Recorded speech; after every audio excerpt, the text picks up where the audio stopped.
uncertainty about the future can feel overwhelming. Hi, I'm Corey Anderson with Fairway Divorce Solutions.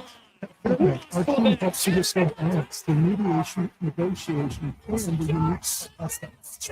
With 2 offices in Edmonton dedicated to serving your needs, our goal is simple: to help you navigate a path back to peace and clarity.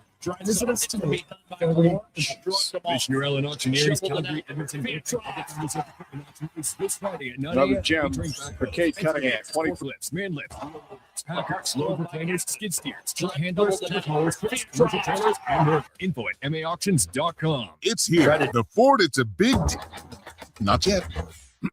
The Ford, it's a big deal.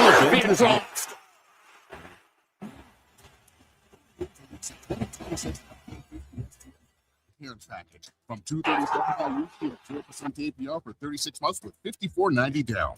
Like Another gem for Kate Cunningham. 23 points, 11 assists, 6 rebounds. A beautiful move. Commissioner Allen Auctioneering's next Calgary, Edmonton, Winnipeg Public Unreserved Industrial Auction is this Friday at 9 a.m. featuring Japa Equipment Rentals realignment with 5 2022 to 2020 CMT 250U, 300U, 360U, and 400U excavators. Search Japa at maauctions.com.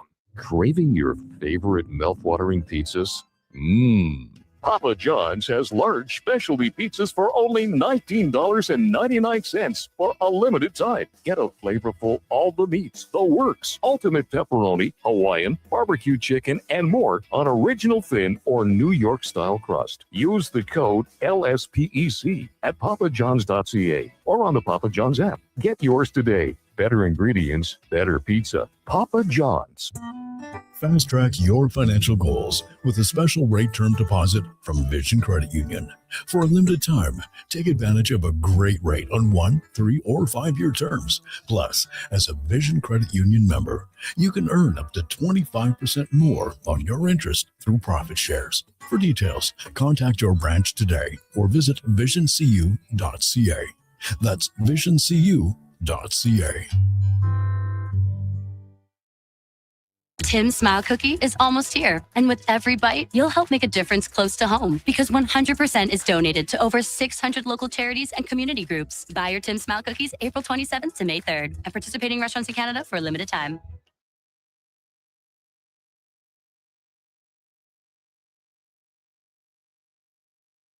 Jason Gregor Show. Trying to take Lacombe into the boards. Lacombe will pick up his stick. In the meantime, the puck's stolen by Captain. Tries a hit from behind by Kalorn. Shrugged them off. Shoveled it out. Feet tracks. On Sports 1440. Another gem for Kate Cunningham. 23 points, 11 assists, 6 rebounds, and a beautiful move. Kate Cunningham doing it all. That's one of the nastiest inside-out dribbles I've seen all year. Presented by PlayAlberta.ca, Alberta's only regulated online gambling website. Kalorn didn't realize he keeps it on. Roslovic. It's John Sabinsky. The first puck he set into the net in the NHL.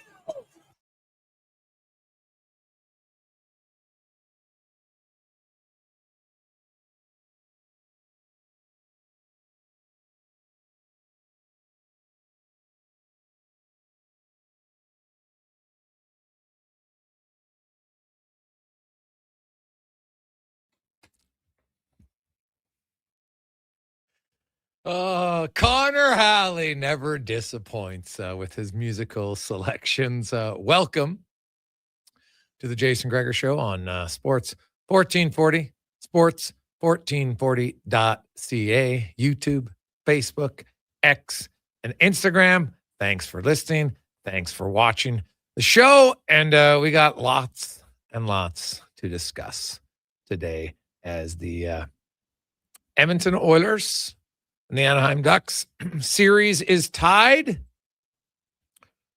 1 game apiece.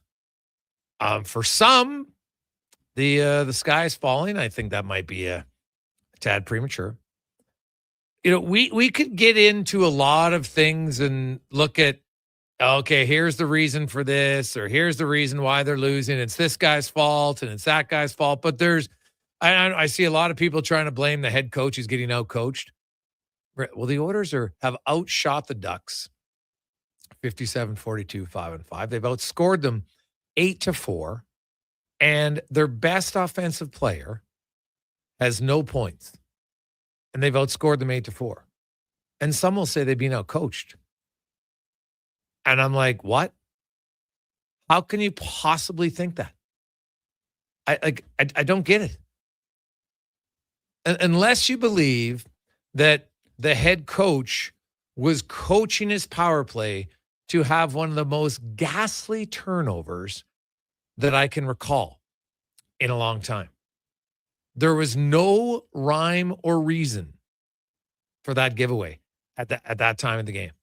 None. Zilch. Zero. None. No reason for it. You can't defend it. Like, it's okay. And I understand Connor McDavid's going to get a lot of leeway from some people. I understand it. He's a dominant player. So I totally get it.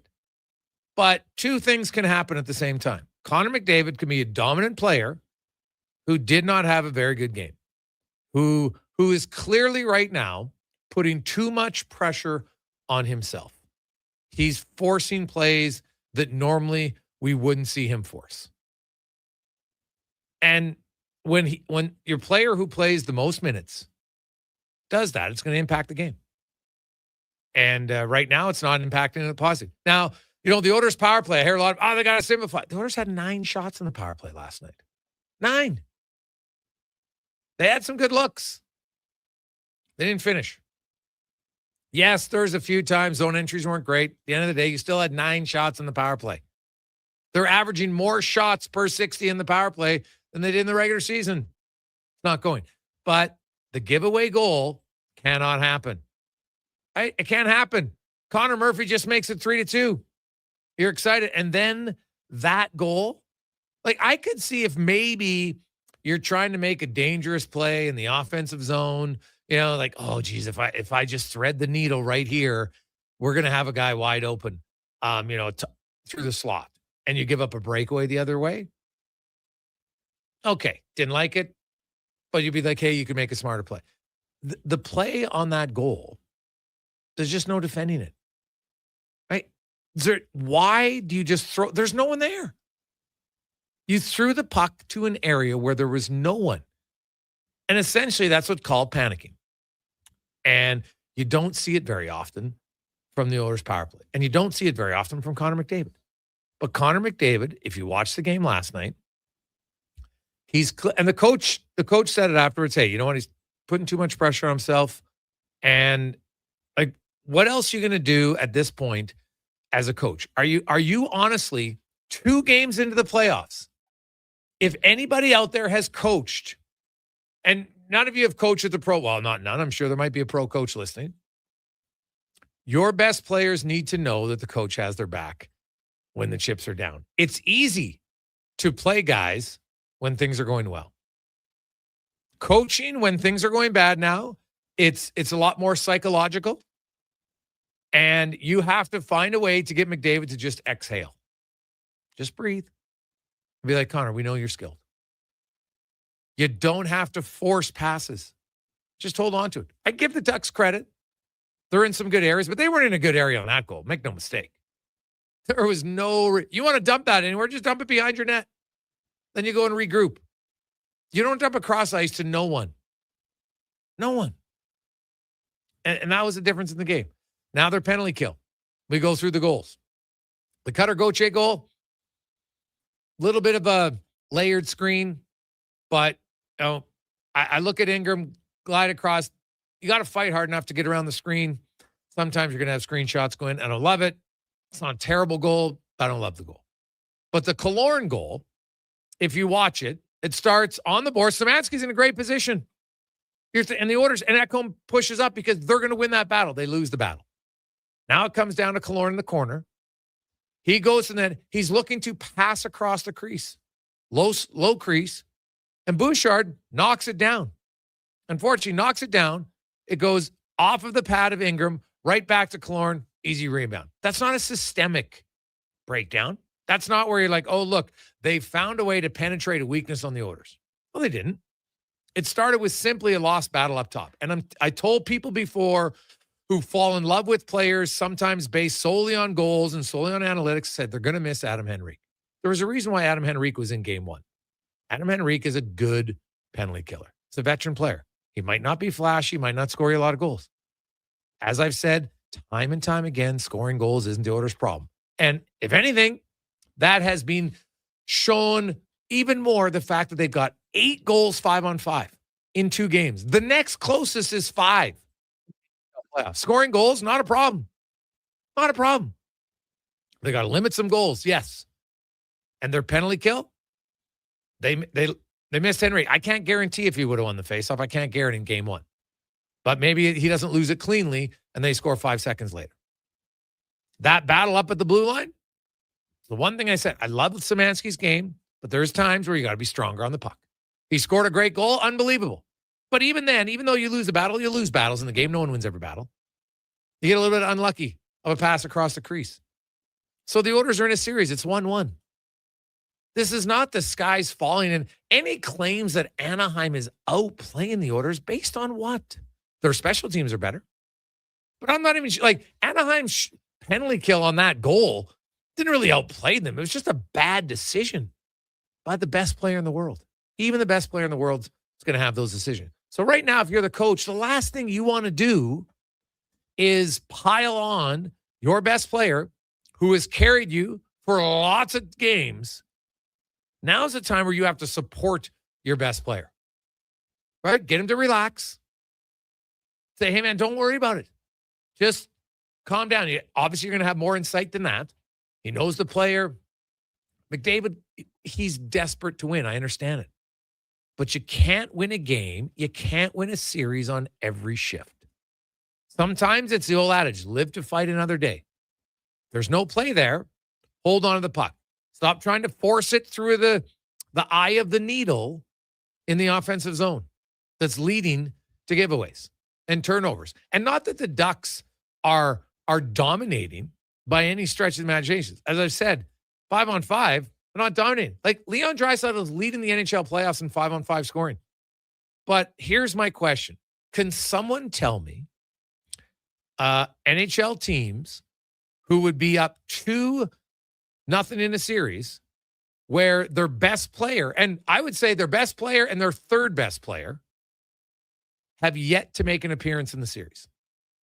Because Evan Bouchard and Connor McDavid have not played up to their capabilities. Full stop. That's 2 of your best 3 players, right? It's just how it goes. You got to get it. Like Colorado's up in their series. Nathan McKinnon at least has a point, right? He's +2. He's got a point. You can't have your best guys doing nothing. Very rare. Okay, it's not going to work. Unless maybe your goalie's standing on his head like Wedgwood is.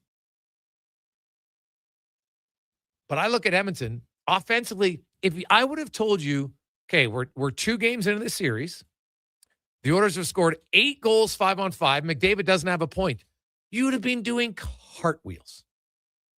Cartwheels. I've always said scoring goals is not this team's problem. So it would be nice if McDavid and them scored some more. Sure. But they got to limit goals. And so, that shorthanded goal, it just cannot happen. There's no reason for it to happen. It cannot happen. They got to have better puck management. And when your power play isn't scoring, even though I thought their power play was better yesterday, Hyman had a really good look. Bouchard had a really good look. Draisaitl had a really good look. They didn't bury it. It's unfortunate. If you keep getting that many shots, keep getting that many looks, if the Ducks keep ripping helmets off the heads of the Edmonton owners, eventually you'd think their power play will score. Their penalty kill, being a problem. Your goalie's got to make some saves. No question about it. But you're down Henrique, you're down Dickinson. And so what can the coach do? Now, you could play Draisaitl. He put Draisaitl out there a few defensive zone faceoffs because doesn't have much choice at this state, right? Like you're down 2 center icemen. Connor McDavid was one of your best penalty killers all year. So the fact that he's now moved up into your top 4 penalty kill, and he was only on the ice for a minute 49 in the penalty kill. Right? I don't think they're overusing him. But when you're down 2 of your top penalty killers, somebody has to step up. You're not just suddenly going to throw Jack Roslovic on the penalty kill. Right? So you're limited at times to your options in what you're going to do there. But at the end of the day, for me, we can analyze every different element. I think it comes down very simply that you need your better players to play smarter with the puck. They need better puck management. I don't see Anaheim consistently dominating. Now, the second period, 2 games in a row, a long change, they're getting murdered. So they have to improve there. No question. Have to. But I think it's, I know that a lot of people, I got to blame someone to feel better. There's not one player that's cause of this. All right, when people talk about coaching, Quenneville's getting the matchups he wants. Really? So if I would have told you at the start of the series, Connor McDavid's going to play against Anaheim's 4th line the most through 2 games, would you have taken that matchup? Like, do the Ducks have a line that you're scared to play Connor McDavid against? Honestly? Name the line. So, unless you're saying, Knobloch should force him to play against the polling line. Okay. Hasn't really chased matchups a ton. And I'm not sure they needed to. I didn't see McDavid on his heels 5-on-5. Just haven't generated. And a lot of it comes from unforced errors by the Oilers. Their top line has to manage the puck better. So the other lines are doing great. They're doing fine. Draisaitl's line, dominant. The Szymanski line gets put together with Roslovic and Savoy. They score a massive goal. Right? Dickinson's line. Even though their underlying numbers weren't great, they scored 2 goals. You'd take it all day. And the top line did score 1 goal finally on a pretty simple play, right? Come behind the net, win a battle, push it back to the point. Hyman goes to the net, redirection goal. Like, that's a play that's hard to defend. Right? Some plays are hard to defend. And if you execute it properly, sometimes you just tip your hat and say, okay, good play by the offense. It's going to happen sometimes at both ends of the ice. So I do think, and I understand it's a passionate market, that the wanting to look everywhere other than the obvious seems strange to me. Special teams has to be better. And a lot of that is more on the execution of the players. The setup of the Oilers' power play, they got 9 shots. If you get that many shots, you're going to score. Like, unless you're suggesting the coach should start pulling the best power play in NHL history, the best power play over the last 5 years, the best power play in the league this year, suddenly 2 games in, you're going to say, you know what? I'm going to my second unit because I want to send a message. But people who say that, I question if you've really ever coached at a key moment. Because when the chips are down and things aren't going your way, that's when the coach, his biggest job is more of a psychologist. You got to support your players. And you know what? Have them know, especially when they're generating chances, right? Like, obviously, you can rip on them about the giveaway. Like, what are we doing, guys? This cannot happen. But that's all you can say. You can't hammer it home because it doesn't happen all the time. But that play should not happen, full stop. We all know it. And then you go from there. But I'll be curious, is Dickinson going to play? We know that, like McDavid, I saw him walking out of the room. I talked to him. He was walking in and out of the room. No problem. It looked worse, thankfully, than it ended up being for him. Just got rolled up a little bit on his ankle. And luckily, no damage. Dickinson's a maybe for game 3 or game 4. But regardless who's playing, the Oilers just simply, their top line needs to manage the puck better. And just let the game come to you sometimes. Don't force it. I get the will to win is there. But less can be more. The rest of the lines, keep doing what they're doing. They're fine. Coming up, Landon Ferraro. We got David Owens. Mark Spectre will join us before he flies out to Anaheim. We got Nick Kiprios. We got Dennis Bernstein, Cam Tate. Also, Livingston will be by. It's the NFL draft. So we'll talk with that with Cons and Declan and more in the Gregor Show presented by PlayAlberta.ca. One app, triple the action. Play Alberta is proof that good things do come in threes. Whether you're into playing any of our exciting casino games, betting on your favorite professional sports teams from around the world, or buying into Canada's biggest lotteries, Play Alberta is the province's only app to do it all. Download today and discover a new way to play. Must be 18 plus to play. If you gamble, use your game sense. Got a car you're ready to part with? Find out what it's worth. Fast, easy, and totally free at Go Auto.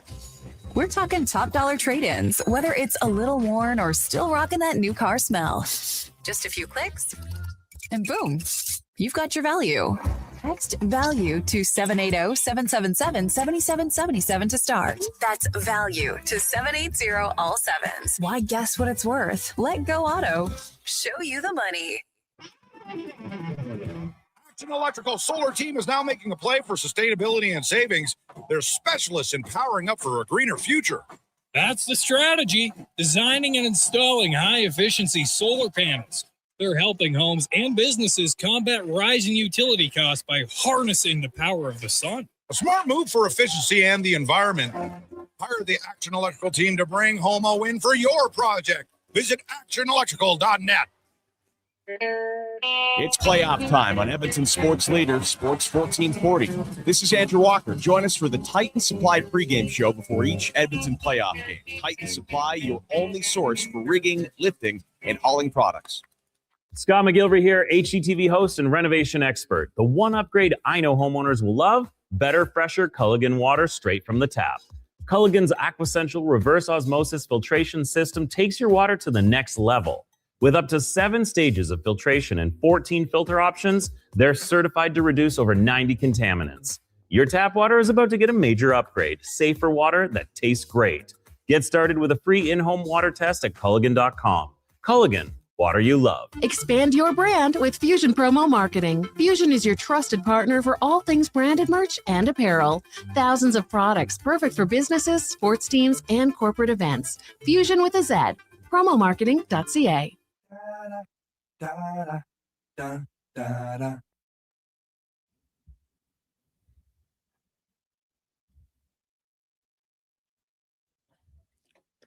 Portions of this hour brought to you by Crystal Glass, your clear choice for residential windows, locally manufactured and installed. Crystal Glass provides a beautiful product and incredible customer services for all of your residential needs. Call 310 Glass or visit crystalglass.ca for a quote.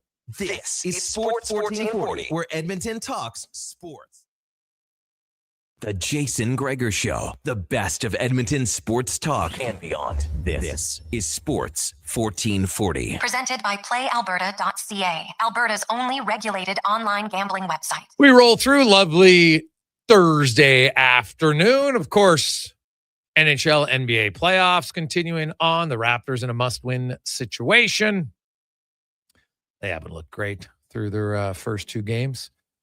Kind of like the Oilers special teams, really. And here's the thing, that the Oilers, was there a few unlucky breaks on the special teams? Yeah. You know, Bouchard's clearing attempt. He goes off, he wins, goes in front, hits off of Draisaitl skates, ricochets over to Gauthier on the, that wasn't even shorthanded. That was on the 5th goal.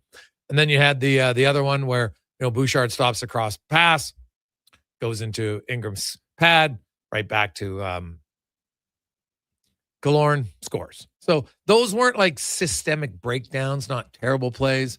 You know, there are other areas of the game for sure. I think Edmonton can play better. There's no question in my mind. And we will see what they do. The series is far from over. Like, I don't think it's panic city time. I think they can tighten things up. But more importantly, like, puck management in the offensive zone is an area where I think they need to improve. And we'll go in the room now, brought to you by Action Electrical. 53 years in business. They become the most diversified electrical contractor in Alberta with project, service, testing, and solar divisions. Learn more at actionelectrical.net as we are joined by pre and post game analyst, also a former NHLer, and does some Canuck stuff on Sportsnet. Landon Ferraro joins us. And Landon, it is now most players aren't at the level of a Connor McDavid, and it's rare when you see it, but I've never seen him fight the puck like he's fighting it in those last two games, and especially in the second half of last night. Yeah, I think it just shows, though, it doesn't matter if you're the best player in the world when you're not feeling, exactly how you want to, and you try too hard, things don't work, right? Yeah. Like, whether you're a fourth liner or McDavid, like, the harder you try sometimes, the worse it gets. And for him, you can, just like every other game, like, you can see his effort. You can see him trying to be that difference maker, but it's bouncing on him a decent amount. He's messing up plays that he just normally doesn't. And to me, it's him trying to win it himself. And, as much as you can appreciate that, this Oiler team has offensive power. Of course it does. But to win, this team's a defensive team, and they need to take care of that side first. The rest of their game flows out of it. And for McDavid, I feel like he sees that it's not going right, and he's going to fix it that shift. And it's just a tough mentality to go about it. Well, I think it's hard. McDavid's probably never been this frustrated. Maybe, maybe against Florida for a few games, possibly. And like, I look at the power play, and last night the power play actually I thought did a lot better. They didn't finish, but they had 9 shots and they created some really good looks. They just didn't bury any of their looks, and that's part of being on the power play. You got to bury it. But like, McDavid's giveaway on the power play is one that just it doesn't make sense to me, because you're throwing it away cross ice to no one.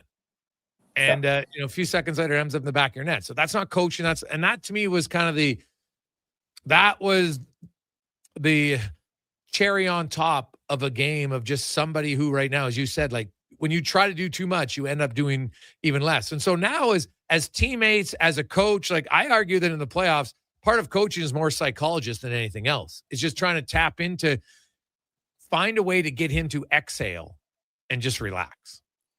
For sure. And I agree with that. Like, in playoffs, like, your coach needs to be able to make the right adjustments and all of that. But all of that doesn't matter if your guys aren't playing to their ability and executing, right? Like, you can have the best game plan in the world, but if your guys aren't executing and scoring, it doesn't matter. So you need that to calm down. But you bring up that, that giveaway on the power play that they end up scoring on.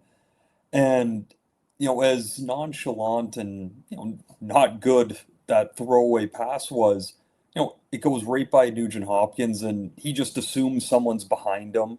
Like, to me, that shows what the issue of the first 2 games, and specifically last night, was just a team that is not, or was not, focused all the way in on all the right things. Because there was passes all over the place, right? Like, they really struggled to put 2 passes together for a while. Everything was a little bit behind, a little bit in front. Like, everything was just off. And as people talk about the game and you hear it a bunch, is, they got a lot of unlucky bounces, and, you say like that one hits Draisaitl and goes that way. But to me, like, lucky and unlucky, there's going to be some stuff in there, but the teams that get the good luck is generally, like, they're on their toes. They're making the plays happen. So when a play does bounce the other way, they're already in motion. They're moving. They're the first on it. That's how it becomes a good bounce, in my eyes, a lot of time, right? Like, if that hits Draisaitl's skate and he's already in motion, well, he grabs it and he moves on. And I'm just throwing that one for him. But across the board, like, you have to work to get your luck and work to be in the right positions. And not that they weren't working hard last night, because they were in a lot of ways, but it just needs to be refocused back into that defensive game plan, because all of that firepower offense comes out of playing solid D and taking away opportunities. Yeah. We'll see. Obviously, the health of Dickinson will impact some of the possible line combinations. He moved Savoy and Nugent Hopkins, and put Szymanski with Roslovic and Savoy, a line that he used earlier in the year, and they obviously scored a huge goal. I'm not touching the Draisaitl line. If you want to put Nugent Hopkins back with Hyman and McDavid, they did actually score a goal when they put them together. So I could see why he would do that. If Dickinson's there, you could play Dickinson with Doc or Frederick, or we'll see kind of what they do. But a lot of this comes down to me, like the power play, I don't have much of an issue with, because I think eventually, like, they get 9 shots, they're going to get some goals. The penalty kill, to me, like defensively, they're just still giving up too much, right? And that's the bigger problem. We can argue if it's bad luck, a bad bounce, and some of them are, right? Bouchard clears the puck, hits Draisaitl, goes right to Gauthier. It's not a bad play, whatever. But I look at it, you have to tighten up defensively as a group. So what would be your main messaging point on how they tighten up defensively for Game 3? Honestly, with a lot of it is much like the McDavid side, like take a breath. And it's so hard. It's playoffs. Like the energy's through the roof in the building. You want to make the right play every time. And of course, execute and move up the ice. And you feel like you have no time, but there is more time out there. Like it doesn't just vanish because it's playoffs. Like there is still time. You got to move your feet and you got to find it. But getting to pucks, closing fast, and then off first puck touch, move it along, get moving up the ice using your teammates, not as much kind of being stuck on the wall, the chips, the moving on to it. I think that they can break through Anaheim in a lot of ways through the middle of the ice, like force those young kids to make the right reads every single time, right? You're going to catch them. Edmonton has too much skill and speed not to be able to play up through the guts of the ice and make some difficult decisions between F3, like that high centerman generally, and the 2D of Anaheim. Who's got the stretch? Who's taking the wall? Like, put them in situations where they've got to make reads. They've got to make them fast and try and exploit that a little bit. I really think the middle of the ice is the key for Edmonton, if we're not talking just really tightening up defensively, how you started it. Were you surprised that there was not a lot of line, like Joel Quenneville, he basically just rolled his lines for the most part. Game 1, Washi played 6 minutes against McDavid. Carlson played 5 minutes each game, which usually, you see top lines go top lines. But if I'd have told you at the start of the series that McDavid would get 11 minutes against the Ducks' fourth line that has a defenseman who's playing forward, and Jeffrey Vial, who's never had a reputation of being a great defensive player, and a rookie in Tim Washi, a young guy in Tim Washi, that you'd be like, I'll take that all day long. And the Oilers simply haven't been able to take advantage of it. That's why I don't buy into Knoblauch getting out coached in this series. Do you? No, like you can, again, I think I go back to you can have the best game plan in the world if the guys aren't executing, and especially on the defensive side of the puck, like it doesn't matter what Knoblauch says, what things he tinkers with, like, and it's so much of the conversation that we've had through the regular season and over past years of, like, as frustrating as this is, and everyone wants to tinker and move things around. Like, the Oilers just need to decide we're done playing and letting those guys and letting Anaheim just kind of freewheel around. Quenneville hasn't had to try and figure out matchups because they haven't been put in a situation where they feel like, okay, we have zero offense happening. We need to try and find a way to get Carlson away. Like, the way that Edmonton's playing the first 2 games, it's really in Anaheim's favor of more of that freewheel. It's all the things we talked about before, that if you clamp down on Anaheim, that's where it's going to get tough. They're going to have to make decisions and make plays through a tough, hard defense and then transition out of it. So again, like it's one of those things to me where Edmonton just individually need to take that one more step of intensity. And when everyone takes that one step, the team will be fine. And like, honestly, like I really do think Game 3 is Edmonton coming out. I feel like you've talked about the power play. They've got their chances. Draisaitl's just played 2 games and now he's back into it. Like, I expect their power play to get 1, possibly 2 next game and really kind of open it up that way. Like, they're not going to handle I don't want to say it's because it's not an embarrassment of a loss by any means, but for how Edmonton can play and know they can play, that's not going to sit well with how that loss happened. Yeah. Well, I love what you said. Hey, they got to commit defensively, but also they got to manage the puck better. Like they're forcing some passes. And then other times, even when they've got time and space and guys open, they're putting the pass ahead of the guy. They're putting it in his feet, not right on the tape. And that's just puck management and awareness that needs to be better. Like it's got to reel in because there's times when they have good rush opportunities and they're thwarted because they're just missing a pass. Not even when they're pressured. And honestly, like I think that all groups in together, right? Like that's all really like it's mental. It's about being sharp. And the reason I always go back to the defense, especially like more with Edmonton almost than like a lot of other teams, is when their team defense is dialed in and they're really kind of, they're stingy in the neutral zone. They're tough to get into the inside and in the offensive zone or like in the Oilers defensive zone. When they cause that turnover, like they're sharp. And now that pass is right on the tape in stride, right? It's no different than, you're on a team in minor hockey and you always heard the coach when you're standing in line and you got to make that first pass. Don't stand still and make it. Get your feet moving. The reason they say that is because as soon as you get your feet moving, you're already more engaged in the play. And now that pass is easier. So if we're talking about the Oilers right now, like they're not engaged defensively, they're loose. So now they get the puck and they're trying to move up the ice. You can't just flip a switch and now all of a sudden you're on everything and you're as sharp as you can be. So that next pass is off. So it's about tightening up mentally. You can say defensively, because I really do think everything else leads out from that for the Oilers, but it's mentally just across the board, just sharpening up a little bit. And if everyone does that, which I do think they'll do, the game should move. Not going to say they'll blow Anaheim out by any means, but the game should move a lot more into their favor. Landon Ferraro joins us. Landon, so, the players talk about they go on the road, they feel they're better on the road, and who knows, maybe they are. They've started on the road most of the time, so there's probably some truth to that. If you're Joe Quenneville, now that you have home, do you think there's a matchup he's going to try to push for? Or do they think he keeps going with the Washy-Carlson combination, those two lines against McDavid?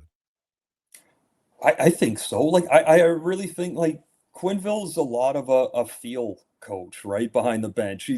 I feel like he's not someone that's going in with a rigid plan and, this is how it's going. Like, it's very much, this is going well right now. Like, there's no reason to switch it. Like, for him, the adjustments will come when Edmonton forces him to make adjustments. Right now, they haven't forced him to.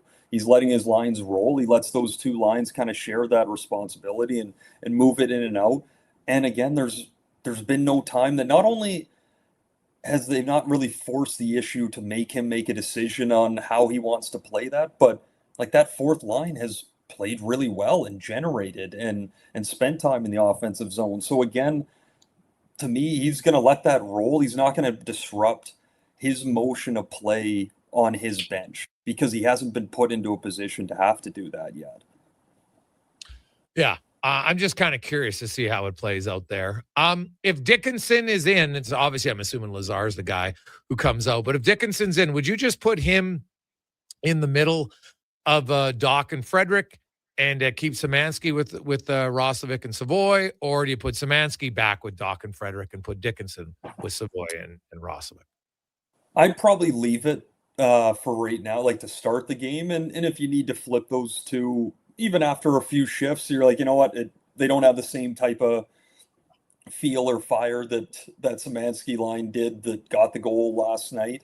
Then you can flip those two out. But I don't think there's any need to, like, one's not crazy better than the other in a lot of different aspects, right? So they can kind of interchange a little bit and feel that out and see how Dickinson moves at the start of that as well, which is obviously going to be a big part of it. Well, I'm curious. I don't think the Oilers are in that much trouble. They're in a series. If Connor McDavid continues to struggle offensively, the Oilers aren't going to win. It's basically that's it. Now, he doesn't have to score 3 points a game. He just needs to contribute offensively a little bit. You do that, and I think the Oilers' chances of winning will go up significantly. Yeah, I mean, and realistically, like, you take the best player off everyone's team in the playoffs that doesn't produce, like that team's not going to win, right? Like that's how teams are built. Your best guys need to be your best guys, and for him, it's not a worry of him turning it on. Like I think it's for him just kind of taking his seat in his stall and just having that breath and just getting back to letting the game naturally flow for him. Like that was the most I've seen him call it like overthink a game that I can remember, really.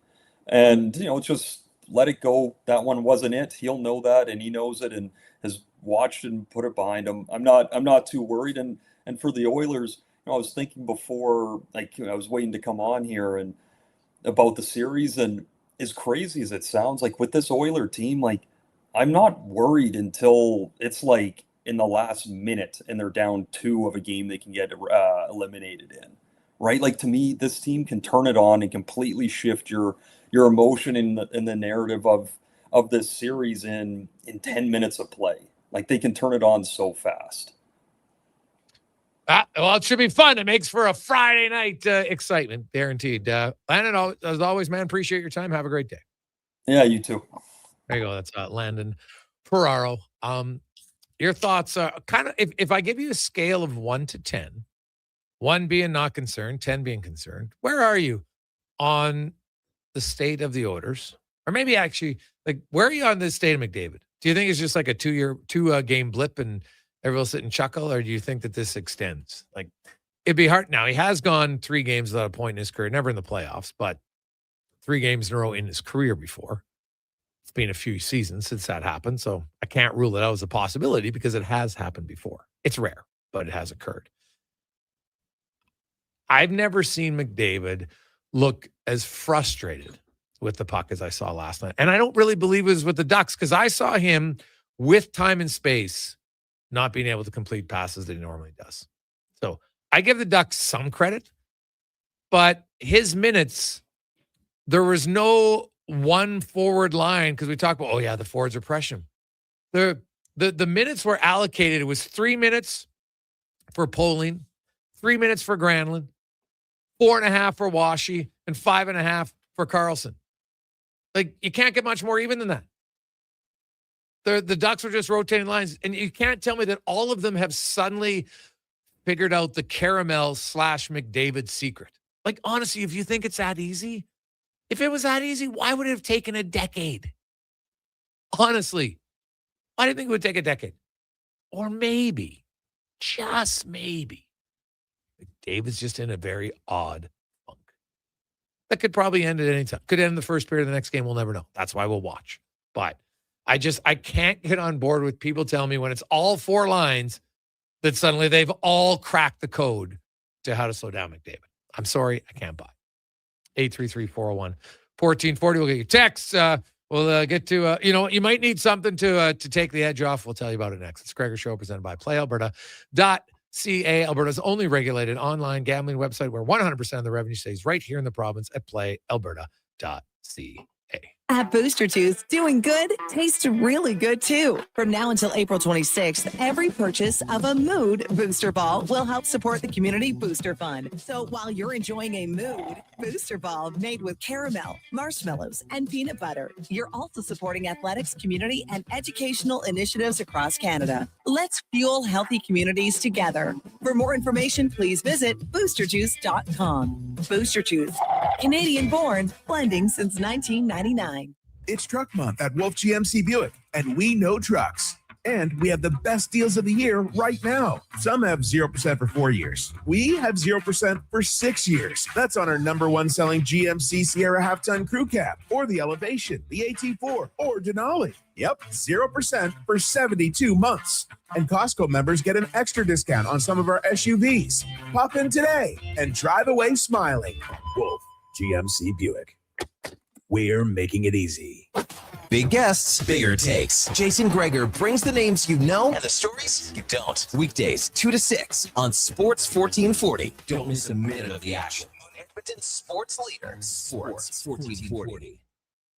At Hughes, it's all about getting in and out quick and clean. No cash, no problem. With Hughes' new tap and wash system, all you need is your debit or credit card to get your vehicle sparkling clean. Find us at HughesCarWash.com. Nothing beats getting a deal at McDonald's. Why? Because you get a deal now. And a deal later. Redeem an offer from the latest mailer or in the McDonald's app and dig into instant savings. Plus, you earn points towards Free McDonald's. Now that's what I call a double whammy of deals. Why does that keep happening? Deals sent right to your door. Check your mailbox for the latest McDonald's mailer loaded with delicious value. For a limited time at participating restaurants in Western Canada. For over 50 years, The Brick has been proudly serving Canada. They love to save you more on everything you need for your home. Save up to 60% off made in Canada sofas when you buy the matching love seat or chair. Find patio sets starting at just $99 and save up to 40% off mattresses. Plus, take 5 years to pay with 0% interest on furniture and mattresses. Taxes and fees due at purchase, OAC. Visit a Brick near you for details and exclusions. The Brick, saving you more. Canadian Tire's Big Spring Tire Sale is back. Save up to 25% on quality tire brands including Continental, Michelin, Motomaster, and Pirelli until May 21st. Conditions apply. Details online.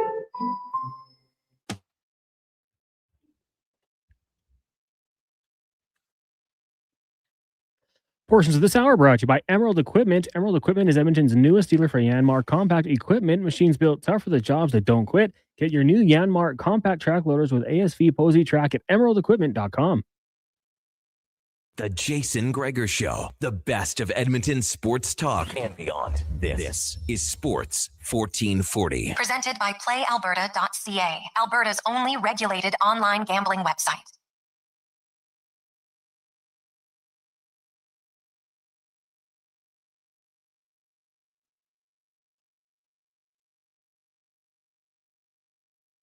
$2.43, how are you? Welcome back to the Gregor Show, presented by PlayAlberta.ca, Alberta's only regulated online gambling website where 100% of the revenue stays right here in the province at PlayAlberta.ca. And of course, the Daily Grand. You can get your tickets $1,000 a day for the next 20 years. Imagine if you woke up today after losing last night, ka-ching, $1,000. Okay, makes me feel a little bit better. So get your tickets at PlayAlberta.ca. As it's time for Thirsty Thursday, brought to you by Sherbrooke Liquor. Best selection in town.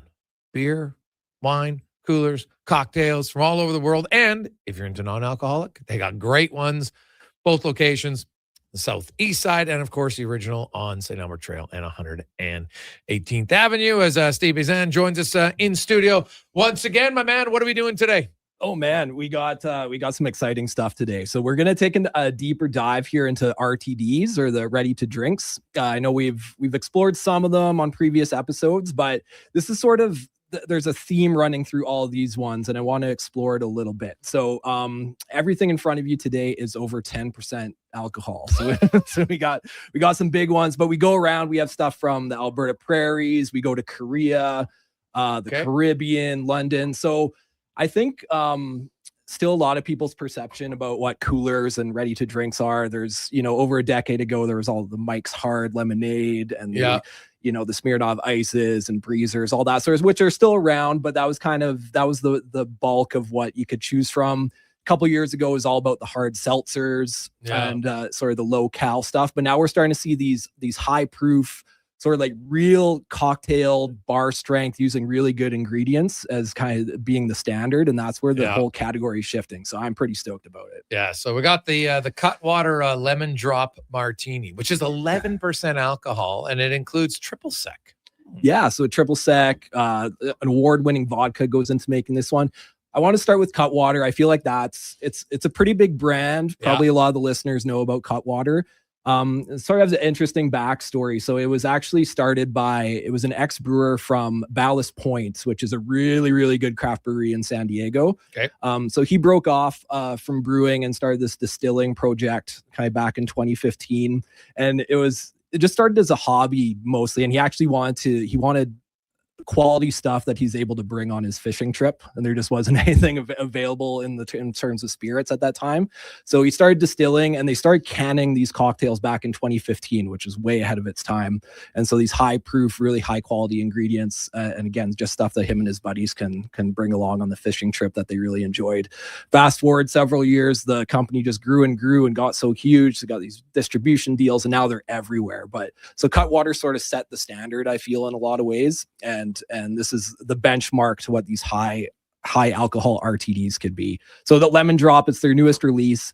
Just nice and simple, like little tartness. It's got lemon juice in there, like you said, triple sec, so a little orange. Well, you can taste it's very clear lemony. Now, I had a Lemon Drop, not the martini one before, but I've had clear water, and it was like a margarita that my friend gave me. I was like, oh man, this is really good. But then I had two of them. I'm like, what's going on here? I had to walk home after two of them because I didn't know there was that much into it. But I think margaritas get to like 12.5%. Oh, yeah, it was great. It was 12.5. And I was just like, what is going on? I literally had to walk home. I was like, no, just because I never like to risk it. But it kind of caught me off guard. You have to approach these with caution too. Yeah, pay attention to the labels. But it's very smooth.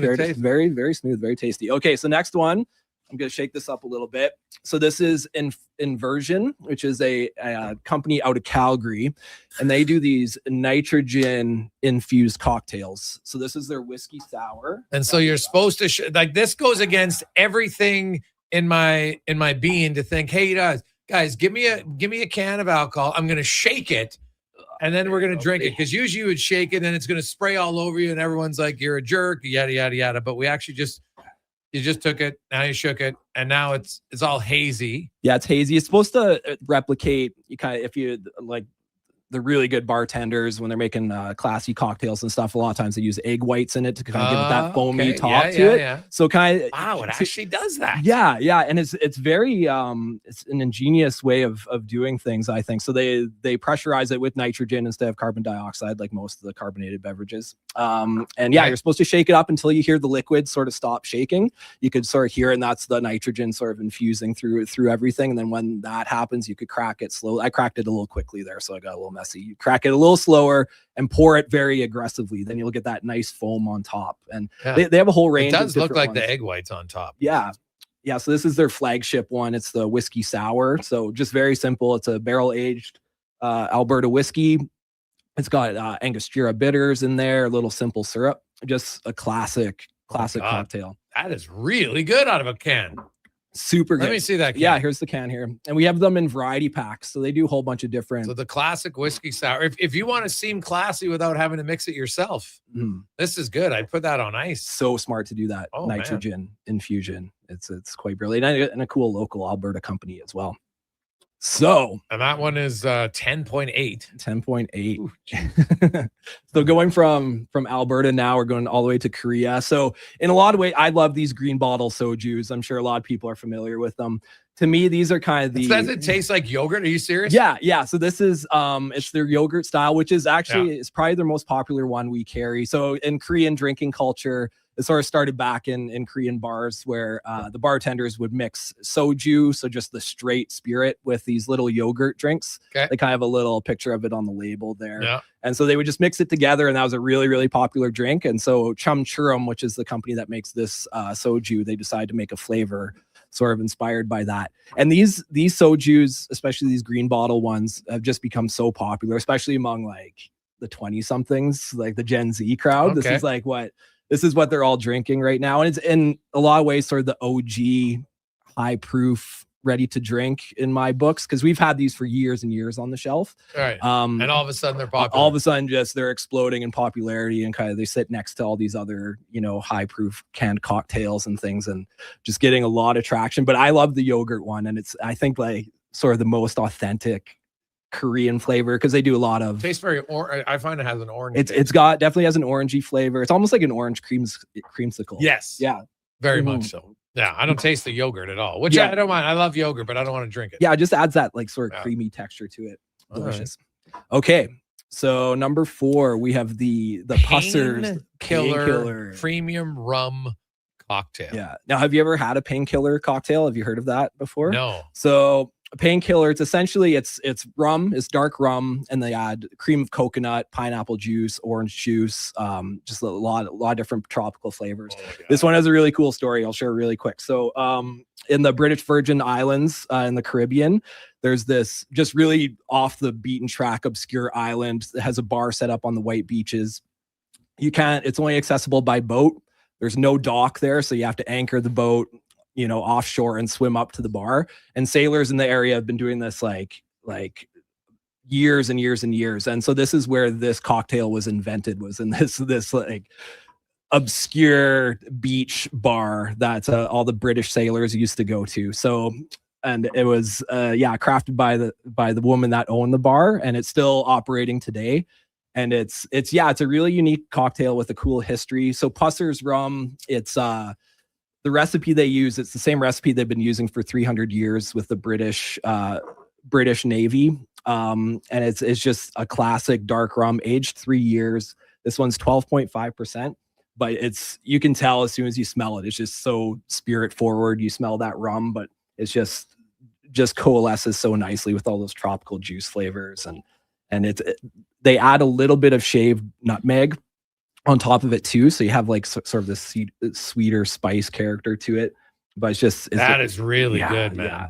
It's like if you like a rum orange kind of rum pineapple coconut flavor. This is really good. Yeah, serve this one over ice, and it's delicious. I think we haven't talked about rum too much on the show. I think we got to do like a whole rum. Dude, I would do it. I have some like cold rums that you just keep in freezer. Oh, they're so good. Just drink them on the rocks. I love it. So good, man. Yeah. Okay, so this might add some pain. I'm not sure. Well, you know what? I could see one of these. Like, that last one is definitely for people who like a little bit more of a sweet. Yeah, definitely. It doesn't have that same like sort of tartness to balance it. So you could doctor it up if you want a little bit, add a little more lemon juice. But yeah, so go. I know you aren't crazy about the coffee stuff. 15% creamy espresso martini, 1983. 1983, the espresso martini. Espresso martinis are just so popular. Yeah, people love them. Like, this will be a hard one for me because you know me. I just it's like the the smell of it is just like man. It's like the millennial Red Bull and vodka sort of thing. So it's 1983. It's a reference to when the cocktail was first invented in London at a Soho bar. So as the story goes, a model walked up to the bartender, is like, I want something to wake me up and also mess me up.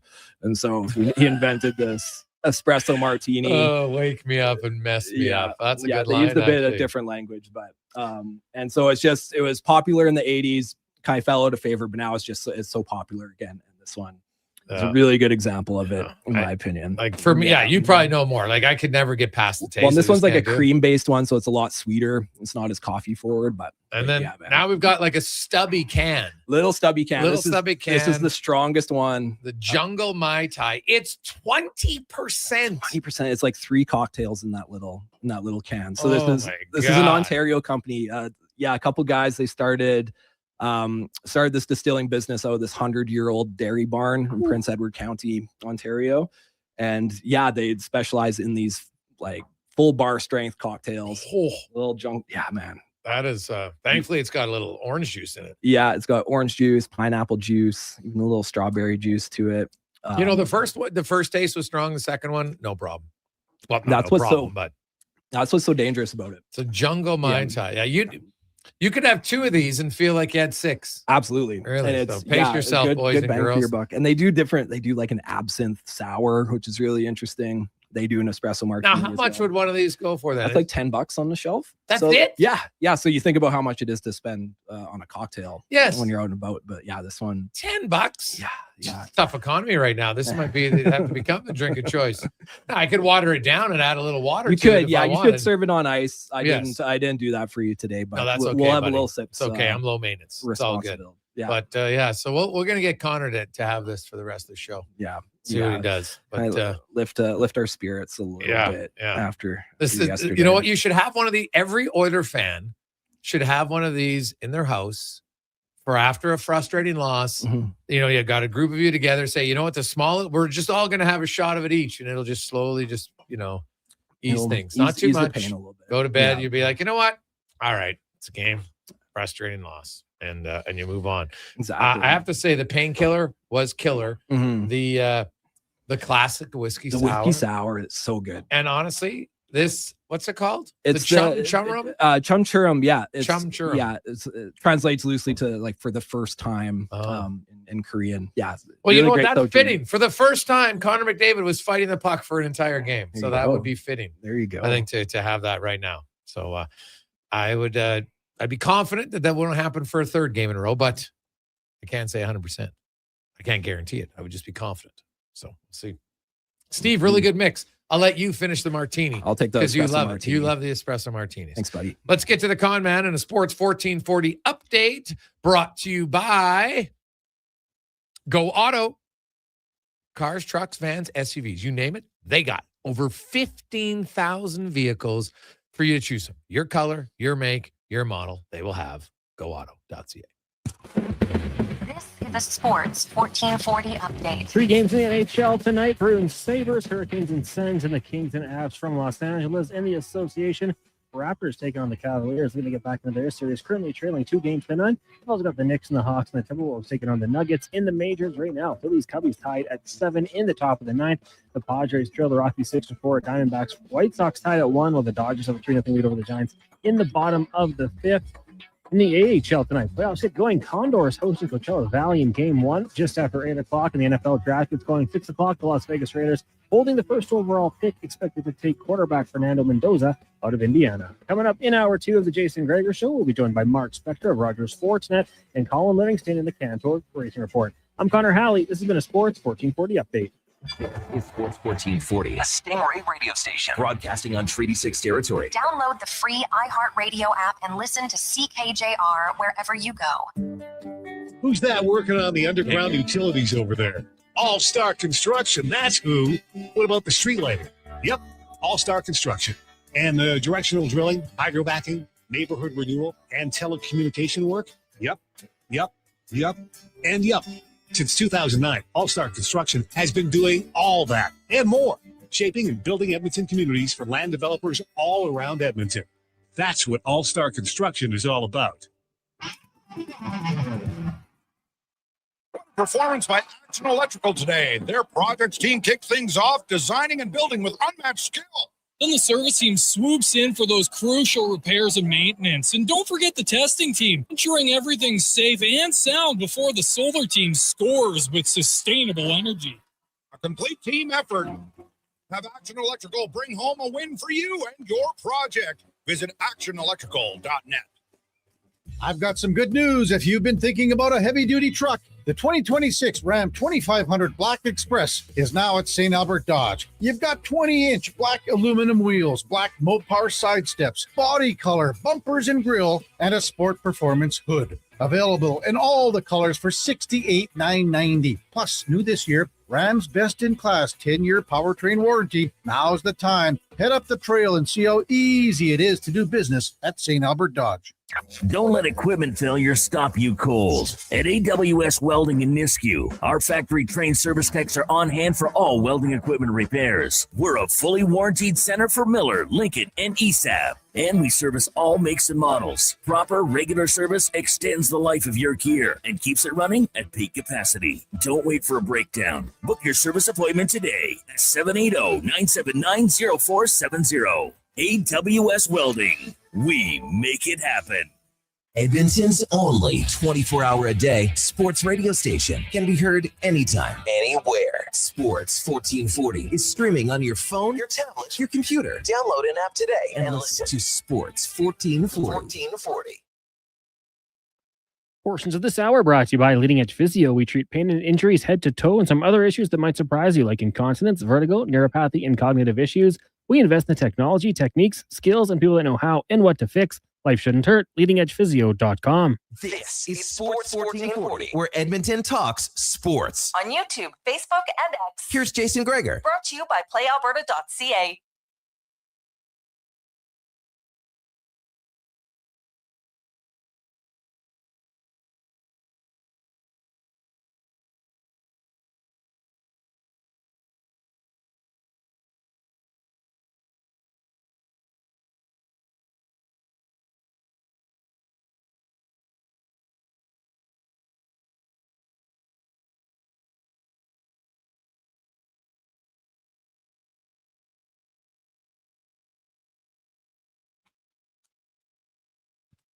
Welcome back.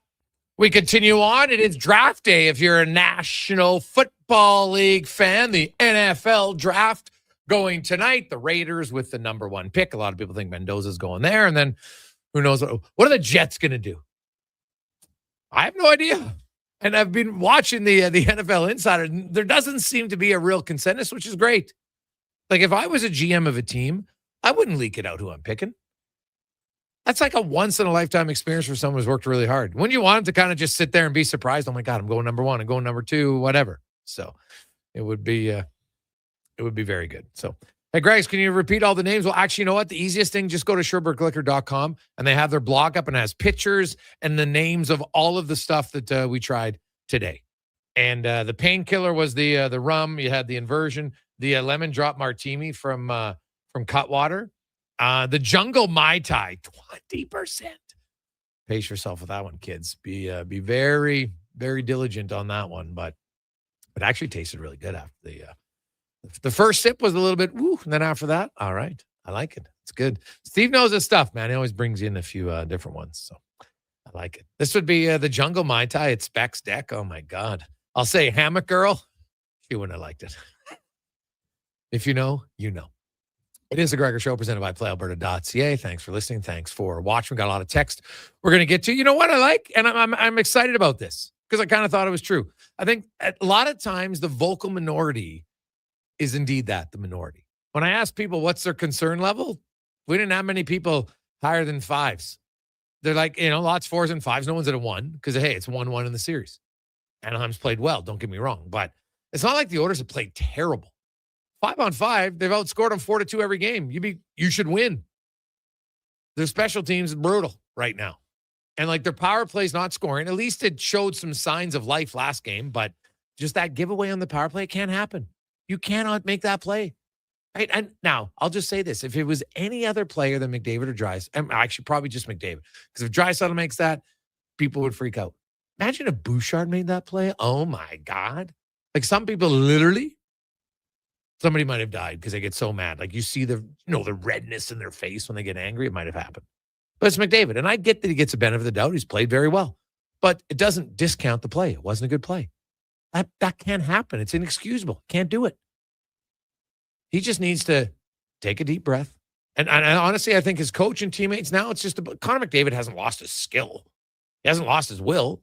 He's just right now is fighting. He's trying too hard. It's an odd thing in sports. When you try too hard, well, really sometimes even in life, like I'm guessing if you were an artist, I can't draw to save my life, but if you're an artist and you try to be perfect, it might not end up good. Right? I would guess. I don't know. I'm not an artist. I can barely draw a straight line with a ruler. So I don't know. But like in most things, when you try too hard, it ends up coming back and making it harder for you. So easier said than done. But McDavid, just take a deep breath, exhale. I think his game will come around.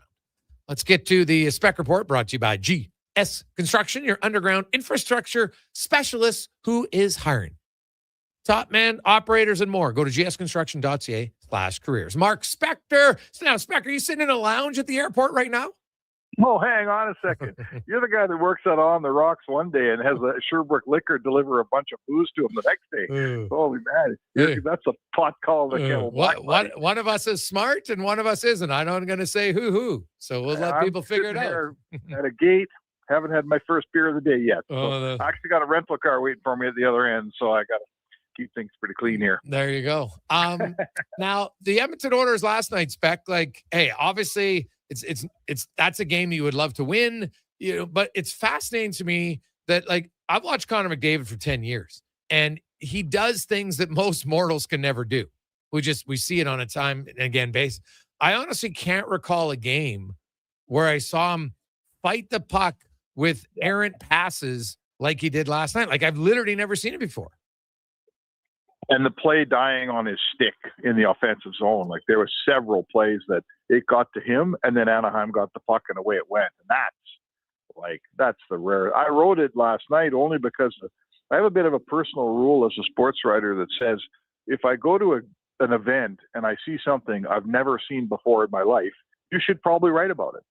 And I can say to you that I've never seen Connor McDavid struggle with a puck the way he did last night, struggle to make plays, struggle to keep plays alive. And I'm not here to beat up on Connor McDavid. He's still the best player in the world. I bet you my house he's going to get good again real fast here. But that was an anomaly. That was a strange, strange night, man. It was like watching a race car that couldn't get out of first gear, going around the Indy track at 8 miles an hour. Like it was odd and strange and weird. And every Oilers fan was shaking their toque like, what happened here? What's going on? So yes, very strange.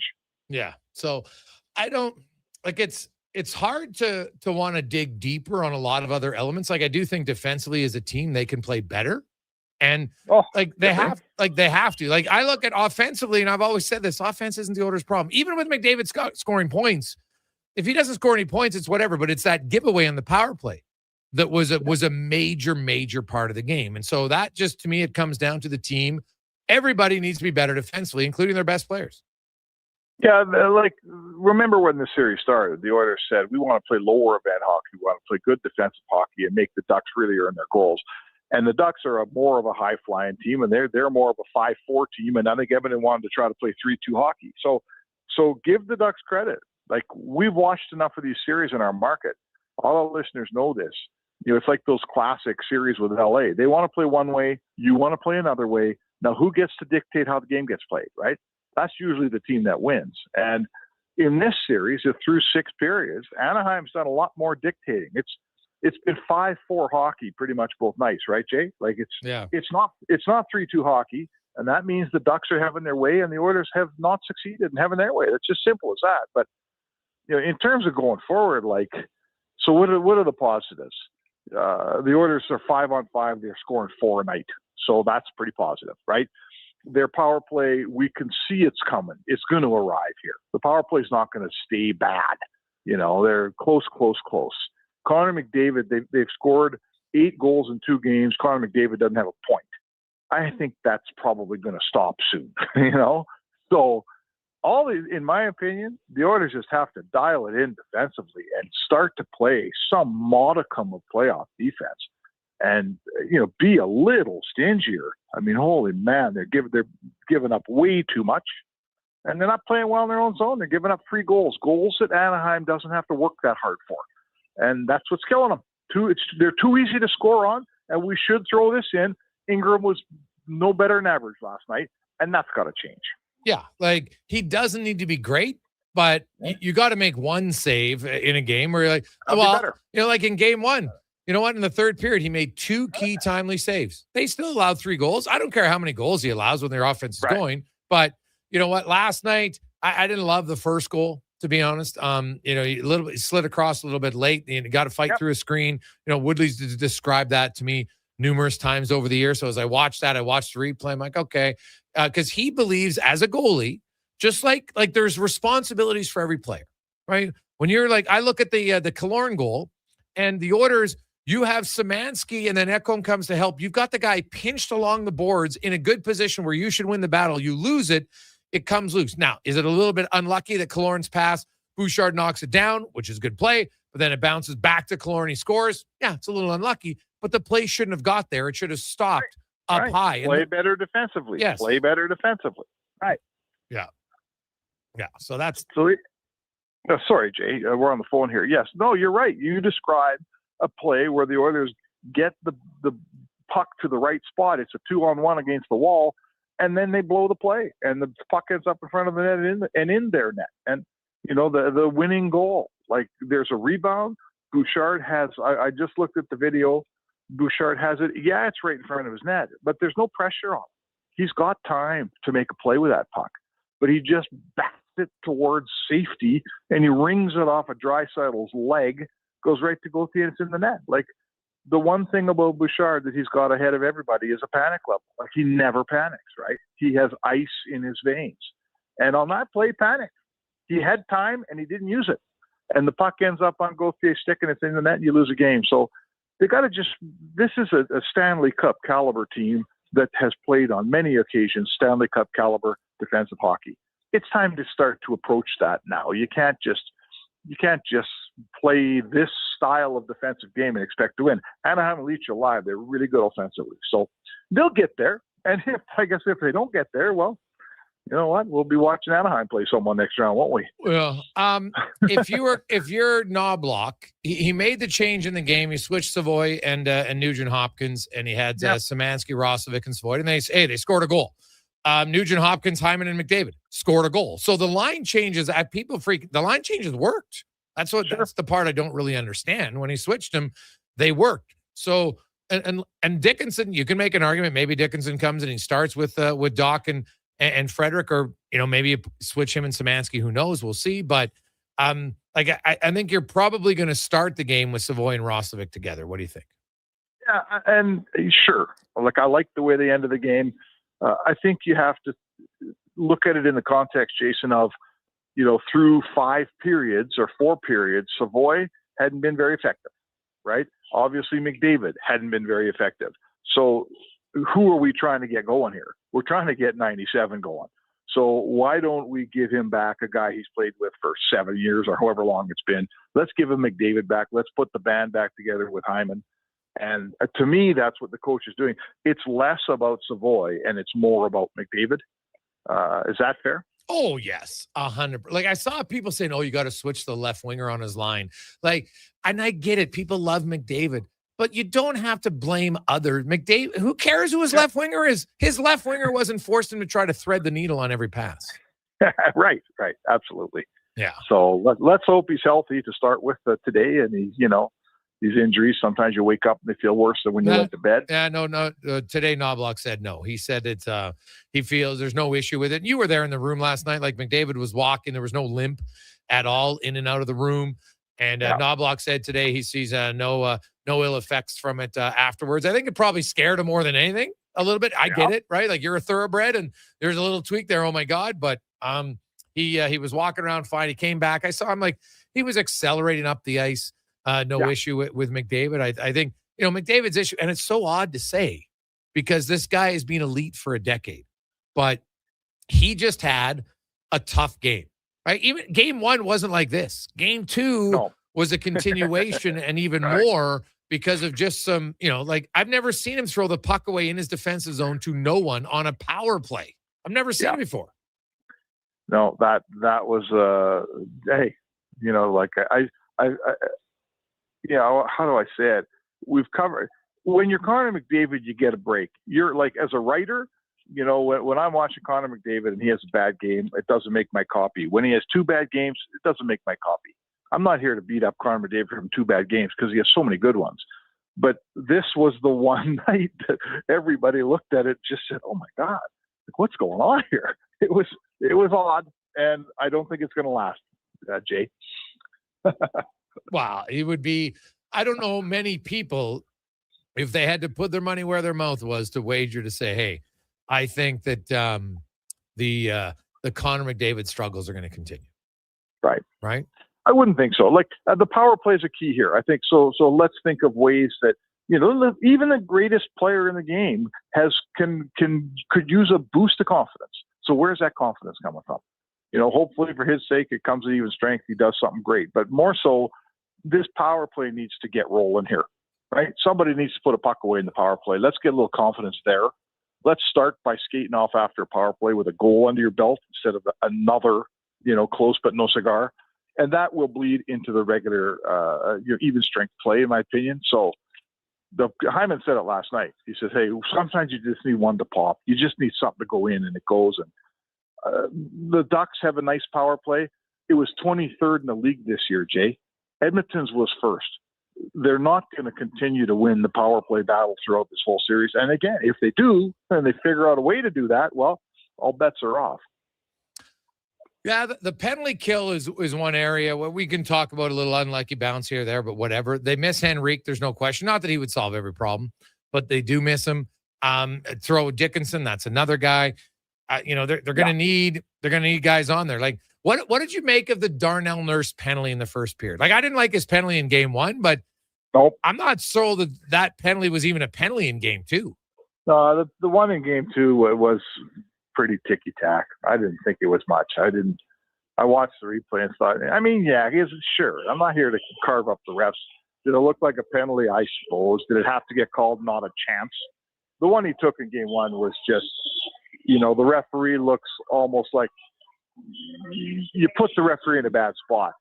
If he doesn't call that play in game one, then the other team's just going to start doing it too. And before you know it, everyone's going to be cross-checking and punching each other. He may, the ref has to make that call. It was a poor play by a veteran player, ended up in his net. But no, I thought he got victimized by a bit of a Kinsey call, I would say, in game two. Didn't you?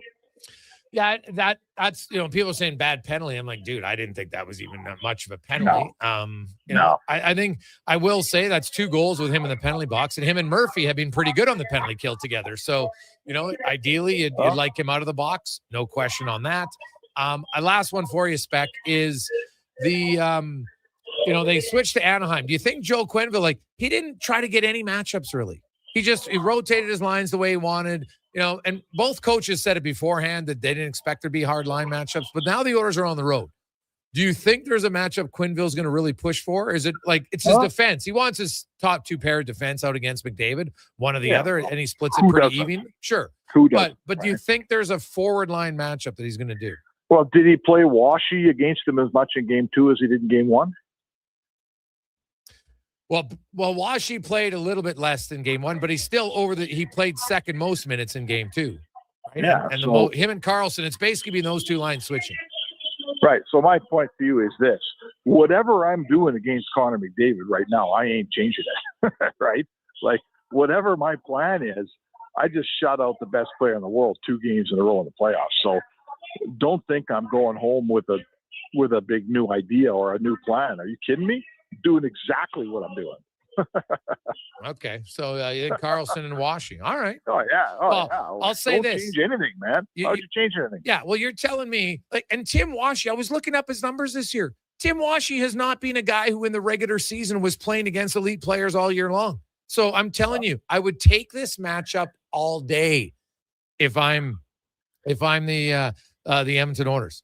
I'm taking it all day long because Tim Washy, you know how many minutes he played against elite players in the regular season? 90 total all year. He played, which was 28% of his minutes. Yet in the playoffs, he's playing this much. Give me that matchup all day long if I'm Chris Knobloch. Anybody out there who's claiming, Knobloch should get him away from him, no offense, you have no clue what you're talking about. You have zero clue to think that Tim freaking Washy is suddenly the guy who has figured out the caramel secret to shut down McDavid. It's so stupid. It's mind-blowing. Well, it is stupid, but what if he did it for a 3rd night in a row? Then what would you say? But I don't even know if he did, Spec. Honestly, I watched Tim Washy, it wasn't oh my God, he was in McDavid's hip pocket doing Steve Casper on Wayne Gretzky here. No, it wasn't. You're right. This was as much McDavid driven as anything. Hey, you know what? We should just quit beating up on Connor. He had a couple of crappy games. He's carried this team for 10 years. So I have full confidence we won't be talking about how bad he was after game 3. And as for Tim Washy, he'll, who knows what happens, but he may just go down in history as a sort of the opposite version of a Chris Kontos, who had the greatest playoff in the world and then never did anything the rest of his life. Yeah, well, we'll see. Hopefully not for him, a young guy. Hopefully has a good career. We'll see. Spec, fly safe. We'll talk to you from Anaheim tomorrow. Hey, sounds good, Jake. It's Mark Spectre, the Spec Report, brought to you by GS Construction. We will take a quick break. We'll return. We'll get to the oil report. We'll hear from Chris Knobloch. We got Livingston. We'll get your thoughts. We got a lot of texts flying in. 833-401-1440, 833-401-1440. You know what? We might even take some phone calls. Some of you got a few people on a vent. Or what are your thoughts on the Oilers? If you got to do one thing for the Oilers for game 3, what would it be? 833-401-1440. Legacy Heating and Cooling is your supplier of maximum comfort, bringing you the cool AC you need. You just have to call Legacy. Call Legacy. For comfort at night when the hot air suffocates you. Call Legacy. Call Legacy. For comfort in your wallet with no payments or interest for 1 year. Call Legacy. Call Legacy. You deserve comfort. Cool off today with AC from Legacy Heating and Cooling. Whether you're a craft beer connoisseur or more of a wine aficionado, There's always something new to discover at Sherbrooke Liquor, a unique, family-owned, independent liquor store. The selection? Incredible. The non-alcohol section is also very impressive. Sherbrooke Liquor, expert, knowledgeable staff with a passion for unique finds. More than just a liquor store, we're a community. Alberta's best, the one and only Sherbrooke Liquor. Wine, spirits, and oodles of beer. Visit SherbrookeLiquor.com. I won't shave till we bring home the cup. And I like to do a shot for every playoff goal. My jersey's not coming off until we're the city of champs again. Want a playoff superstition that always wins? Pick up a bag of Wilhock beef jerky for every game. Because when it comes to the playoffs, where there's a Wilhock, there's a way. Make every playoff game a Will Hockey game day with Wilhock beef jerky. Only available in Leduc. Get yours today because you don't bring home the cup with salad. Craving your favorite mouth-watering pizzas? Papa John's has large specialty pizzas for only $19.99 for a limited time. Get a flavorful all the meat, the works, ultimate pepperoni, Hawaiian, barbecue chicken, and more on original thin or New York style crust. Use the code LSPEC at papajohns.ca or on the Papa John's app. Get yours today. Better ingredients, better pizza. Papa John's. The longest running basketball show in Canada airs every Saturday morning at 10 on Sports 1440. Hoop City with Paul Sir introduces a new generation of basketball talk, and it's right here on Edmonton's home for sports, Sports 1440. Need a new ride for road trips, errands, or just life on the go? Go Auto offers a massive selection with over 15,000 new and used vehicles to choose from. With over 70 locations across Western Canada, finding your next ride has never been easier. Whether it's a roomy SUV for the family, a sleek car for the open road, or a rugged truck for your weekend adventures, you'll find it here at a price you'll love. Explore thousands of vehicles today at goauto.ca. At Leading Edge Physiotherapy, healing doesn't have to feel heavy, because in our SwimX aquatic therapy pools, you literally float your way to recovery. Whether you're dealing with arthritis, back pain, joint injuries, post-surgical rehab, chronic pain, balance issues, mobility challenges, or just feeling a little creaky, warm water and gentle resistance have your back, your knees, and your hips. Trusted by pro sports teams and rehab hospitals, our SwimX pools help you move sooner, hurt less, and recover faster. So take the load off. Let the water do the work. Life shouldn't hurt. LeadingEdgePhysio.com. Welcome to Silent Ice Center, the region's newest hockey and event center in Nisku.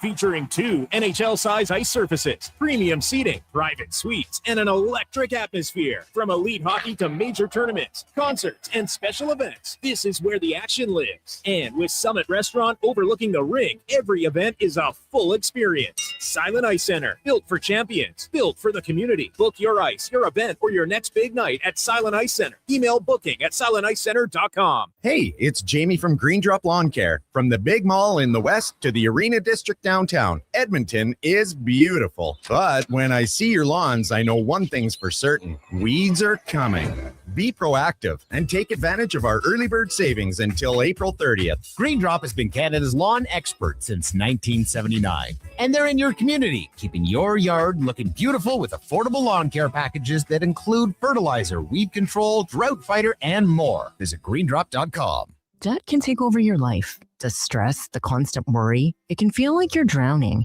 When people come to see me, they're often anxious and feeling hopeless. But when I explain how I can help them get out of debt, those feelings melt away. I'm Parveen Middleton, licensed insolvency trustee at BDO here in Edmonton. I will create a personalized debt relief plan so you can move forward with confidence. Call 1-833-BDO-TALK or visit bdodebt.ca to discover your debt-free future.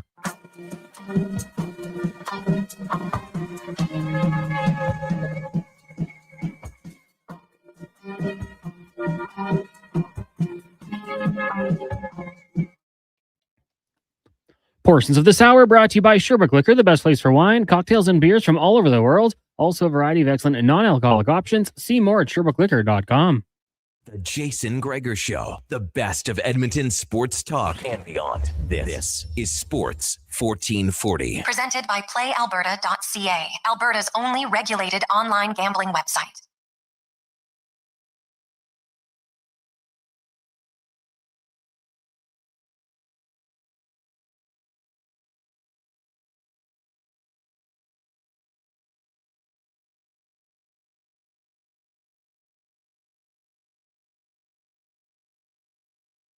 325. Shout it out loud, Oiler fans. Where do you think? Friday night, road game in Anaheim. Oilers have talked about it. They feel comfortable on the road. They've won a lot of road games. Heck, they won both in Vegas last year to start that series. They've won lots in Dallas over the years. Los Angeles. Won in Florida when they had to. 1 year. So they can be a good team. Anaheim, that building should be pretty loud. They haven't had the playoffs in Anaheim in 8 years. So you know what? It'll be loud. The Oilers are a veteran team. They've had games that they've lost before where they kind of gave it away. That's not new. So in theory, they should be able to bounce back. The one thing they've learned dating back from Duncan Keith joined the team to then when Corey Perry came in and McDavid and them talked about it is, I know it sounds boring and cliche, but it's true. Don't get too high. Don't get too low. After wins, you can't act like you've won the cup. After a loss, the season isn't over. So we'll see how they bounce back. You know, Anaheim's going to be fired up. They're going to come out. It's the old adage on the road. You want to handle the first 5-10 minutes. Even better if you can get a young team playing from behind early on. That would help. Like the Oilers, they were chasing the game. Basically, the majority of that game last night. And that's not ideal. Right? It just isn't. You know, they got down. Well, Leon did score first, but then it was tied. And after that, so basically, other than 4 minutes of the game, 3 minutes of the game, I got to look back at the time from Gautier's goal to Draisaitl's goal. Might have been 3 minutes, might have been 4, I can't remember. But other than that, they weren't playing with a lead. They had a lead for, I looked it up now, 3 minutes and 50 seconds. That's it. And Anaheim had a lead for the entire second period and all of the third until Szymanski tied it with 6 minutes to go. And then that only lasted 1 minute and 17 seconds. So Edmonton played with the lead for 3 minutes and 50 seconds. And the game was tied for 1 minute 17 plus 9. So for 10 minutes and 15 seconds. So the Ducks had the lead for the vast majority of the game. And it's easier to play at the lead. We all know that. So Oilers, the Ducks have played from behind in game 1 for a little bit, right? And then Edmonton, obviously, when Kapanen scored with minute 54 left. But they haven't had to chase very often. I think it'd be key for the Oilers to get up and then hold the lead for a little bit longer and just force Anaheim. Everybody takes chances. Even Joel Quenneville outlined it because someone asked him, could you find a way to play how you do when you're trailing or when you're leading compared to when you're trailing? And kind of Chuck goes, when you're trailing, you got to take chances. You don't necessarily want to take chances when you're leading, but maybe the Ducks should. Who knows? Maybe that's what they should do. So 833-401-1440, 833-401-1440. Hey, Greg's, any chance Jari gets in if Ingram please playing the way he does? Zayden, I haven't seen Ingram let in a really egregiously bad goal. I had no problem with his playing game 1. Made 2 big saves in the third. Last night, I didn't love the first goal, but after that, I like the Gauthier goal to the go-ahead goal. Nothing on. That's a broken play. Unlucky bounces right to a guy. What can you do there? The Killorn one, same thing. I didn't think there was a real weak goal. So no, I don't think they're close to putting in Tristan Jarry. And I'll just say this. I watched Tristan Jarry again yesterday in the morning skate, and oh my God, he let in 8 straight shots. So no, I don't think it'd be there. And honestly, I'm not sure Pickard's that close either. He hasn't been in the NHL for I'd have to look back, Hans. When was the last time Pickard played an NHL game? Was it late January? Because he got sent down before the break. So I don't know when his last game was. Maybe played one of those 2 games in early February before they sent him down, but I think it's January. January 8th. Yeah, January 8th. So we're coming up on 4 months. So I think it's going to be Ingram or bust. And yeah, you'd like another save from Ingram, but I don't think Ingram's been the major problem right now for the Oilers at this point. So.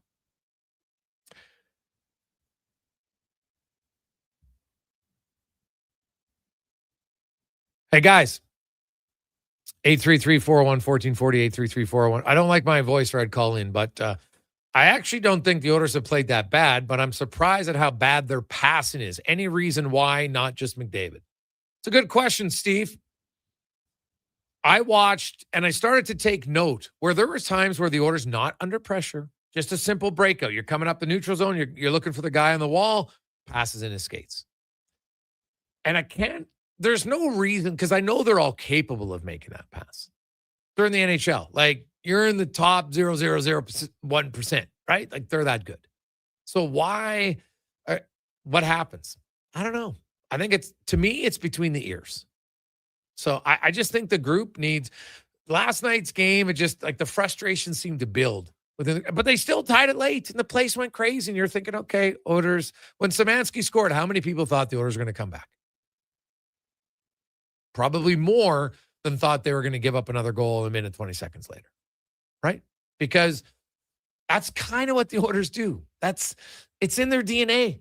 And I could make an argument that until they remove it from their DNA. Now, no one's going to play great every game. But I don't know if this team, and I shouldn't say that, because last year, for a good stretch of 14 games, from the third game against LA to the end of the Dallas series, I thought they played pretty consistent defensive hockey over that time. They had 3 shutouts, multiple games of 1 goal. They played pretty well. So they can do it. But it's not like a natural thing for them, right? They're an offensive-minded team. They feel they can outscore anyone. And they can, but it's hard to always outscore your problem. If it's a tight scoring game, Edmonton should feel confident. Hey, if we get into a tight scoring, low scoring game, tight checking game with limited scoring chances, we feel confident that we can bury our chances at a higher rate. That would probably be fair for most nights. But you can't always say, hey, we can outscore anybody and we'll just run and gun with them. That's too much of a risk. So they need to tighten it up here. Play how they did without Draisaitl. And trust me, Draisaitl's not the problem. As I mentioned, Draisaitl's leading the NHL playoffs in 5-on-5 scoring. Draisaitl's guys coming off an injury, he's got 4 points. He's been great. That line's been fine. Kapanen, 3 points. Jake Wallman's got 3 points. Podkolzin is up there. Like, 5-on-5 scoring, as I've said for years, is not the issue. And if you could have asked any Oiler fan, no one would have ever bet you that the Oilers through 2 games would have 8 5-on-5 goals and McDavid wouldn't have a point.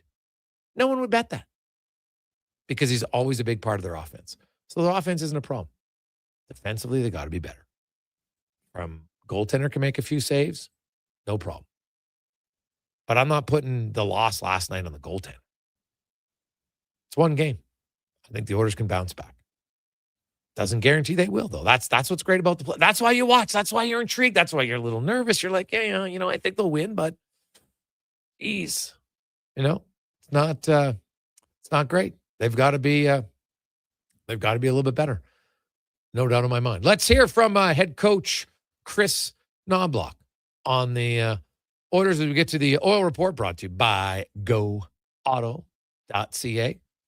Go Auto in your communities. They got 73 different locations. But more importantly, they give back to where they work. $27 million have they donated and given back to various charitable groups. GoAuto.ca. Knobloch was asked about breaking out of their own end. And what is Anaheim doing, or is it more what Edmonton's not doing? I think there's been a lot more attention to details on both sides, playing better defensive hockey. And I think Anaheim has been pretty wide open with their play through the regular season. And now that being playoffs, I think everyone dialed it in. Same with us, just knowing how important it is to play good defensive hockey. And probably a lot extra attention to playing good defensive hockey when McDavid's on the ice. So it makes it a little bit more difficult to get through that. And so, yeah, I would like a little more us connecting on passes and being able to get some shots off the rush. I think in game one, there was a lot of shot attempts off the rush. Last night, it was pretty tight checking. There wasn't much off the rush for both teams. Yeah, off the rush, I would agree. Not a ton. That's like 5-on-5. It's not the issue here. Like the numbers back it up for Edmonton. It's not 5-on-5. It's special teams. Penalty kill, power play, not good. Give up just one of the worst giveaways I've ever seen on a power play. Like, it's unbelievable. So now, what about the penalty kill? What can they do to improve it? Yeah, we're going to find a rhythm with our group right now. Missing Henrique is a big hole for us. Just stabilizes everything. Taking the first face off, everyone set up for the pairs, and hopefully Rico's able to join us sooner than later. But having him missing just takes away the rhythm and just the pairs. So we got to sort those things out. I don't like the first goal against. The second one was off a scrum, and that was a great scoring chance that they had there. But the special teams are usually the factor in a hockey game. And last night, the fact that we're outscored 3 goals on the special teams just makes it so hard to win a hockey game. But I think we've got a lot of good guys who can step up and do that job. We just got to narrow it in and decide who are taking over those responsibilities.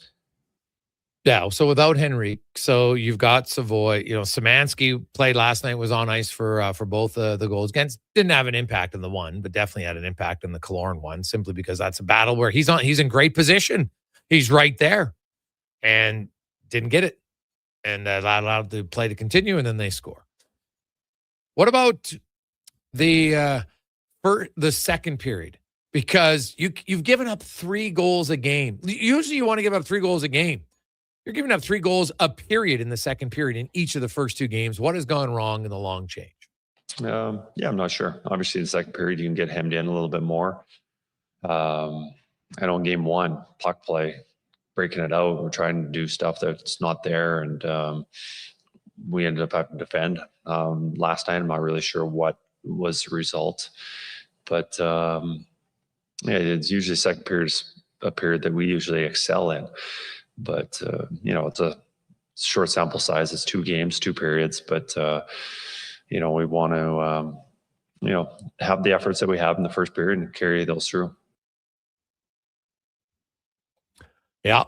And you look at the penalty kill. So what the Ducks haven't had much penalty kill time, but they're getting off way too many shots, right? The Oilers are giving up way too many shots. Now, I know someone would look and say, Gregor, what are you talking about? They only have 10 shots. Yeah, they have 10 shots in 6 minutes and 45 seconds. Okay, if you do that as a shot rate, and I know it's an extremely small sample size, but it's the best shot rate per 60 in the NHL playoffs at 88. All right, it's ridiculous. Now, if you go through the regular season, is it sustainable? Of course not, but you can't use sustainable as an argument in the playoffs because it's a small sample, and you don't get to wait for the whole year. Now, Edmonton led in the NHL regular season, right? They had the best shot for, so shots for, not a big deal for them, and really in game 2, the Oilers shot 4, they'd have no problem with it, but it was Anaheim has been very good. They don't spend a lot of time on the power play because they're scoring and they're shooting a lot. So Oilers got to try to limit some shots for sure. And I think they got to pressure more quicker. I think they got a little bit too passive. I'd like to see them be a little bit more assertive to not allow the Ducks to get so many quick shots. That would be my choice. One last one. What about the center ice depth? Obviously, Henrique and Dickinson. Now, you still have Draisaitl, still have McDavid, Nugent Hopkins. I don't know. Is it tested? What does the coach think? Well, this year I feel like we've got a lot of options. We've got a lot of center depth. Curtis Lazar is a centerman. Szymanski's centerman. Nuge has been playing more center than he has in the past. So I think we have some options, and I think guys can fill those roles. Obviously, our number 1 and 2 centermen are 97-29. But 3 and 4, obviously we'd like to have Dickinson and Henrique in there, but I think Szymanski's done a great job. He had a great game last night.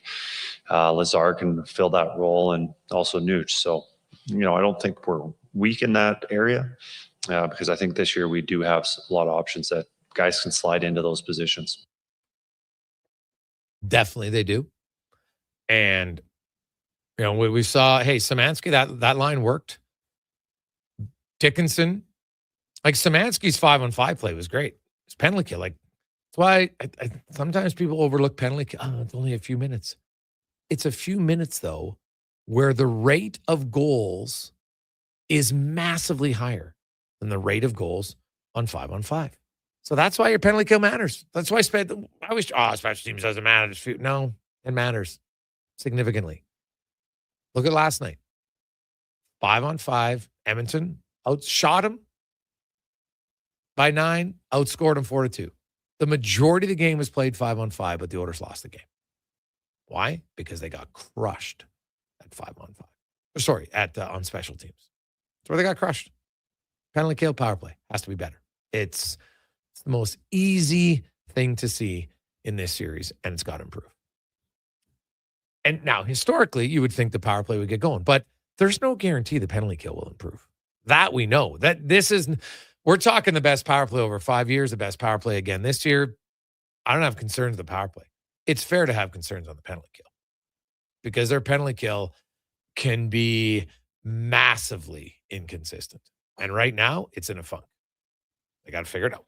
Take a break. We'll return. Talk, hey, you know what? Things are coming back. We'll tell you about it next on The Gregor Show, presented by PlayAlberta.ca. One app, triple the action. Play Alberta is proof that good things do come in threes. Whether you're into playing any of our exciting casino games, betting on your favorite professional sports teams from around the world, or buying into Canada's biggest lotteries, Play Alberta is the province's only app to do it all. Download today and discover a new way to play. Must be 18 plus to play. If you gamble, use your game sense.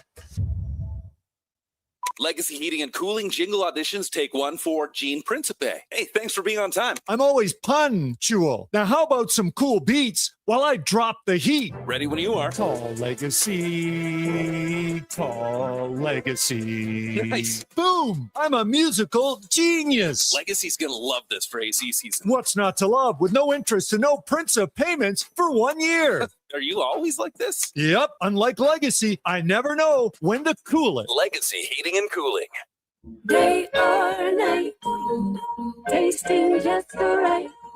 You can order oodle noodle at oodlenoodle.ca, delivering you the news almost right away. Remember, you can order oodle noodle at oodlenoodle.ca.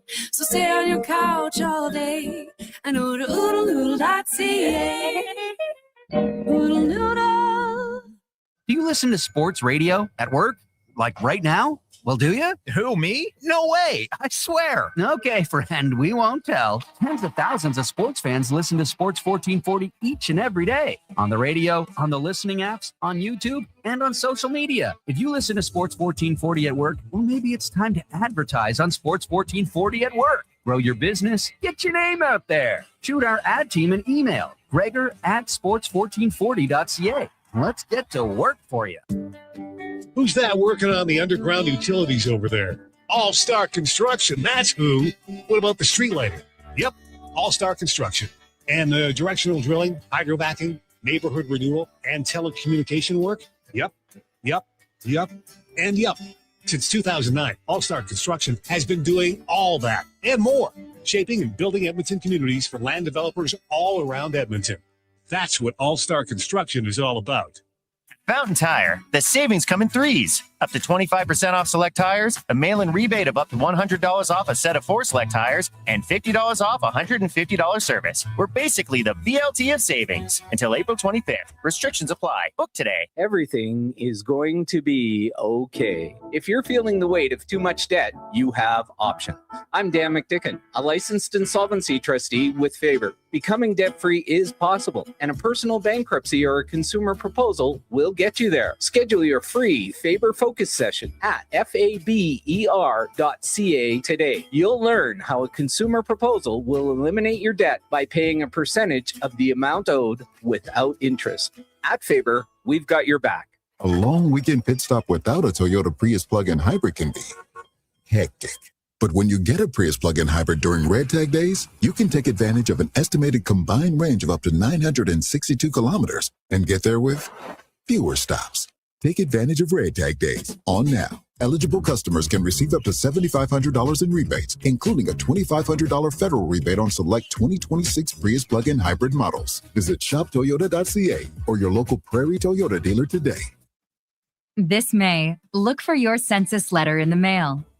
The information you provide helps plan services in your community that support employment, transit, education, healthcare, and more. It's easy to fill out and completely confidential. Find out more at census.gc.ca. Your census, your community, our future. A message from the Government of Canada.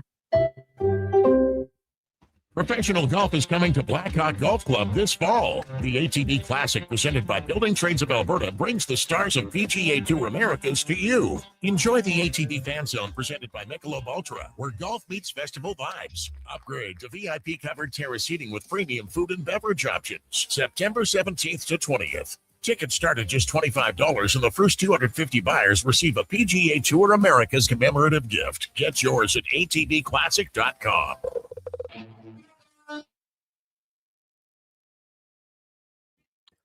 Portions of this hour brought to you by Ewell, helping you finish your electrical project is their goal. From pot lights to electrical panels, the gear you need is at ewell.ca or in person at one of their Edmonton area locations. Ewell.ca, your partners in power. The Jason Gregor Show, the best of Edmonton sports talk and beyond. This is Sports 1440. Presented by PlayAlberta.ca, Alberta's only regulated online gambling website.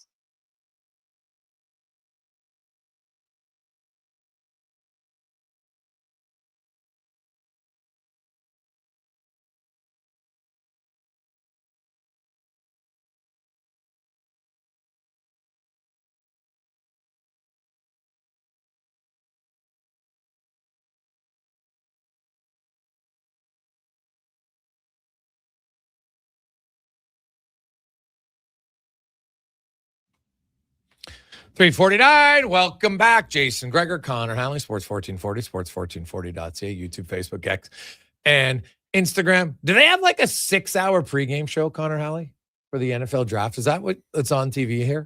Yeah. They go crazy for the NFL draft. Like 6 hours or what? What are they talking? Like every player? Are they talking about the Vrabel saga too? Do they mix that in? They keep that out, okay. surprisingly enough. But they've had coaches. Freeman of Notre Dame was there. That Buckeyes head coach. You could have 4 first-round picks. So they do a lot of things. I'm sure there's some. Is it fluff pieces? Yeah. They do those great stories. And they do all sorts of things. Gee, man, the internet sleuths are all over that. I saw the other day on the that they're now they found pictures dating back to 2020. So 9 months before her child was born, she was in Tennessee. And then 4 days after, she tweeted out, "Who's the greatest Michael?" Former player and coach. That's the name of her child. Oh God. Yeah.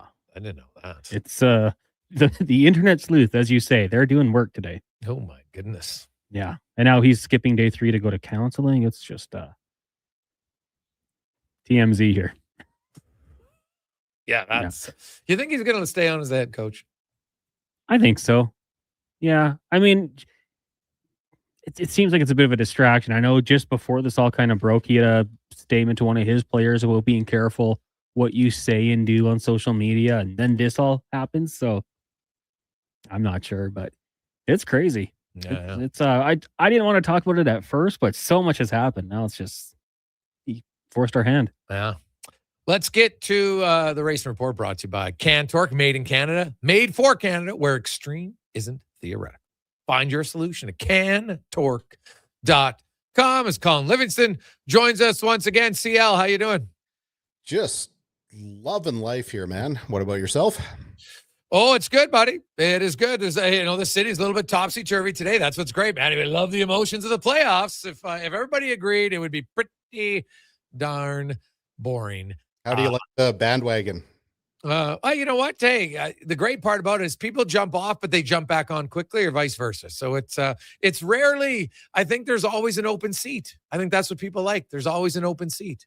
I can't say I've watched a game, but this just got thrown on my desk here, so I figured, what the hell not? Throw it on and show a little bit of pride for the city. I like it. We're getting F1. We'll be back in May. So it's time to, I know you love IndyCar probably better than F1. And, Kyle Kirkwood had a 2-point lead, and but Palou won Long Beach now, and he's up by 17 points. So maybe they'll go back and forth. But you look at Long Beach, which is a track that you actually like. Did the hype live up to the race in your eyes? No. Honestly, it wasn't the race that I was hoping for. I was glad to see racing again. It's been a long drought with, IndyCar just came off of a 3-week break. They now have another 3-week break before they get ready for the next set of events. But with F1 gone, it was nice to see. I had hoped to catch the IMSA race there. I just didn't get to where I needed to be able to watch it. I was also watching a lot of go-karts, so had to bounce back and forth. I mean, it was a moderately clean race. There wasn't the sensational passes that I was hoping for that we've seen in the past, that some of these guys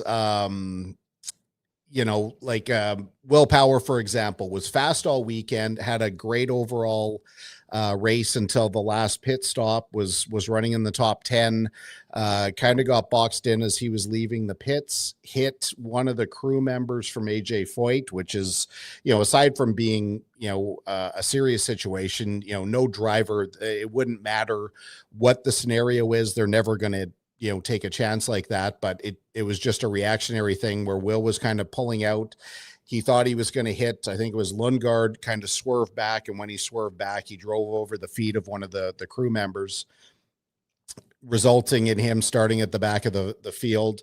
Again, he'd been quick, but he was following our old buddy Stingray Robb for, my goodness, probably 5, 6, 7 laps, and wasn't able to get past him. It was only through some drivers who would kind of push their tire life and push their fuel mileage that had to come in towards the end of the race that he was able to get up to like 19th. So yeah, I was hoping for more of the sensational, but for the most part, it was a pretty clean race, which is also entertaining in its own way. Looking at now Ferrari, they had a filming day. Can you explain what filming day is? So every team has a number of air quote filming days that they're allowed to put their car on track, they're able to run. The intention is for them to be able to shoot essentially B-roll that can be used throughout the year, where they will follow behind a car to show the car from the front, and they'll have a car chase from behind so they can show the rear view of the car. That's kind of the intention. But Ferrari took one of their filming days and turned it into an unofficial test. I think it was actually yesterday, being able to test all these new components that they've been talking about for the last couple of weeks. I mean, that's one of the things about this 5-week break, is that you're really going to see teams who have done their homework versus teams who maybe just haven't found the solutions. I know every team's working hard, but there's I think when the cars come off the trailer and get on track in Miami in a couple of weeks, it's not going to be the status quo. Mercedes is still probably going to be the fastest on track, but the pecking order, I think, is going to be it's good. I can't tell you who's going to be doing what because I don't have access to that data, but I just don't think it's going to be status quo. Okay. It's interesting. I was just kind of curious in what filming day would look like. What about the upgrades? They're not going to be formally approved until just before Miami, but what does that mean? So there's a program that's part of the series now. Like when an engine manufacturer develops their power unit and it gets approved, they're locked. They're, what's considered homologated. They can't change it. They can't upgrade it. They can't do anything, except if they can show that they're between 2 to 4% lacking from what the leaders are, which it seems like Ferrari's qualified. We won't formally know anything until just before Miami, but what that allows the other manufacturers to do, and the intention is to kind of keep the competition a little bit closer, that, we don't have situations like, 2021 where Red Bull ran away with everything because they had an aerodynamic advantage, 2014 when Mercedes really locked onto the turbo hybrid engine. It just gives teams a chance to kind of close the gap. I mean, you can't just, they put so much time, money, and effort into developing these things in the beginning. It's not like you can just say, okay, well, we're going to, take the pistons out, and instead of making them out of, titanium, we're going to make them out of pistaloy, which is a customized alloy. Like, they've already done all that homework. They just need to find the little bits of little areas to try and improve. But again, they're not allowed to do anything until they get permission under this, the additional development upgrade opportunity program. Okay. Also, the Sebastian Vettel, basically going as far to say that maybe F1 has kind of lost its DNA, and I'm guessing you agree with him. 100%.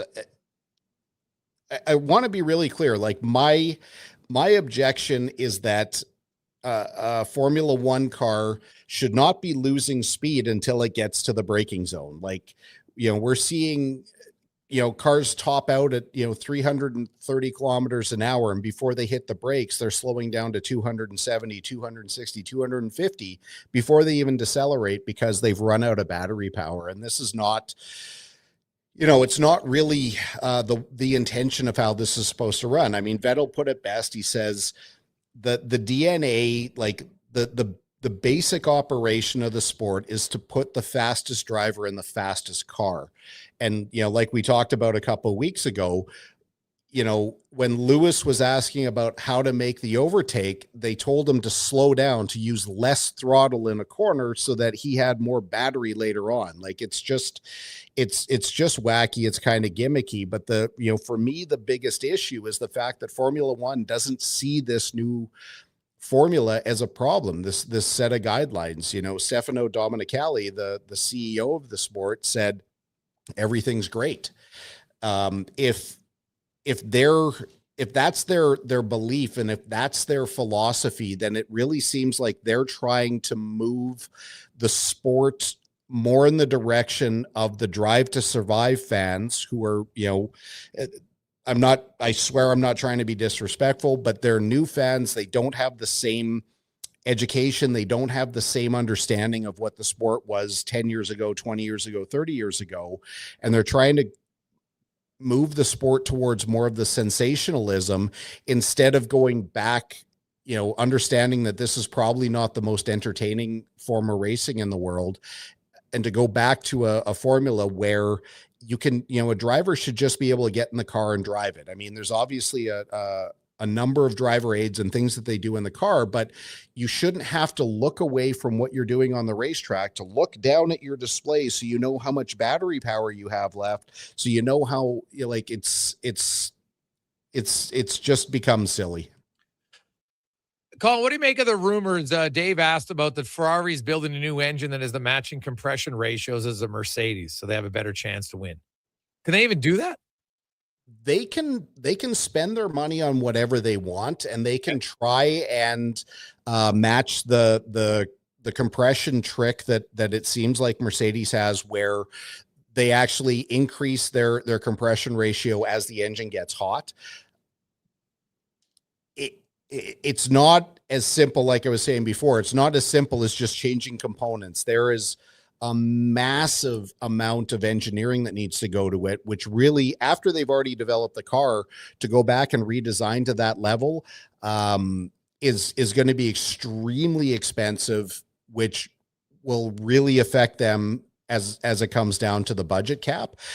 But they have, I think that they can't wait until the new compression tests are released later on this year so that Mercedes maybe gets scaled back. We won't really know until later on in the year, though. Okay. Awesome. Colin, enjoy the weekend. And I know enjoy your new hat.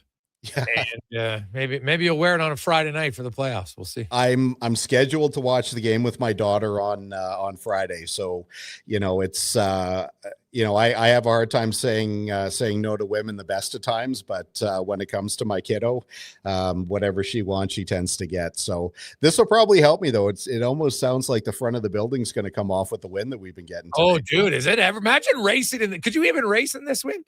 You could. It would really suck.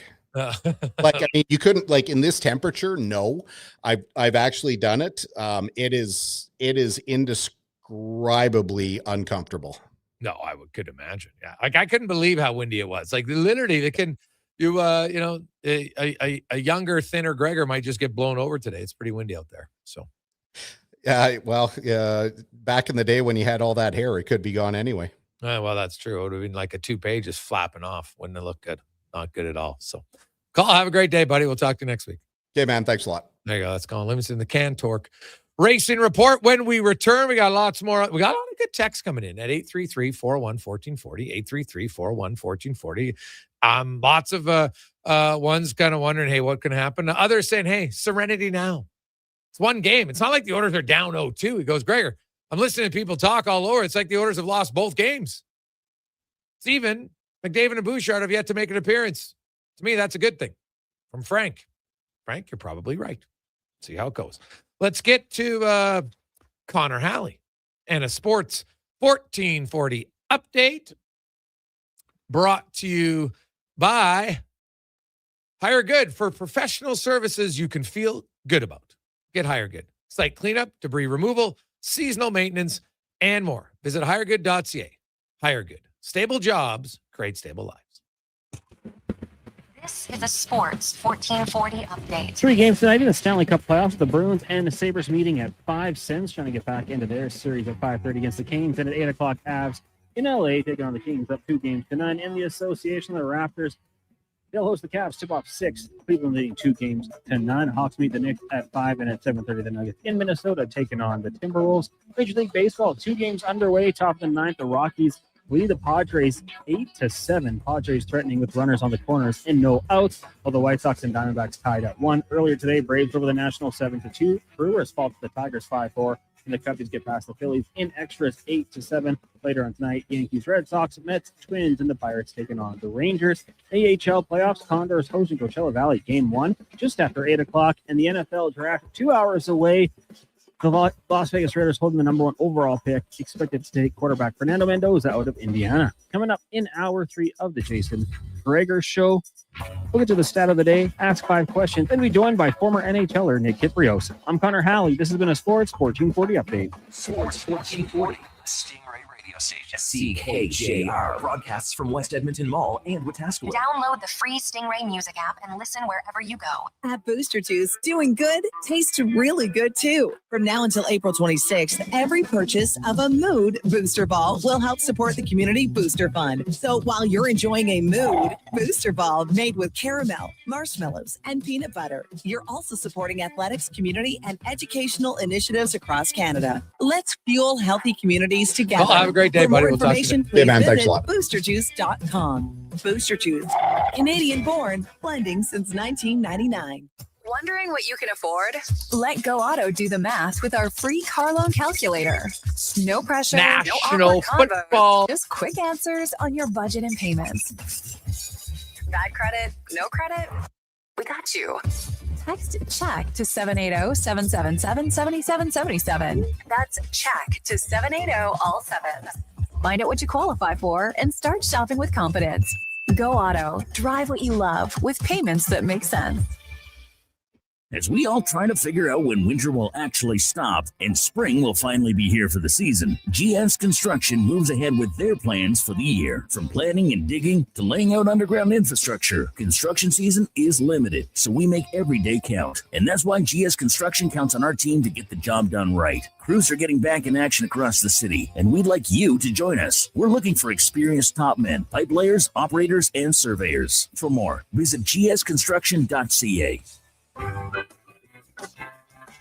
Getting your vehicle sparkling clean doesn't have to cost a fortune. Take it into Hughes today and pay just loonies a wash. Find us at hughescarwash.com. It's playoff time, and we've got a lot to talk about. This is Andrew Walker on Edmonton Sports Leader, Sports 1440. Tune in after every Edmonton playoff game for the Legacy Heating and Cooling postgame show. Visit the experts at legacyheating.ca. What if you could hire motivated, safety-trained youth with no risk and funding to support you? At Careers The Next Generation, we make hiring easy with funded internships across Alberta in trades, IT, forestry, and more. Interns are WCB covered, complete high school accredited safety trained, and arrive ready to contribute from day one. With 42% of RAP students completing their apprenticeship by age 22, you get skilled workers faster. Spots are filling up. Visit careersnextgen.ca today. Well, get ready for a silly hockey fans. Your partner in power just skated onto the ice. EWEL.ca, the new e-commerce website for electrical wholesalers Edmonton, is ready for the power play 24/7, 365. UL skates to where the puck will be in 5 years. Now that's forward thinking. Killer selection, slamming products from the best brands, and legendary service. Don't sit on the bench. Get your account today at EWEL.ca and win that project. Plug into your partner in power. Get an EWEL.ca account today. This May, look for your census letter in the mail. The information you provide helps plan services in your community that support employment, transit, education, healthcare, and more. It's easy to fill out and completely confidential. Find out more at census.gc.ca. Your census, your community, our future. A message from the Government of Canada.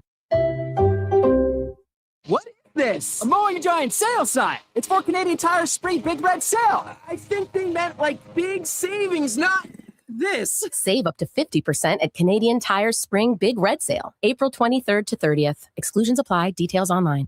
Bringing every project to life requires the right team. By joining the Japa Machinery Group service or sales teams, you can be part of setting a new industry standard. Celebrating a legacy of excellence with Japa. Learn more at japamachinery.com.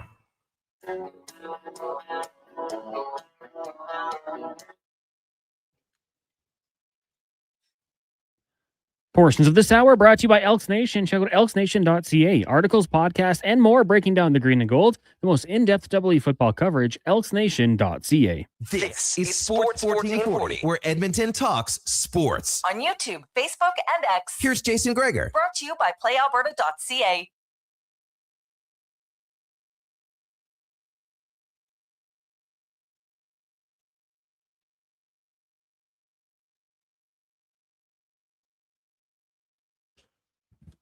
After 4 o'clock, welcome back. Jason Gregor, Connor Halley, Sports 1440, sports1440.ca. It's the Gregor Show presented by playalberta.ca. The Daily Grand, our favorite game we've never won, but like to still play because eventually it's going to have $1,000 a day for the next 20 years. $7.3 million. You can get in at playalberta.ca. Also, we got a little NHL Jason Gregor Show odds boost specials. LA Kings. Could there be more than 3 goals tonight in that series? Dare to dream. Kings, I feel like they can win 1 game in this series. I think it might be tonight. So, go with that one. Also, the Raptors, pretty much a must-win game for the Raptors. Let's not kid ourselves here. They need a win desperately tonight. And we got a very specific goal in the Ottawa-Carolina game. So you can check that out as well. playalberta.ca. Man, someone's eating something good here. It smells great in the studio. Oof, nice. Hey, boys, speaking of wind, man, I drove to Three Hills today. The big trucks were swaying. Oh, you want to talk about stressful jobs? There's a lot. I'm sure people text in, like, what's a stressful job at different times? Like a brain surgeon, to me, stressful job. Okay? That's pretty stressful. But driving one of those big rigs when the wind is just howling like that and you feel it swaying, like, man, you're white knuckling it all the way. Brutal. It's like, and most of us have done it in the dead of winter here, where you're driving, it's that icy conditions and you're just holding you're a little stressed. You just feel, you get to your destination, your neck is tight and your shoulders are tight. Man, I'm driving one of those big rigs in the wind like this. That's gotta be a stressful one for sure. I would think. So we'll see where it goes. Hey guys, it's just one game. The Oilers are always a little slow to start. They play better when their backs are up against the wall. That one comes from Michael G. Hey, Greg's, Bouchard had a 5-star giveaway in game 1. I thought he was much better in game 2. Then McDavid, 5-star giveaway yesterday.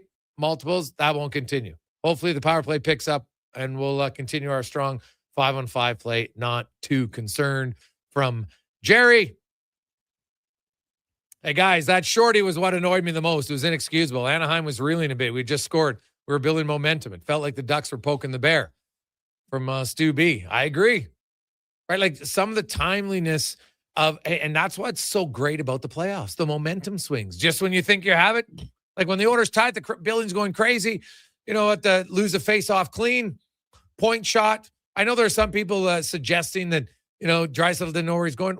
My question always is to this. Do people, when they say that, do you know what the Oilers' game plan is for where the center iceman's supposed to go when they lose a draw cleanly? Not what you were coached, because I can tell you, every team has different responsibilities on different situations. And you know where the center iceman goes? To the slot. Watch it. That's what they do.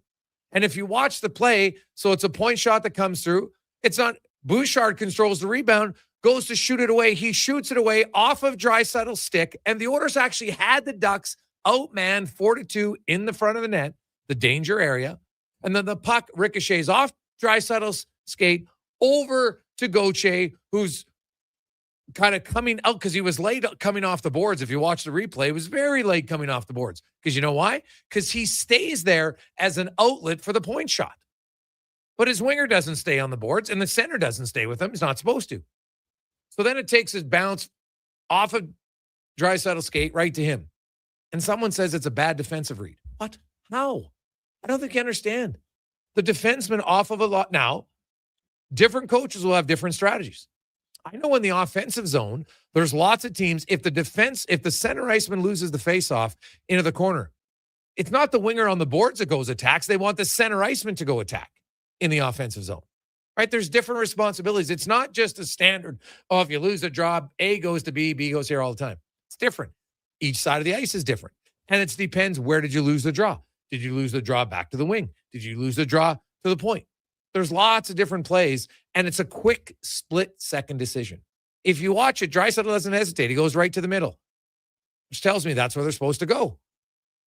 Into the high slot area. Defenseman cover the low slot. Center iceman covers the high slot.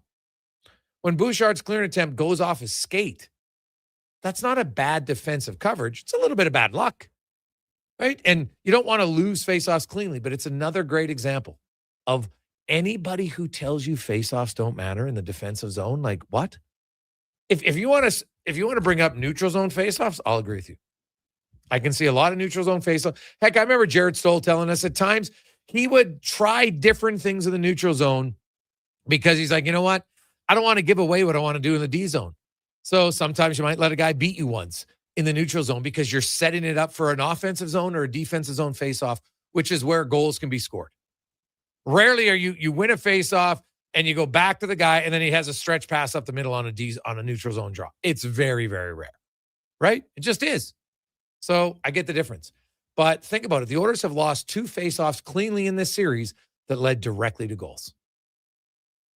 The power play goal in game 1, 5 seconds after they score. And then that one. That's why faceoffs matter. You can lose it. Don't lose it cleanly. That's the main one. So, yeah. So it's not good. Hey guys, a dump truck flipped on the Henday today because of the wind from MTR.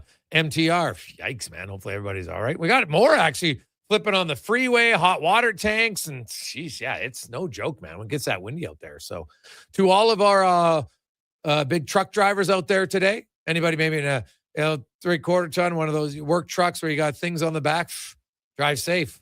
Hopefully, because that would be the worst feeling, man. I've never driven a big rig, well, way back when in 5-ton, but nothing much bigger than that. So still, that was a little nerve-wracking. So, Cons, you ever driven a big vehicle bigger than a truck, like a 1/2 ton? No. I'd like to. It is fun. I'm not going to lie. I love the truck. I love driving a truck. I want one now. Yeah. I actually, now that I say that, I did get forced into driving just the semi without the trailer on it once. A little bit nerve-wracking. But I will say, like, the gear shift was unbelievable because you have so many gears, man. You're switching that all the time. And, that part was fun. I'm not going to lie. So I would recommend everybody should get to drive one time in your life when you're a youngster. Well, youngster being a young adult, of course. We'll come back. Nick Kiprios will join us. Break down the NHL playoffs.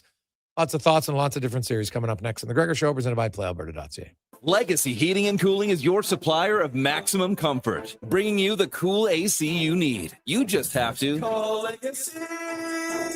Call Legacy. For comfort at night when the hot air suffocates you. Call Legacy. Call Legacy. For comfort in your wallet with no payments or interest for 1 year. Call Legacy. Call Legacy. You deserve comfort. Cool off today with AC from Legacy Heating and Cooling. You got a go-to coffee spot, a trusted barber, even a lucky game day jersey.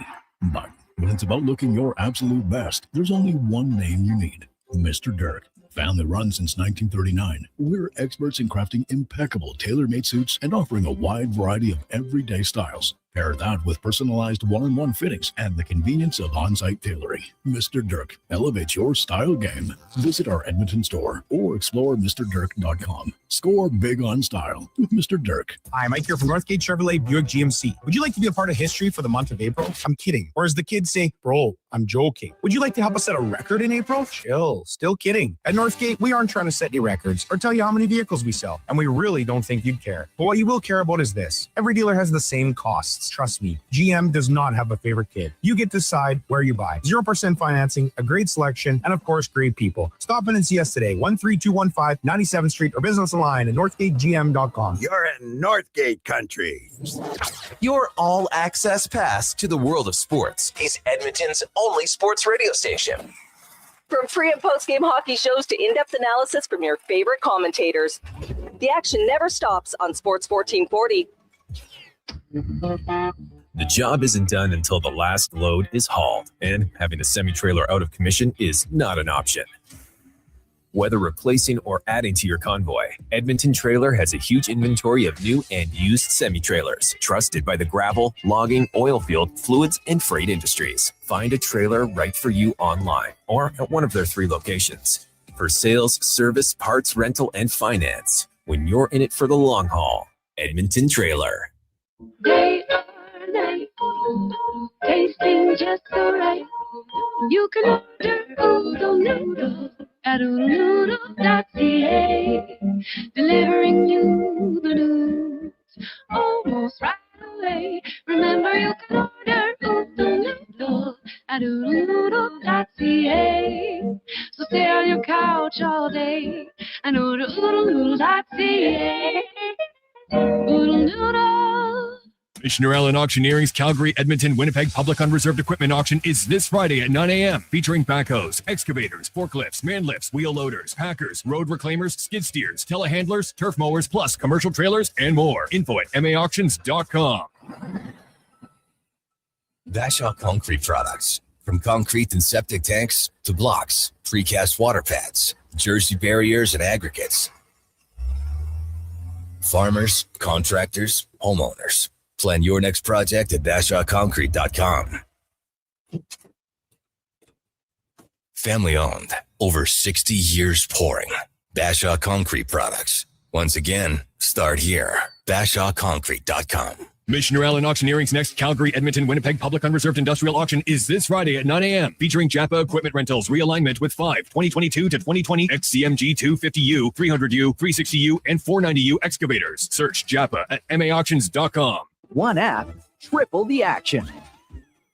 Play Alberta is proof that good things do come in threes. Whether you're into playing any of our exciting casino games, betting on your favorite professional sports teams from around the world, or buying into Canada's biggest lotteries, Play Alberta is the province's only app to do it all. Download today and discover a new way to play. Must be 18 plus to play. If you gamble, use your game sense.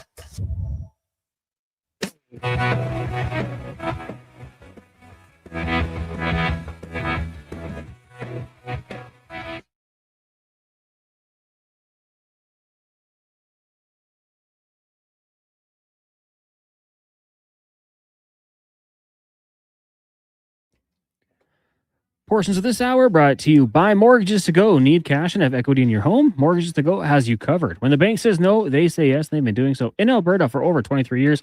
Call 1-888-888-5998 or visit mortgagestogo.ca. The Jason Gregor Show, the best of Edmonton sports talk and beyond. This is Sports 1440. Presented by PlayAlberta.ca, Alberta's only regulated online gambling website. We roll through game day, Sports 1440, sports1440.ca. Everything's a game day now with playoffs going on, NBA, NHL. Of course, 3 games tonight as we enter that phase of the first round where some teams are getting an extra day off in between games. So had 3 games last night, 3 games tonight, 3 on Friday and Saturday. Then it gets back to kind of the regular 4. You'll have the Sabres and Bruins at 5 o'clock our time, which we all know is 5:10. Then the Hurricanes and Senators. Sens need a win. They're down 0-2. And then the Kings, the late game tonight, hosting Colorado. Games have been close. The Kings, man, they had a lead late in game 2, but couldn't hold it. And Colorado tied it, then won it in overtime. And we'll see. The Kings need someone other than Artemi Panarin to score a goal. That's hey, we know, like, offense isn't Edmonton's problem. They got to limit mainly on special teams, right?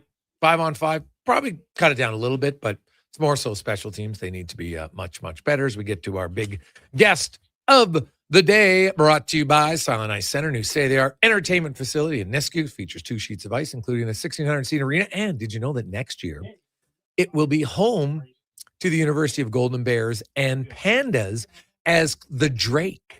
Claire Drake is getting renovated. So all the games will be out there. That fantastic facility. Great. The players are going to love it.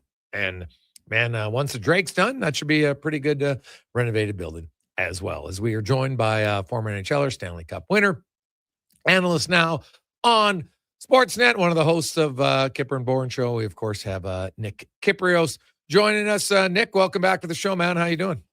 I'm good, pal. How are you? Oh, I'm all right. I am all right. The playoffs, there's definitely been no shortage of storylines, some expected, some unexpected. And I'll start in Edmonton, the unexpected, that the Oilers have scored 8 5-on-5 goals in 2 games. I mean, McDavid doesn't have a point and had probably maybe his one game of his career where I think he fought the puck more than I've ever seen last night. So I don't expect that to continue. I don't think a lot of it has to do with the Ducks. I think some of it just has to do with the guy. You can care too much. I'm sure you played with teammates at times where, you know, you try to do too much. You end up doing less than you want to even accomplish. And that led to a ton of turnovers from the captain. Yeah, well, listen, we are talking about one of the most extraordinary hockey players in the history of the game, and what he's capable of doing on any given night is much different from the majority of the current players or the ones historically in the past here. And sometimes that calls for, you know, pushing the envelope a little bit and trying a little too hard or trying something new, or, you know, just the capacity that he has is incredible. And sometimes you got to take the good with the not so good. And it hasn't been rolling for him the last little while, but that won't keep him from continuing to be Connor McDavid. And it will turn around because it has his whole life. Yeah. Like, If you would tell me that McDavid hasn't played well and that was your major concern, I'd be like, oh, that's like it's a good problem because you'd think that he'll turn it around. Now, will the penalty kill turn it around? That I've got some concerns about. No Henrique, no Dickinson, and the Oilers' penalty kill. It's unlike their power play, which has been the best in the league for 5 years. Their power play would figure it out. The penalty kill hasn't done that. The penalty kill doesn't give you the benefit of the doubt. So how do you think they can help their penalty kill? Well, for me, it has to be, the goaltender and the guys in front of him.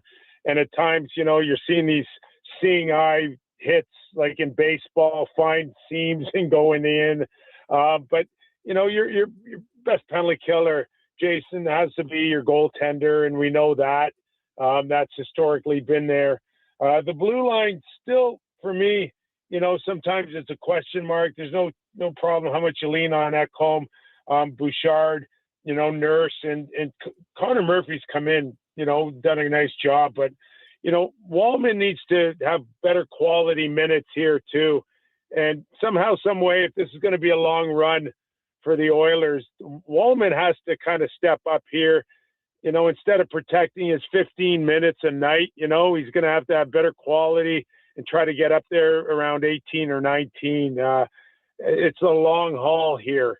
And then that blue line from 1 to 6, I think, has to show better than I think they have overall so far in the short 2 games here. Let's look at some other series. The Penguins and the Flyers. It's good night, Irene, for the Pittsburgh Penguins. There's only 4 teams in history that have come back, so it's not impossible, but they don't look like a team that I think can come back. What about the Flyers game have you liked through 3 games?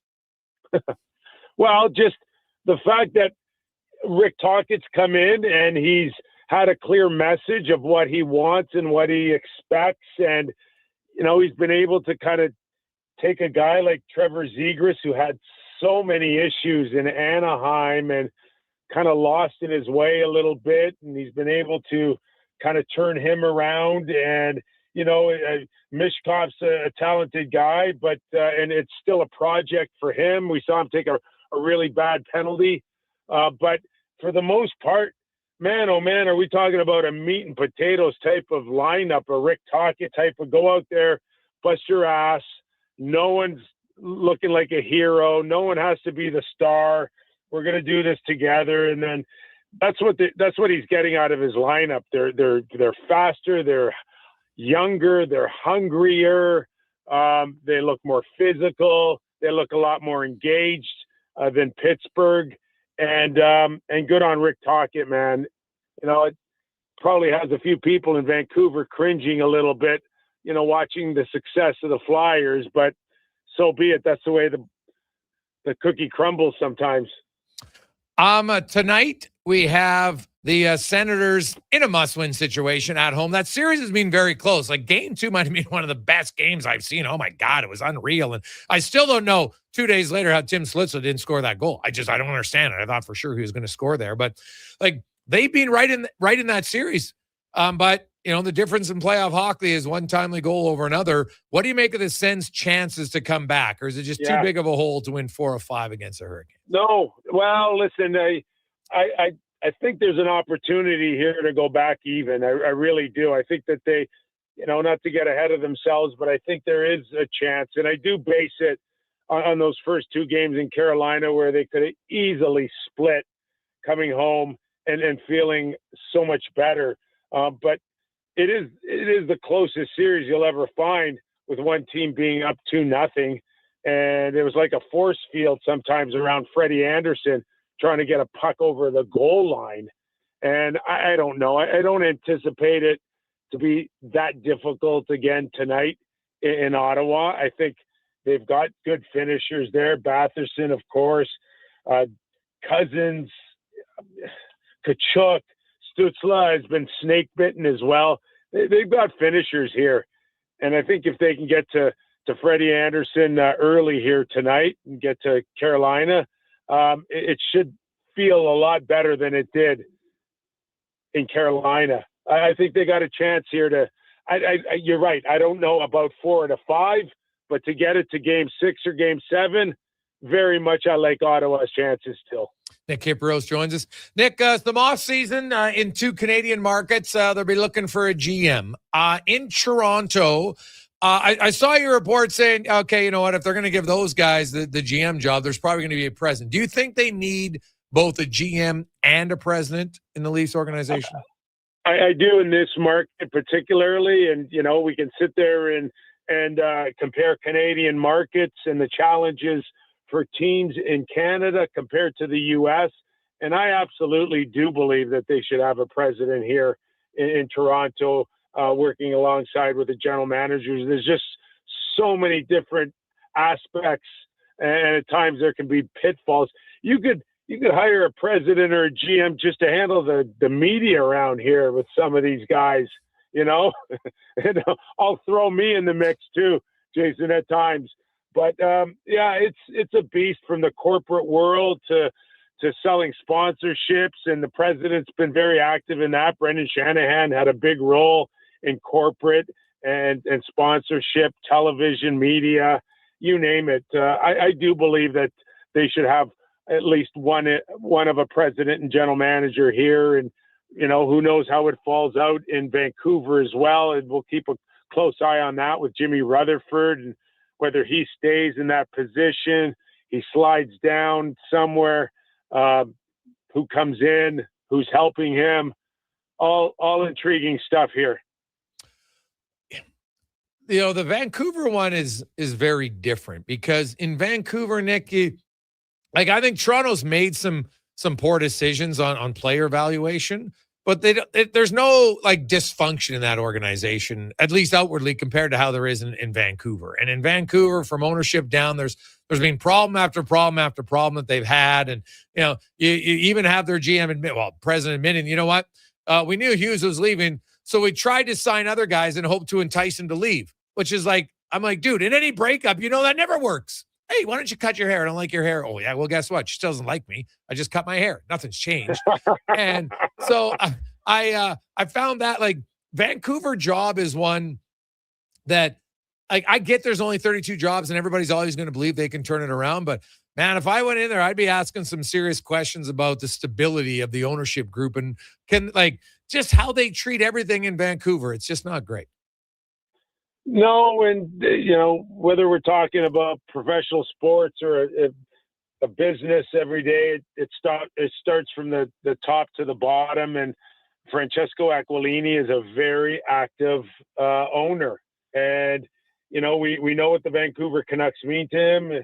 And it's not like he's going to sell it. He's going to keep it. We know that. And he just wants to be a part of it. And that's going to be the challenges. And it's been the challenge from, you know, Mike Gillis to Jimmy Rutherford and, you know, Dave Nonis and Brian Burke when they were there. And it will continue to be that way. So you just got to be able to manage it. If you're Jimmy Rutherford, if you're in the ability to kind of hang in there, and if that's what he wants to do full time.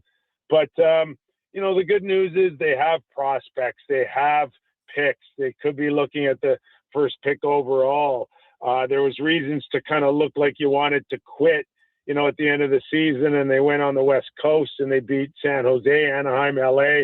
And I'm not hanging my hat on that, but, you know, there seems to be some pride still there. And, you know, if they find the right general manager, and if Jimmy wants to stay on, you just hope that they can all get on the same page, because that certainly wasn't the case with Alvin and Rutherford. That thing went south, and it didn't go south overnight.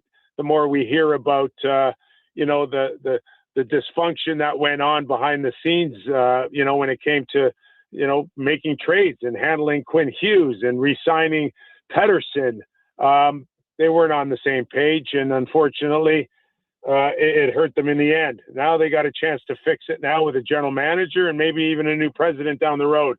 We'll have to wait and see. Nick Kiprios joins us. Nick, what about the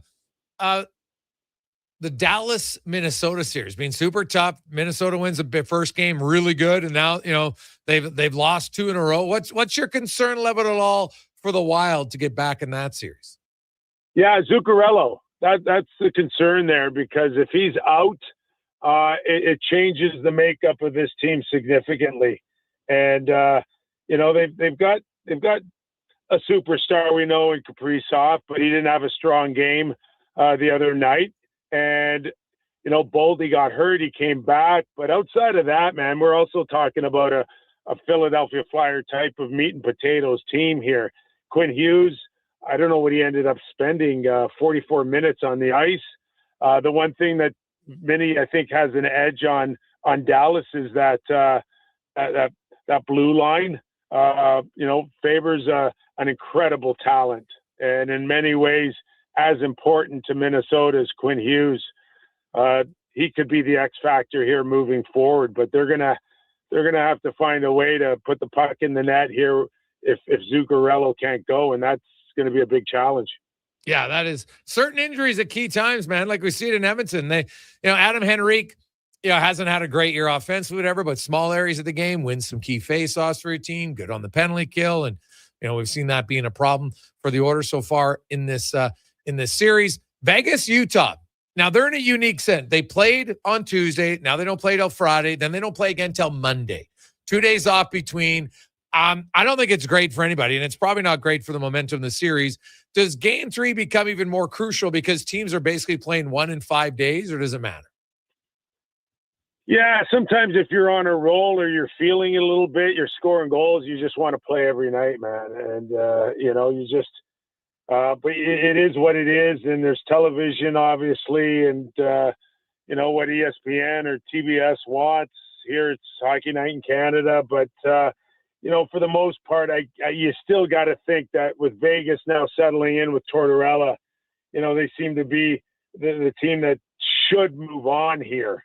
But you got that young and dumb kind of thing going on right now, maybe in Utah, and Logan Cooley all of a sudden looks like an X factor here moving forward. We assume that there's going to be tremendous energy and excitement in Utah. Can they play that in?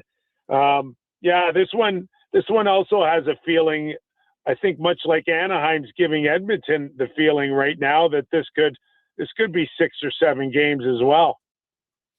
Yeah, well, I look at Utah; they're fast, man, and I give them a lot of credit. They're very fast, third fastest team in the NHL behind Colorado and Edmonton, and I like that series a lot. Which leads me to the last one: is Boston and Buffalo, classical Adams division rivalry.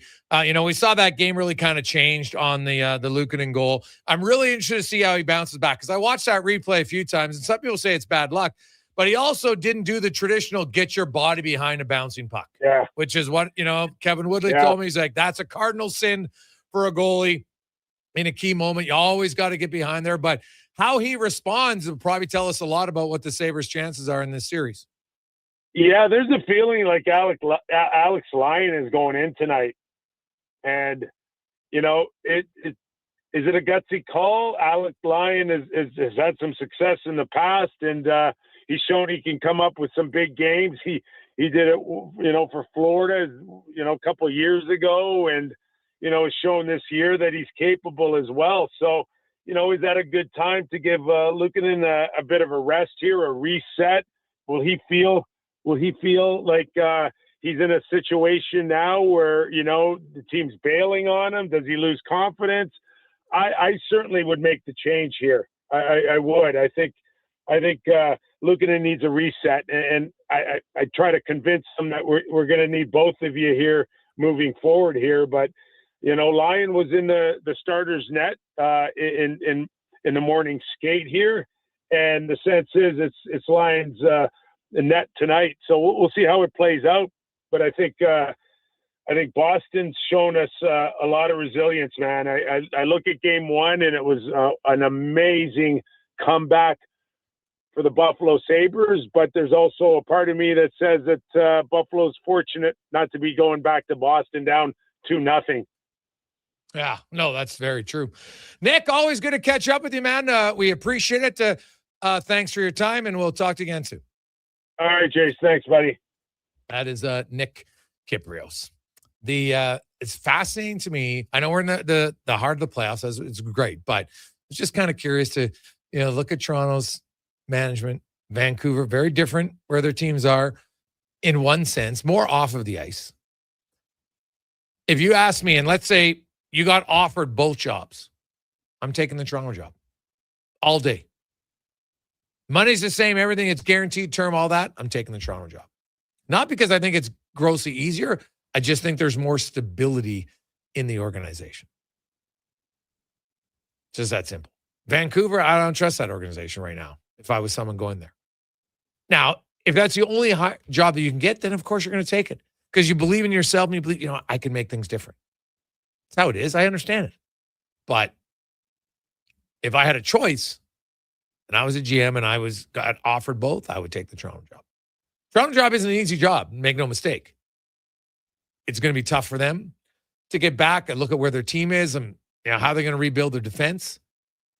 Like, how can they, people say retool, but how do you retool if you don't have prospects or picks to trade to retool? That's the part I don't get. So, and what if they fall out? Like if somebody else, it's not even that Toronto loses. What if somebody behind them wins the lottery? Then they drop out of the top 5 to number 6, and then that's Boston's pick. That's what makes the May 5th draft lottery so intriguing. And just to see who wins. And, like, does Vancouver's luck in the lottery change finally? Them and Detroit, like those two teams always drop down in the lottery. Always. So maybe it changes for Vancouver and they stay and get the number 1 pick for the first time in franchise history. Calgary Flames currently have the 4th best odds. They've never picked number 1. They've never picked in the top 3. Could they move into the top 3? Let's see. Take a quick break. We'll return. It's the Gregor Show presented by PlayAlberta.ca.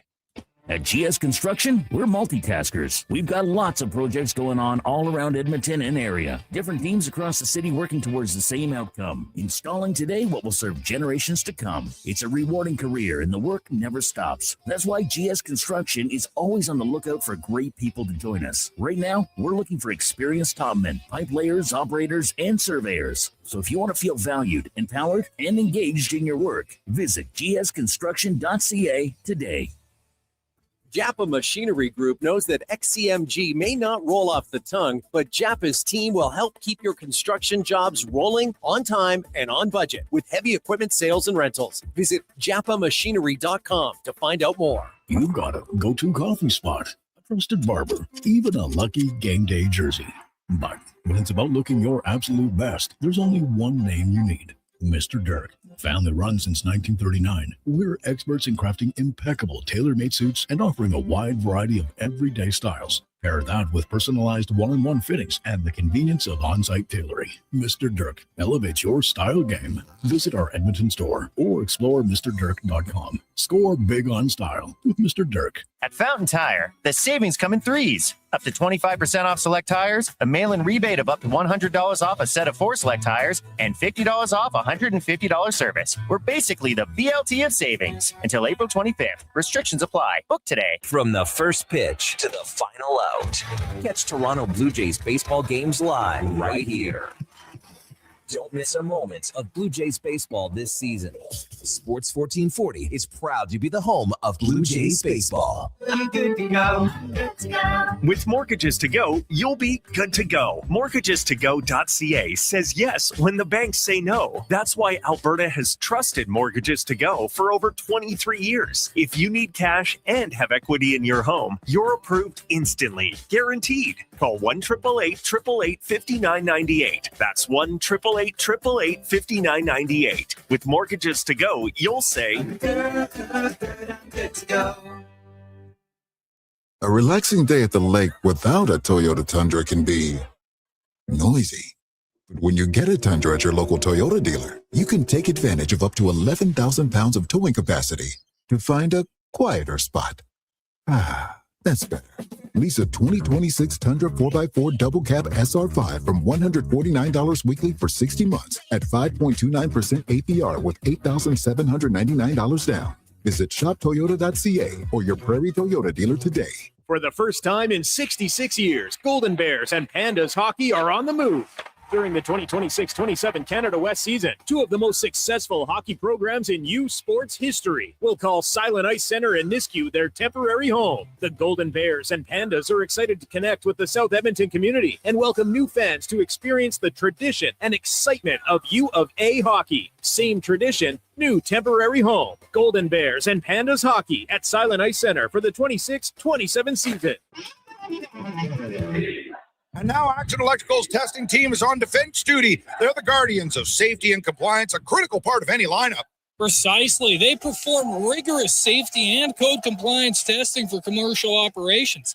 Think of them as the referees, ensuring everything is up to standard before disaster strikes. Their preventative plays are legendary, spotting faults early. Hire the Action Electrical team to bring home a win for your project. Visit actionelectrical.net. Euphoria is back, and it's only on Crave. The groundbreaking HBO original Critics' Call, one of the most explosive, heartbreaking, and entertaining shows on television, returns for a new season, starring Emmy winner Zendaya. If you make a deal with the devil, there's no turning back. A new chapter begins, the real world awaits, and their story changes forever. Wherever these unlucky folk go, there's a cascade of trouble. Euphoria, new season, stream now, only on Crave. Subscribe at crave.ca.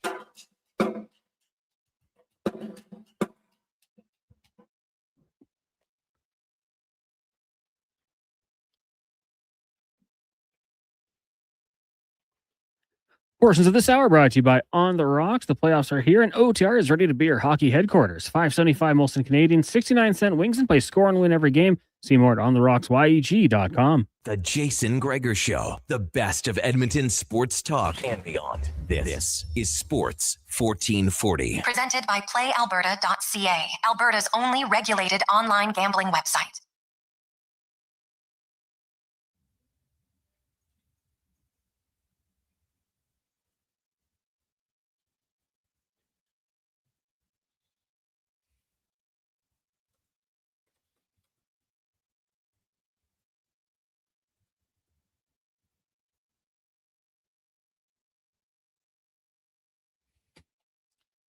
Is that Steve Winwood?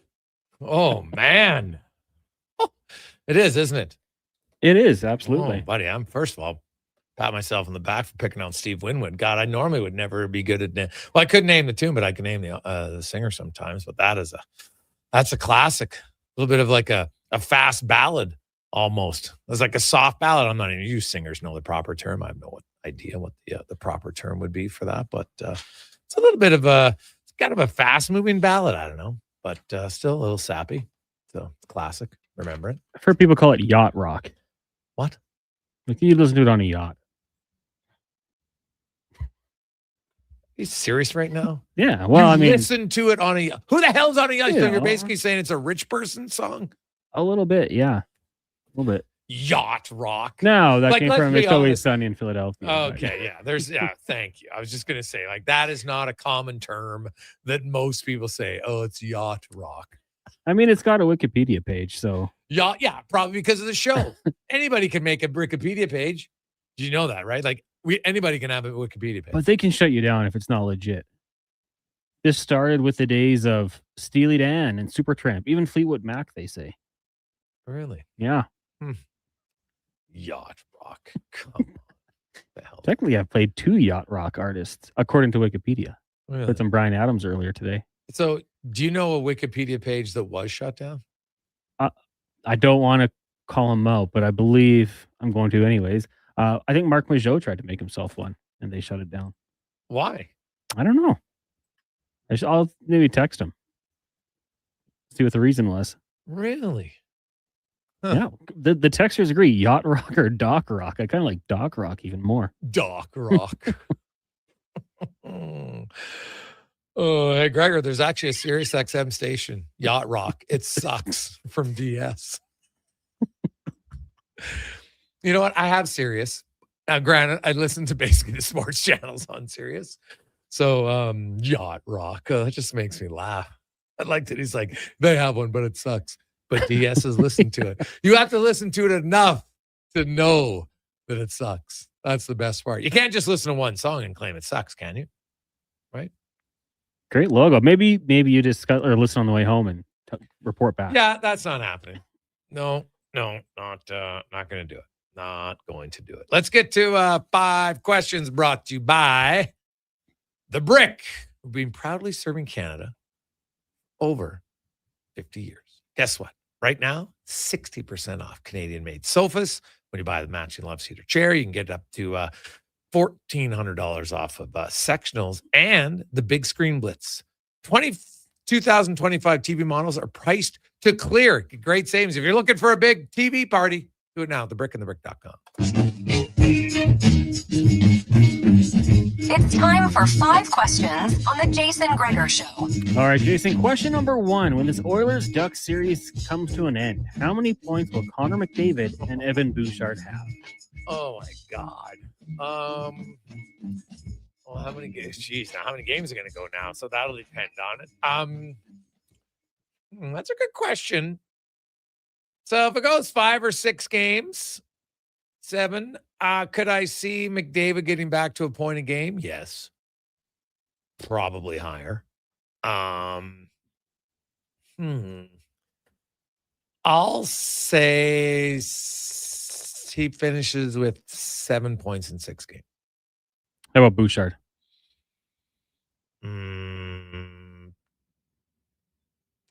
6 games, 4 points. Yeah, I had Oilers in 6, so 4 more games. McDavid, I'll take 6 points. Bouchard, 4 points. Gotta think they find their game. Could be more. Now, question number 2 for you. Power play struggles. Would you consider a change at personnel, or do you give them time to find their way, knock off the rust? Go ahead. I would consider it. I don't know if I would do it. I think I'd probably give them a few more here on the road in Anaheim. Maybe they simplify things just a little bit. And as Hyman said, you find a way to knock off the rust. Adapt to what the Ducks are doing. I think that's a part as well. But I would give them a few more here before I make any changes. No, I'm not making any changes. It's the best power play for 5 years. The Oilers had 9 shots on goal last game in the power play. Now, they had the worst giveaway I can imagine on the power play. Just a blind pass in your own zone, not even being pressured. What? So no, I'm not making any change. The hardest thing to do for a head coach is to not panic. And because you as the leader, if you panic, everybody below you panics. I'm not changing. Question number 3, of all the first round series, that's NHL and NBA, what has been the most enjoyable so far? I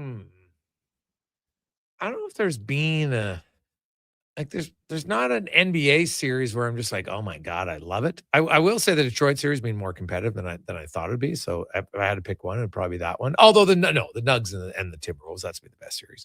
But I would say Toronto, Tampa Bay. Montreal, Tampa Bay? Yeah, sorry. Did I say Toronto? Yeah, Montreal, Tampa Bay. I'm with you for sure. I mean, you get the overtimes. There's a little bit of a bad blood going in there. Even if they're not dropping the mitts, there's some anger, some tenacity. So I would agree with you on that one. Can't wait for Friday night when it shifts to Montreal in the association going forward. I'm intrigued by the Spurs and Blazers. Without Wemby, anything can happen. So obviously, for a lot of those guys, time to step up. Question number 4 for you. NFL draft tonight. If you were to make a way too premature prediction, because we don't even know what team they're on yet, who would be your pick for offensive and defensive rookies of the year? Go ahead. Defensive, I'm going to go with edge rusher David Bailey. I'm not sure he'll be with the Jets, or maybe he drops a little bit if they decide to go Arvel Reese, but I like what he did. Had the college production, which is always big. On the offensive side of the ball, the temptation would be Jeremiah Love, but I'm going to go with receiver. And if Jordan Tyson can stay healthy, that'll be my pick. He's had the injury concerns. That's the knock on him, but I think he's a really good player. Depending on where he ends up, I think that'd be my pick. Yeah, well, it helps if you're on a decent team. So I don't know if it's even is Jeremiah Love going to get on a team good enough to do it? But I will go with I'm going to go with Jordan Tyson as the offensive rookie of the year. Actually, no, I'm going to change that, Cons.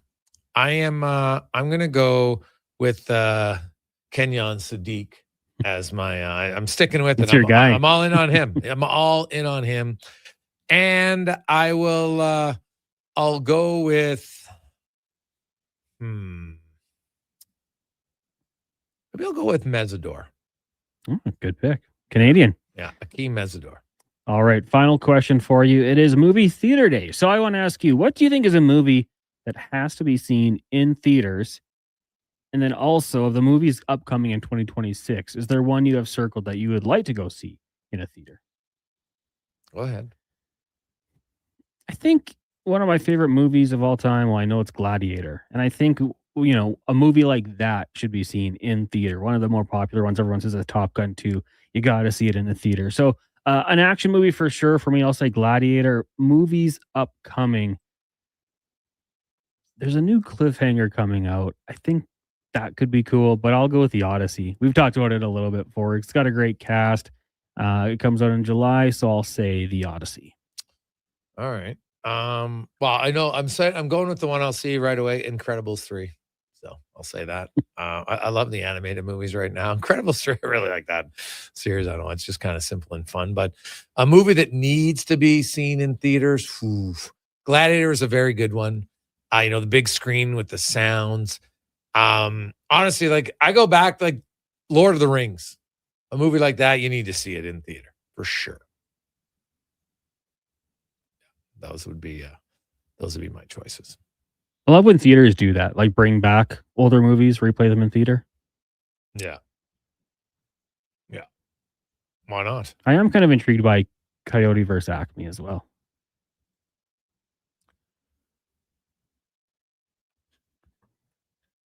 Hey guys, James Taylor, Kenny Loggins, Jimmy Buffett, all could be considered yacht rock. Basically, easy listening from Phil. All right. I just still laugh at the name. I'd never heard it before. Yacht rock. Just kind of, it's funny because like how many people are on a yacht? What are we talking, like 1% of the population?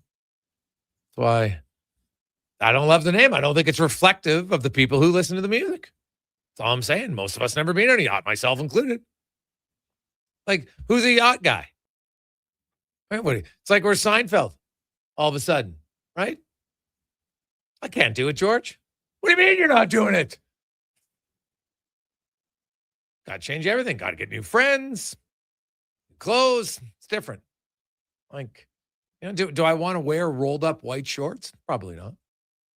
I think that's what you would have to wear on the yacht. Yeah, I don't know. Listen to the rock. Never been there. And if that's the music they're playing on the yacht, I'm not in.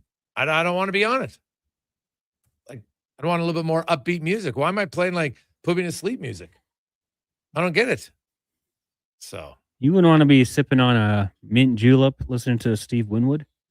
I don't mind that song of Steve Winwood. That's one. I don't know if I can name any other ones, but no, not really. Like I'd probably want something a little bit more up tempo. Well, maybe for the rest of the show, I'll play yacht rock. Yeah. Great. See if I can change your mind. Yeah. I'm sure there's a few. It's like anything, Con. Could yacht rock have 5 really good songs? Of course.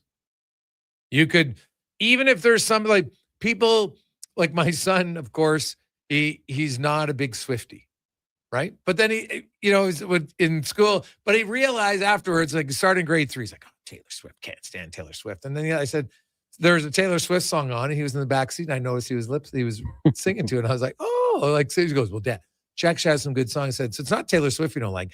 It's the constant screaming of the girls in his class about it that he doesn't like. And I'm like, that I understand, right? It's like some fans, you don't necessarily dislike the Canucks as much because they're not a threat, but you don't like their fans. So because of that, you don't like the Canucks. I get it, right? The Canuck fans are annoying. So now by circumstance, guilt by association, the Canucks become annoying. Now, back when they had Bieksa and Kessler and Burroughs, they could be annoying. They were good, but the Oilers weren't very good. But now, like, you have nothing to fear if you're a fan of almost every other team in the league when it comes to the Canucks. But their fans annoy you. I get it. Not everyone, just a percentage, strong percentage of them.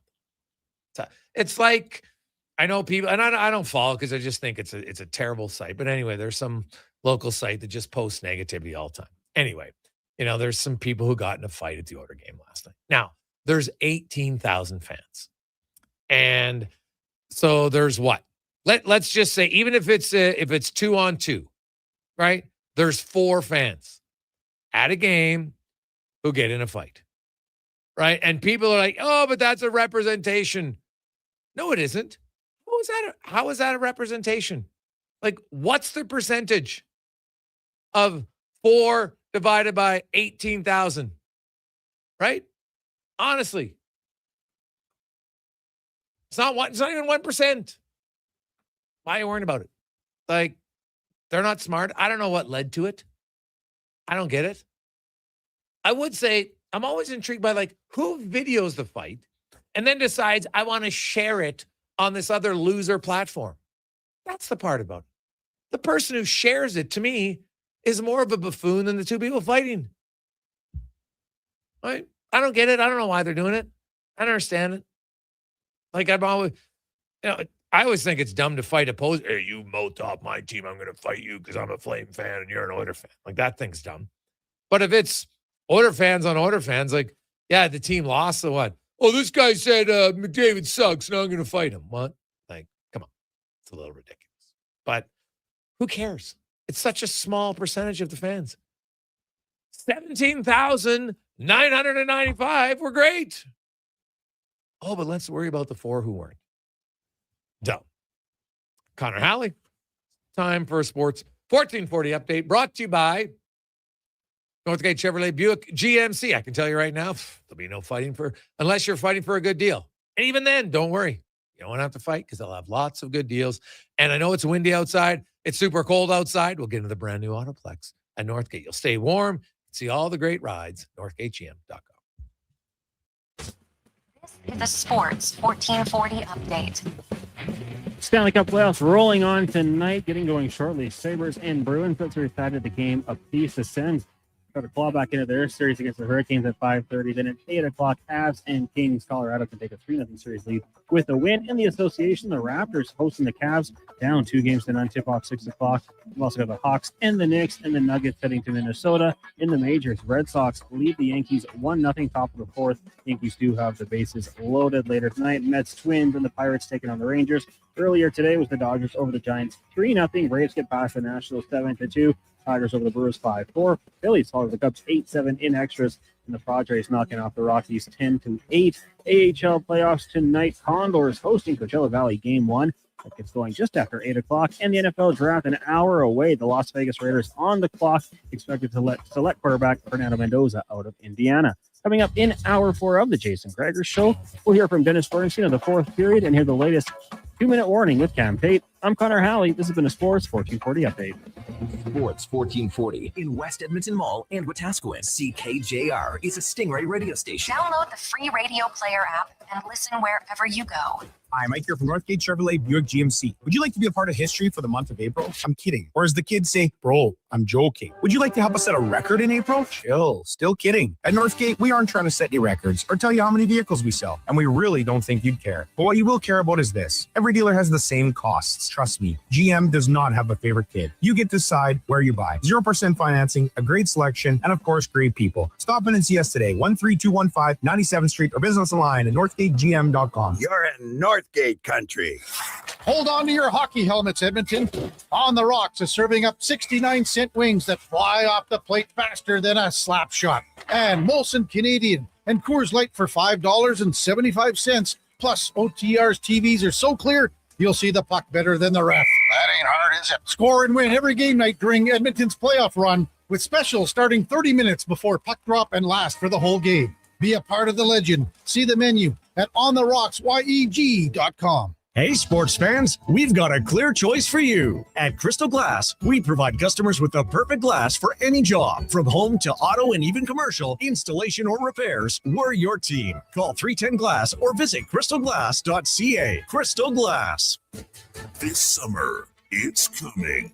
An unstoppable force that will turn your home into the Sweatbox. Don't live in a summer blockbuster. Pro Solutions is your one-call-solves-it-all expert for AC repairs, tune-ups, and new installations. With fast deployments and flexible financing, we'll make sure your home story has a comfortable ending. AC season is coming soon. 40. Everything's game day now. Playoffs. Pricing today. Visit ProSolutionsInc.ca to schedule your service today. Nothing beats getting a deal at McDonald's. Why? Because you get a deal now. And a deal later. Redeem an offer from the latest mailer or on the McDonald's app and dig into instant savings. Plus, you earn points. You're listening for to Free McDonald's. Don't drink and Now drive. that's what I When I did call that. A Like I had double to whammy pour- of deals. Why does that keep happening? Abby Bull, and that was Deal back sent when the right to wine. your door. Like Check your overtime mailbox in for the game latest two. McDonald's The year mailer before they won loaded with game one. delicious value. For a limited time at and then they participating lost restaurants in in Western overtime Canada. 5-4 the Kings. For over 50 years, the Brick has Abby been Bull, and that proudly was serving back when Canada. the Oilers had They love to save you higher more on blood everything alcohol. you need for your home. Save up to Like, I just 60% remember off being like, Made in what Canada was the glass sofas of wine? when you buy the Like, what- matching Love Cedar chair. Find patio sets starting at just $99 and save up to 40% off mattresses. You listen to Plus, Jason take Gregor. 5 Does- years to pay with 0% Liquor interest deliver on a bunch furniture and mattresses. keep things pretty Taxes clean and here. fees There to you go. purchase, always see. Now, Visit a the Brick Edmonton near you Oilers for last details night, and Specs, like, hey, The Brick, saving you more. the Edmonton This May, look for your census letter in the mail. The information you provide. The helps Edmonton plan Oilers services last in night, your Spec, community like, hey, that support obviously, employment, it's transit, that's a game you would love to education, win, healthcare, but it's and fascinating more. to me It's that, like, easy to fill I've watched out and Connor McDavid for completely 10 years, confidential. and he does Find out things that more most at mortals can never do. census.gc.ca. We see it on a time and again Your basis. census, I honestly your can't community, recall a our game future. where I saw him A message fight from the the Government puck of Canada. with errant passes. Like, hey there, it's Brandon Douglas from Sports 1440. If you're tired of slow, unreliable he did internet last night. connections Like, I've I am, literally never check out seen him. Starlink. It's fast, reliable, even in bad weather, and even works for 4K streaming for movie nights, online gaming, and more. Growing up on the farm in the sticks of central Alberta, we tried everything to get reliable internet, but we're always left with buffering video and half-loaded websites. There's nothing worse than losing your connection while streaming the big game. I'm getting mine set up soon and can't wait. If you're ready for better internet, order online in 2 minutes at starlink.com/radio or call 1-800-GO-STARLINK.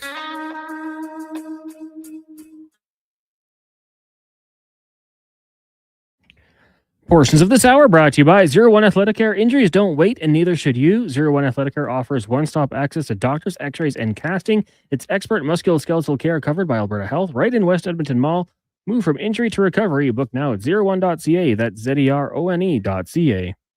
This is Sports 1440, where Edmonton talks sports. On YouTube, Facebook, and X. Here's Jason Gregor. Brought to you by PlayAlberta.ca.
yeah, see, look, this would want me to jump off the yacht.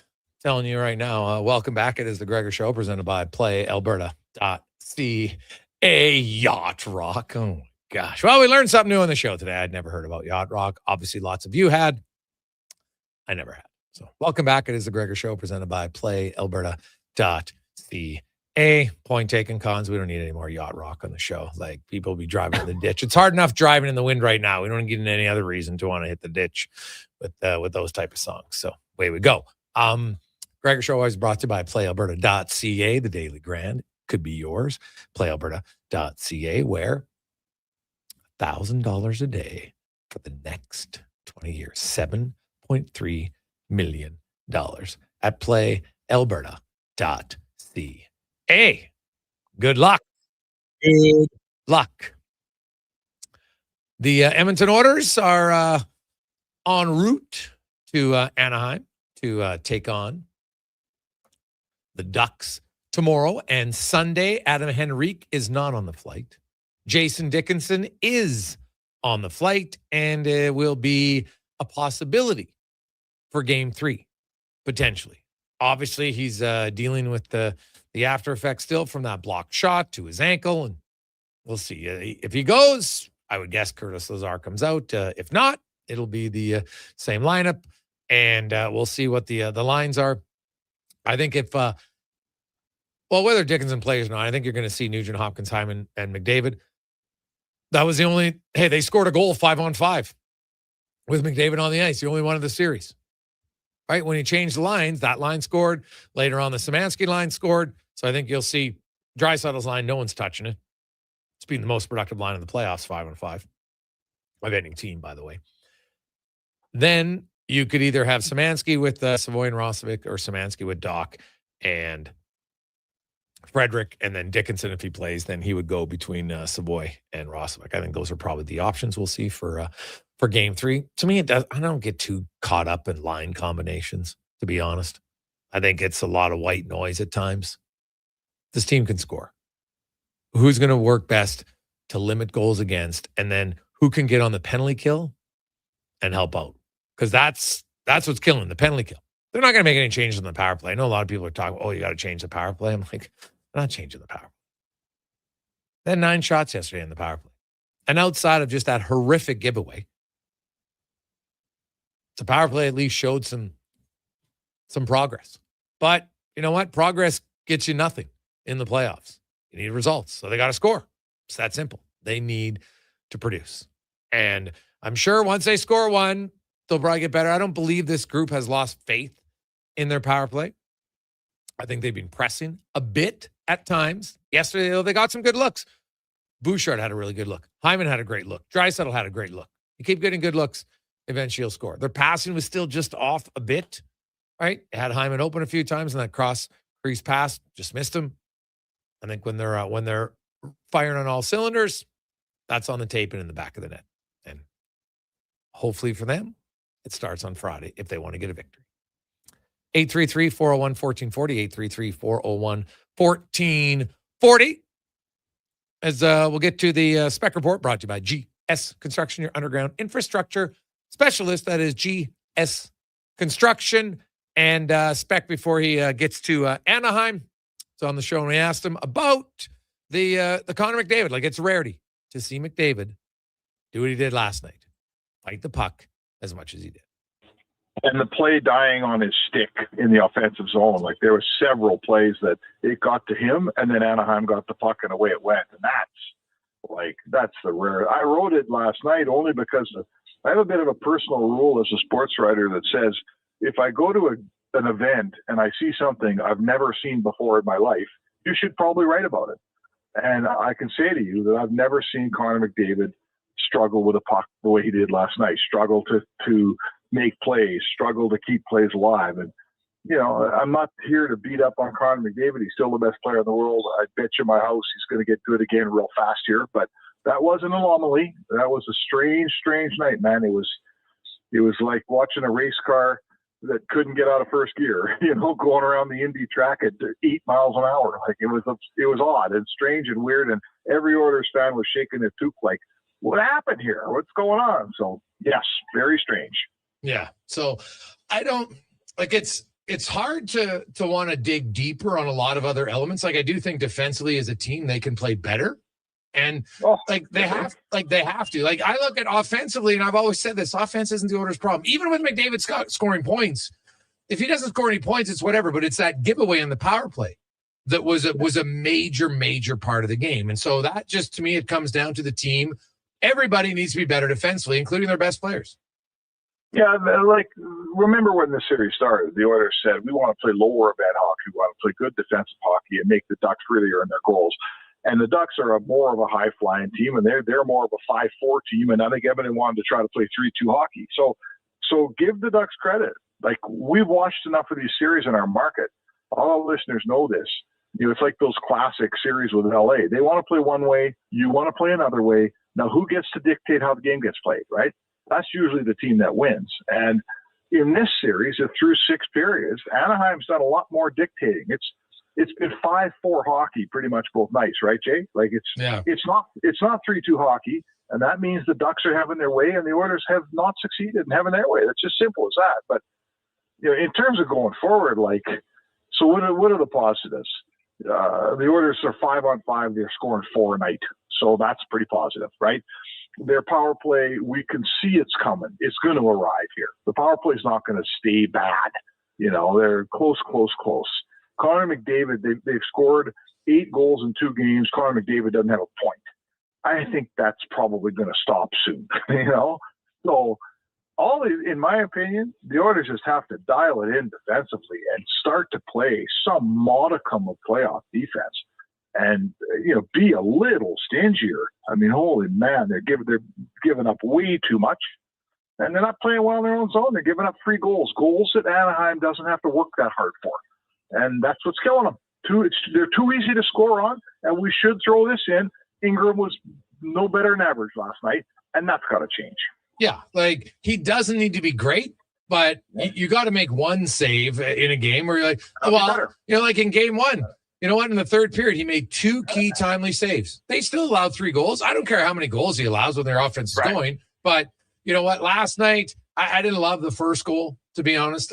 He slid across a little bit late and got to fight through a screen. Woodley's described that to me numerous times over the years. So as I watched that, I watched the replay. I'm like, okay, because he believes as a goalie, just like there's responsibilities for every player, right? When you're like, I look at the Killorn goal and the Oilers, you have Szymanski and then Ekholm comes to help. You've got the guy pinched along the boards in a good position where you should win the battle. You lose it.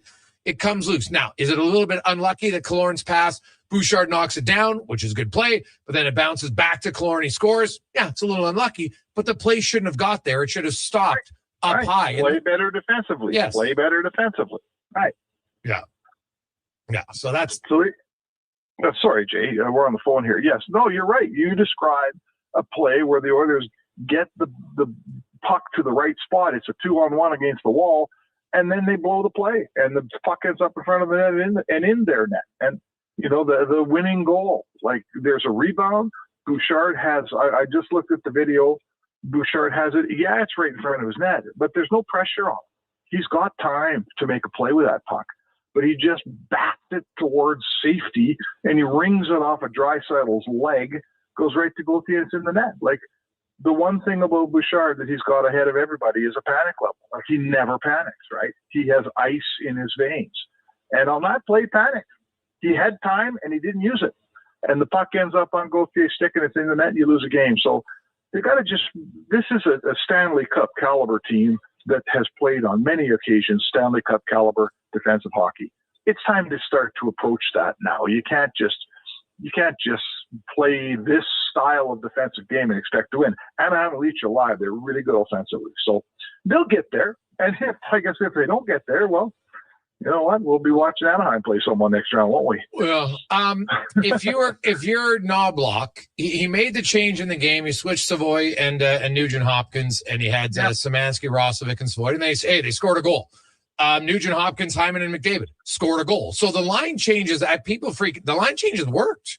That's the part I don't really understand. When he switched them, they worked. So and Dickinson, you can make an argument. Maybe Dickinson comes and he starts with Doc and Frederick, or maybe you switch him and Szymanski. Who knows? We'll see. But I think you're probably going to start the game with Savoy and Rosovic together. What do you think?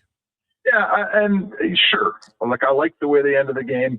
I think you have to look at it in the context, Jason, of, through 5 periods or 4 periods, Savoy hadn't been very effective, right? Obviously, McDavid hadn't been very effective. So who are we trying to get going here? We're trying to get 97 going. So why don't we give him back a guy he's played with for 7 years or however long it's been? Let's give him McDavid back. Let's put the band back together with Hyman. And to me, that's what the coach is doing. It's less about Savoy and it's more about McDavid. Is that fair? Oh, yes. 100%. I saw people saying, you got to switch the left winger on his line. And I get it. People love McDavid, but you don't have to blame other McDavid. Who cares who his left winger is? His left winger wasn't forced him to try to thread the needle on every pass. Right. Absolutely. Yeah. So let's hope he's healthy to start with today. And these injuries, sometimes you wake up and they feel worse than when you went to bed. Yeah, no. Today, Knobloch said no. He said it's he feels there's no issue with it. And you were there in the room last night. McDavid was walking. There was no limp at all in and out of the room. And Knobloch said today he sees no ill effects from it afterwards. I think it probably scared him more than anything a little bit. I get it, right? Like, you're a thoroughbred and there's a little tweak there. Oh my God. But he was walking around fine. He came back. I saw him, like, he was accelerating up the ice. No issue with McDavid. I think, McDavid's issue, and it's so odd to say because this guy has been elite for a decade, but he just had a tough game, right? Even game 1 wasn't like this. Game 2 was a continuation and even more because of just some, I've never seen him throw the puck away in his defensive zone to no one on a power play. I've never seen it before.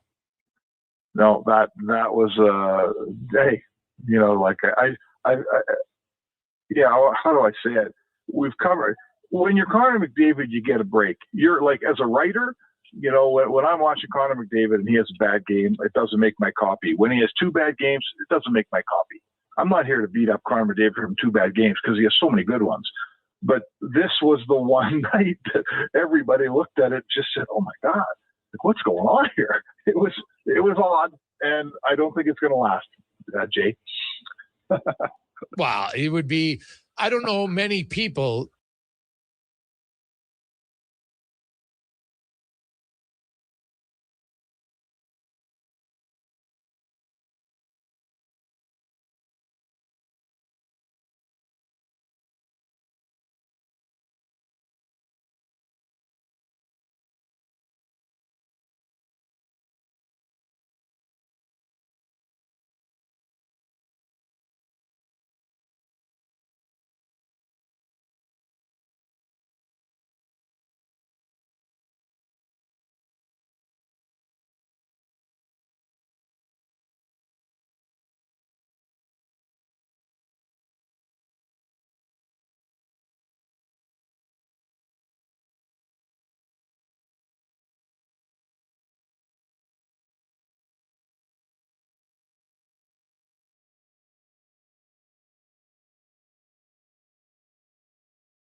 His numbers equally not good. So I'm sorry. This is not like you're going up against Barkov or Bergeron. And that's no disrespect. I hope Washy, but it's first-year player. A few good games, great. But this is more Connor McDavid has been his worst enemy right now, not the opposition. But if you're worried about Tim Washy, I think you got some – I would reevaluate your worries. Take a quick break. Bernstein is going to join us next in the one series that's been the opposite of this series, no goals. And guess what? They haven't won again. Can the Kings ever change, or is it the same old, same old? It's not Edmonton. Now it's Colorado. And now they can't score. And they can't win. Will it change tonight? We'll find out on The Gregor Show, presented by PlayAlberta.ca. Are you looking for safe and reliable transportation solutions for your wedding, corporate retreat,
King Spring Road Trip.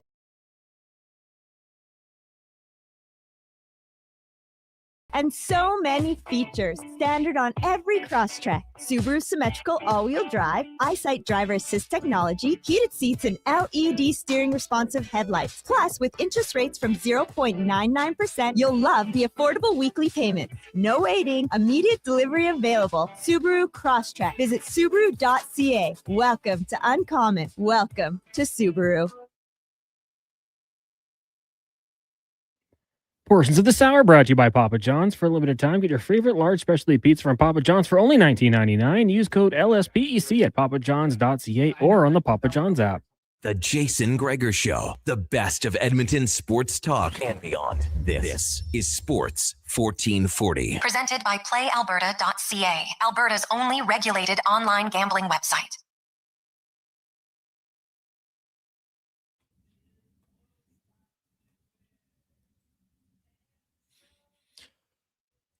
5:25 as we continue on. NHL playoff have resumed for tonight. Boston and Buffalo going at it in Boston tonight. No score midway through the first period of that game. Really the only change in that one is that Alex Lyon is in the net for the Sabres. And honestly, if you're the Sabres, this is something that they should do. They've rotated goaltenders. So I like this decision. I know that Luukkonen let in a bad goal from center ice. Fine. But even if he hadn't, and if he lost the game, I wouldn't have thought it was a bad idea. I think coaches overthink it sometimes. If you split play all year long amongst goalies, then keep doing it. Boston showed us the greatest regular season ever. Well, we're going to go away. It's got us the greatest regular season ever. And guess what? They lost. So, you know what? If you're rotating goalies fairly even, then keep rotating in the playoffs. That's what got you there. Just my thoughts.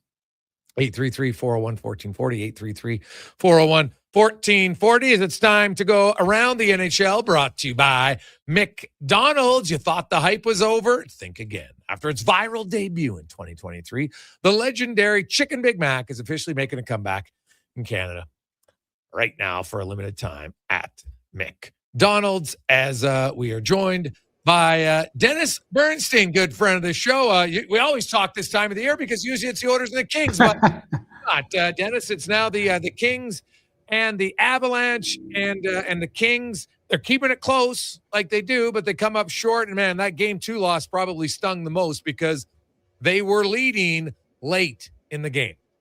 Yeah, I missed the J.W. Marriott and the Pint and all the other great plays, locals. Yeah. I think the Kings would rather be playing the Oilers. Game 2 was the game they could have had and probably should have had, Jason. Here's the reasons why. Led with less than 7 minutes to go, right? Penalty shot from Quentin Byfield, 5 power plays, still couldn't get it done. And now Colorado thinks they can play these low-event games and win games. Well, you can do that against the Kings, who have trouble scoring all season, Jason, but going into the other rounds, they're going to have to show more. The fact that you held McKinnon and Makar off the board with respect to goals in the first 2 games and didn't get a split. I think I think the frustration part from LA standpoint is that a lot of people thought they'd get blown out of this series, that it's been close, right? Game 1 wasn't that close. That's the one thing about the series, Jason. 2-2-1 games, but they were different. Colorado controlled that game 1. They were really never threatened. They were threatened in game 2, and they responded in the big spot. Goal from Leonard Scott late. The Nick Watt overtime goal. So this is do or die. This is Game 7 for the Kings tonight. They have to come out. Now, they'll get probably a better break with respect to matchups, getting the home ice advantage, because the Kopitar line had to go up against the McKinnon line, and it really muted their offensive possibilities. They had to defend a lot more, so maybe change. And there's probably going to be one change. You're probably going to see Kuzmenko in for Matthew Joseph. He'll probably start on the third line and certainly help that power play that needs to get going as well. Yeah, well, they need somebody else scoring other than Panarin. Panarin's he's fulfilled his duties. Now Byfield was close, man. Like Wedgwood, that's a pretty good save on the penalty shot. You know, I'm sure in hindsight, man, if I hold it on a split second, but that's easier to do in hindsight. But yeah, they've had some chances. Wedgwood's pretty good. So do you feel the Kings are creating enough, Dennis, or do they still need more? And if so, are there any specific people that need to be better? They need more, Jason. They need to go to the net more traffic. They were more physical in Game 2 than Game 1. They were hitting the defenseman. They got to be able to get inside because at least for Game 1, it was get in the zone, a shot, clear, no follow-up. So they're going to have to create traffic in front of Wedgwood, who has been good, but he's basically seen all the shots they've thrown at him. There hasn't been a situation where they've had sustained pressure in the offensive zone. Part of that is maybe matchups. Part of that is Colorado's really good and they always have the puck, Jason. That was always going to be a problem in this series. But they need Kempe to score. Kempe, I think, had 3 shots in 2 games. Maybe he's playing hurt and he missed a couple of games down the stretch. Got hit with in the foot with a puck. But they're going to need more from him, and they're going to need more from Byfield. The second line's going to have to produce. You just can't have one line. And Jason, they did nothing 5-on-5. The 2 goals they score are power play goals. They're going to have to get inside, and it's a difficult task getting inside on this team because they are such good defending team. So it's going to be a challenge. But you hope the home crowd gets them going. And as better as they played at home all season, down the stretch they were playing better at home. So maybe game 3, maybe a little juice, maybe getting the last change. There's a lot of maybes in that sentence, Jason, because let's be real, Colorado's the better team. Yeah, there's no question about that. Better teams haven't always won the series. We know that, but you need some things to go your way. Like, obviously, the Kings need a win tonight. You go down 3-0, it's good night, Irene. There's no question about it. They're at home ice. Are there any matchups you think they'll try to get more at home that they weren't getting in Colorado? Yeah, I think they're going to try to get – see, if I was them, I would actually take Panarin off the Kopitar line and put him with Byfield. I would have done that in Colorado. I did it for like 1 or 2 shifts. So maybe if it's the same script in the first 2 games, Jason, let's say 10 minutes in, then you got to switch up. You're not going to switch up the defense at all. You would switch. That would be the one sort of move. Maybe get Panarin with Byfield, get him some opportunities where Byfield doesn't have to be the facilitator. It would be Panarin, and you can have Byfield go to the slot, be a shooter, go to the net. They're going to have to do that. So I think it's the top 6 has to produce, Jason. Their bottom 6 isn't really going to give you much. Maybe you get a little bit juice from Kuzmenko being on the 3rd line. But if their top 6 doesn't get sustained pressure, it's going to be a situation where, I think they've scored 6 or 7 goals against them in 5 games. So they have to find a way to get more pressure. Maybe the type of game they play now, which is different than when Hiller was coaching under DJ Smith. There's more pressure. There's more forechecking. They're just going to have to be a more aggressive team tonight if they're going to get any traction in the offensive zone. When you look at the Kings, and I thought the acquisition of Panarin was a sign that, the GM Ken Holland realized, like, we got to change our organizational philosophy, right? Like how they play, it just hasn't worked. Like, they haven't won a playoff series since 2014. And hey, we can argue that, they got closer in times, and some would say maybe they could have beat Edmonton for a bad coaching challenge, and maybe it changes things. Lots of what ifs. Do you agree, Kevin, that was a start, Dennis, that, Fiala injury, of course, happened right after, which sucked for the Kings, because I think having both of them, they feel, okay, we got 2 difference makers, because Panarin is one of the top 10 offensive creative players in the National Hockey League. Do you think that Ken Holland, that was step 1 of changing how they play for next year? It has to be, because you could sit back. You list all those overtime games that probably cost you a better seed. You wouldn't have to play Colorado because you sat back, you were passive, you weren't aggressive. That's not how the game is played anymore, Jason. This is 10 years ago. There's too much speed and skill in this game. You can't sit back, defend, and hope to defend a 2-1 lead. I think they've lost 10 or 12 games when they're tied after 2 periods because they didn't have enough offense. Right? So, yes. And to your point with Fiala, people saying, well, they should rebuild. They're not rebuilding. Kenny's 70 years old. This is Los Angeles. They're not going to go. They haven't won a playoff round since 14. So you're going to tell me if you rebuild, that's going to be 20 years before you win another playoff round? Not in this city, not with this organization. And the narrative that nobody wanted to play in Los Angeles because it's too expensive and the traffic, well, that got defeated when Panarin said, I only want to play in Los Angeles. So other players might want to come here, live in Manhattan Beach, not be bothered by the media, not be chased down the streets by people during the playoffs. Maybe that's it. But yeah, and Kevin, if you look at if you look for next season, Jason, you look at their wingers, they got legitimate wingers on this team. Panarin, Fiala when he's healthy, like Kempe and Alex Lafreniere is a 20-goal scorer. So there's enough there. They'll have to address the center position. But yeah, I think that was the first step. And I go down to the concourse and talk to fans during the games. I don't stay in the press box. The problem was the first 60 games, Jason, they were so boring. Oh. It was a terrible watch. It was the same script every game. I tell you, the fans are saying, like, I can't watch this. It's not worth the money. It's one thing if you lose 4-3 or 5-4, it's exciting, but every game is 1-1 after 1 and 2-2, and you lose the overtime games. They have to be able to play the current game. They have to be more entertaining. Getting Panarin is a move like that, but they're going to have to do that. And they're going to have to do something with the defense. They only have one puck mover in Brand Clark. They're going to have to address that in the offseason as well. What about head coach? Do you think DJ Smith stays on, or are they going to look for a different head coach in the offseason? No, unless they rally from a 2-0 hole. Well, let's put it this way: if they win the series, you got to consider them, right? Because they're huge. They're the biggest underdog on the board.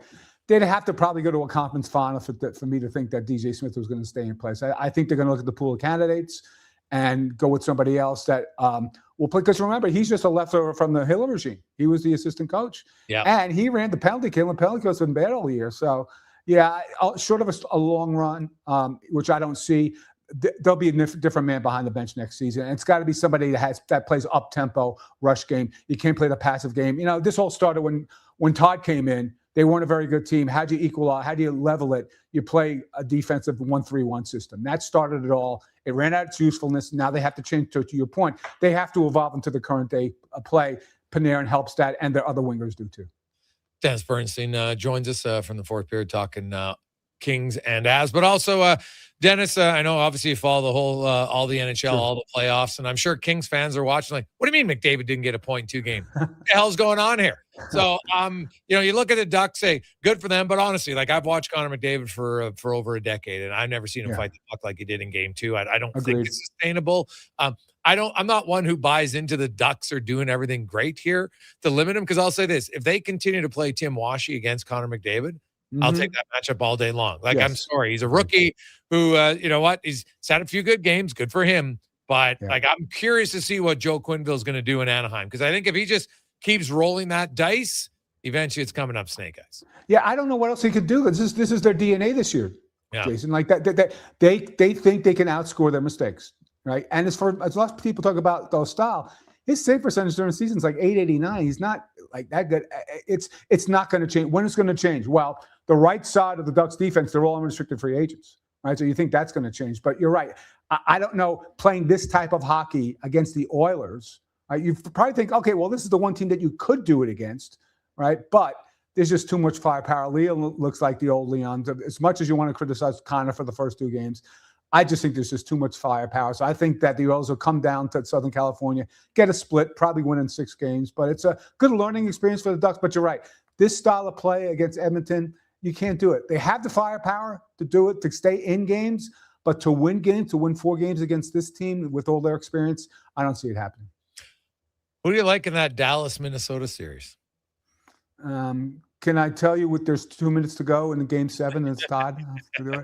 Well, look, after game 1, you thought, oh, maybe this is a different Minnesota team. But look, a brutal loss, the way they lost last night at home, the puck over the glass, too many. You can't take penalties against Dallas. It's going to come down to one guy, Jake Ottinger. Is he going to make enough saves in this series? Can he do it? If he does, they'll go on. If not, Minnesota could emerge and be a dangerous challenger for Colorado. But look, at the start, I think everybody said 7 games. When you watch the 3 games, what do you think? 7 games. So I think that a slight edge to Dallas. The one thing that hurts them is no Rupe Hintz. Maybe that's going to hurt them going forward in the series. But, flip a coin, game 7, whoever you like, I think would win that game. And that certainly would help Colorado if they do breeze through the series against LA. And lastly, in the West, Vegas, Utah. I loved Utah until that run by Vegas at the end of the season. They went 7-0-1 and Torts got their attention. But they went in there. They won a game in the third period. Golden Knights, you want to talk about how great a third period team they are. This is going 6 games. I lean towards the Knights because of the experience. But that building is going to be loud in Salt Lake City. I know it's loud in Edmonton for games. It's going to be loud in Salt Lake City. I think they can get that game. I just think they're a little too inconsistent and don't have the experience in the playoffs. But this is a team of the future, Utah. I think Golden Knights get this series, but it's going to be a challenge for them. It's going to be a good prep for the next round because that's a series team in Utah. It's a team on the uprise. And next season, I want to see what they do in the offseason. But so a slight lean to the Golden Knights right now. DB, always good to catch up with you, buddy. We will talk to you again soon. Have yourself an awesome day. Enjoy the game tonight. And maybe we'll see you in the conference final, Jason. You never know. Never know. You never know. Oiler fans, a conference final. Wouldn't that be crazy if there's actually the Oilers? That would be nuts. Oh, God. I couldn't stand it. All right. Oh, be awesome. Thanks, Dennis. Appreciate it, man. Thanks, JG. Always a pleasure. There you go. That's Dennis Bernstein, the fourth period in L.A. Take a quick break. We'll come back. Cam Tate, wrap things up on the Gregor Show, presented by PlayAlberta.ca, the Daily Grand. Your chance to win $1,000 a day for the next 20 years. PlayAlberta.ca. One app, triple the action. Play Alberta is proof that good things do come in threes. Whether you're into playing any of our exciting casino games, betting on your favorite professional sports teams from around the world, or buying into Canada's biggest lotteries, Play Alberta is the province's only app to do it all. Download today and discover a new way to play. Must be 18 plus to play. If you gamble, use your game sense. Hey, hon, I'm getting expressions and images to frame my hockey card collection in the man cave. Perfect. I'll come with you and bring our wedding photos. For sports memorabilia and family treasures, think Expressions and Images, your local custom framer since 91. You name it, we frame it. For over 50 years, The Brick has been proudly serving Canada. They love to save you more on everything you need for your home. Save up to 60% off made in Canada sofas when you buy the matching love seat or chair. Find patio sets starting at just $99 and save up to 40% off mattresses. Plus, take 5 years to pay with 0% interest on furniture and mattresses. Taxes and fees due at purchase, OAC. Visit a Brick near you for details and exclusions. The Brick, saving you more. Hey, it's Jamie from Green Drop Lawn Care. They may be teeny tiny, but chinch bugs can completely devastate your lawn or garden. If you have yellowing grass that doesn't improve with watering, you may already have them. At Green Drop, we'll identify them, treat them, and help you recover from the damage before it's out of control. Stop chinch bugs cold with Green Drop Lawn Care, Canada's lawn expert since 1979. Find out more and get started at greendrop.com. Welcome back to Nissan Head to Head. Today, we've got Nissan Kicks coming in strong as a leader in fuel efficiency for gas-only CUVs. Some of the other guys respond with, wallet-breaking detour to the pumps. Hats off to Nissan's fuel-efficient Japanese engineering. Right now, finance a Nissan Kicks for 0% for 36 months. Visit nissan.ca for details. Conditions apply. Visit your local Edmonton and area Nissan dealer for more information. Craving your favorite mouth-watering pizzas? Papa John's has large specialty pizzas for only $19.99 for a limited time. Get a flavorful all the meats, the works, ultimate pepperoni, Hawaiian, barbecue chicken, and more on original thin or New York style crust. Use the code LSPEC at papajohns.ca or on the Papa John's app. Get yours today. Better ingredients, better pizza. Papa John's. Ever had a problem returning auto parts? At Ed's Auto Salvage in Westlock, we do things differently. Hi, it's Lisa, and we're proud to offer one of the best return policies in the business. When you shop with us, you buy with confidence, knowing that if it doesn't fit or if it's not the right part, we'll make it right. For nearly 50 years, Ed's Auto Salvage has helped Alberta drivers save money, stay on the roads, and shop stress-free. Trust the team that stands behind every part we sell. Visit us at edsautosalvage.com. CTV Sundays. Television's most captivating love story continues on Sullivan's Crossing. It's hard to focus on the present when you're still looking at the past. But the road ahead takes an unexpected turn. Would have thought you'd mentioned being married before. A lot's changed since then. Morgan Cohan and Chad Michael Murray in the drama that asks, is true love enough? An all-new Sullivan's Crossing, Sundays on CTV. Stream next day on Crave. For over 60 years, the folks at Diablo Boots have been selling the best Canadian-made boots. Handcrafted in Winnipeg, Canada West makes the best quality cowboy, biker, and work boots for Diablo Boots with replaceable soles and heels. Why buy cheaper quality like Ariat, Justin, and Red Wing made in China when Canadian-made is better? Support Canada's workers and Diablo Boots for the best boots. So save on boots by Save On Foods. That's Diablo Boots, 3340 Gateway Boulevard on the east side of Save On Foods. Canada West and Diablo Boots, the two best names in the boots business. Hold on to your hockey helmets, Edmonton. On the Rocks is serving up 69-cent wings that fly off the plate faster than a slap shot. And Molson Canadian and Coors Light for $5.75. Plus, OTR's TVs are so clear, you'll see the puck better than the ref. That ain't hard, is it? Score and win every game night during Edmonton's playoff run with specials starting 30 minutes before puck drop and last for the whole game. Be a part of the legend. See the menu at ontherocksyeg.com.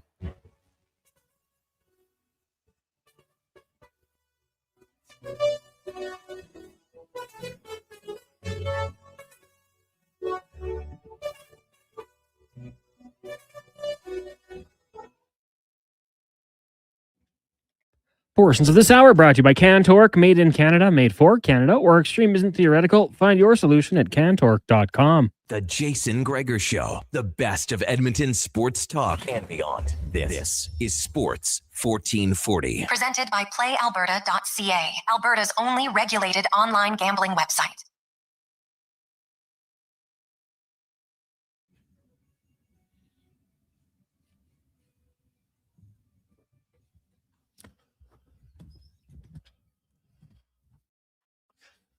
Welcome back, all of our NFL fans. Of course, the draft gets going momentarily. Of course, Deck and Con, they're all in agreement. Mendoza's going number one. But after that, who knows? It's the Jets. You never know. The Jets.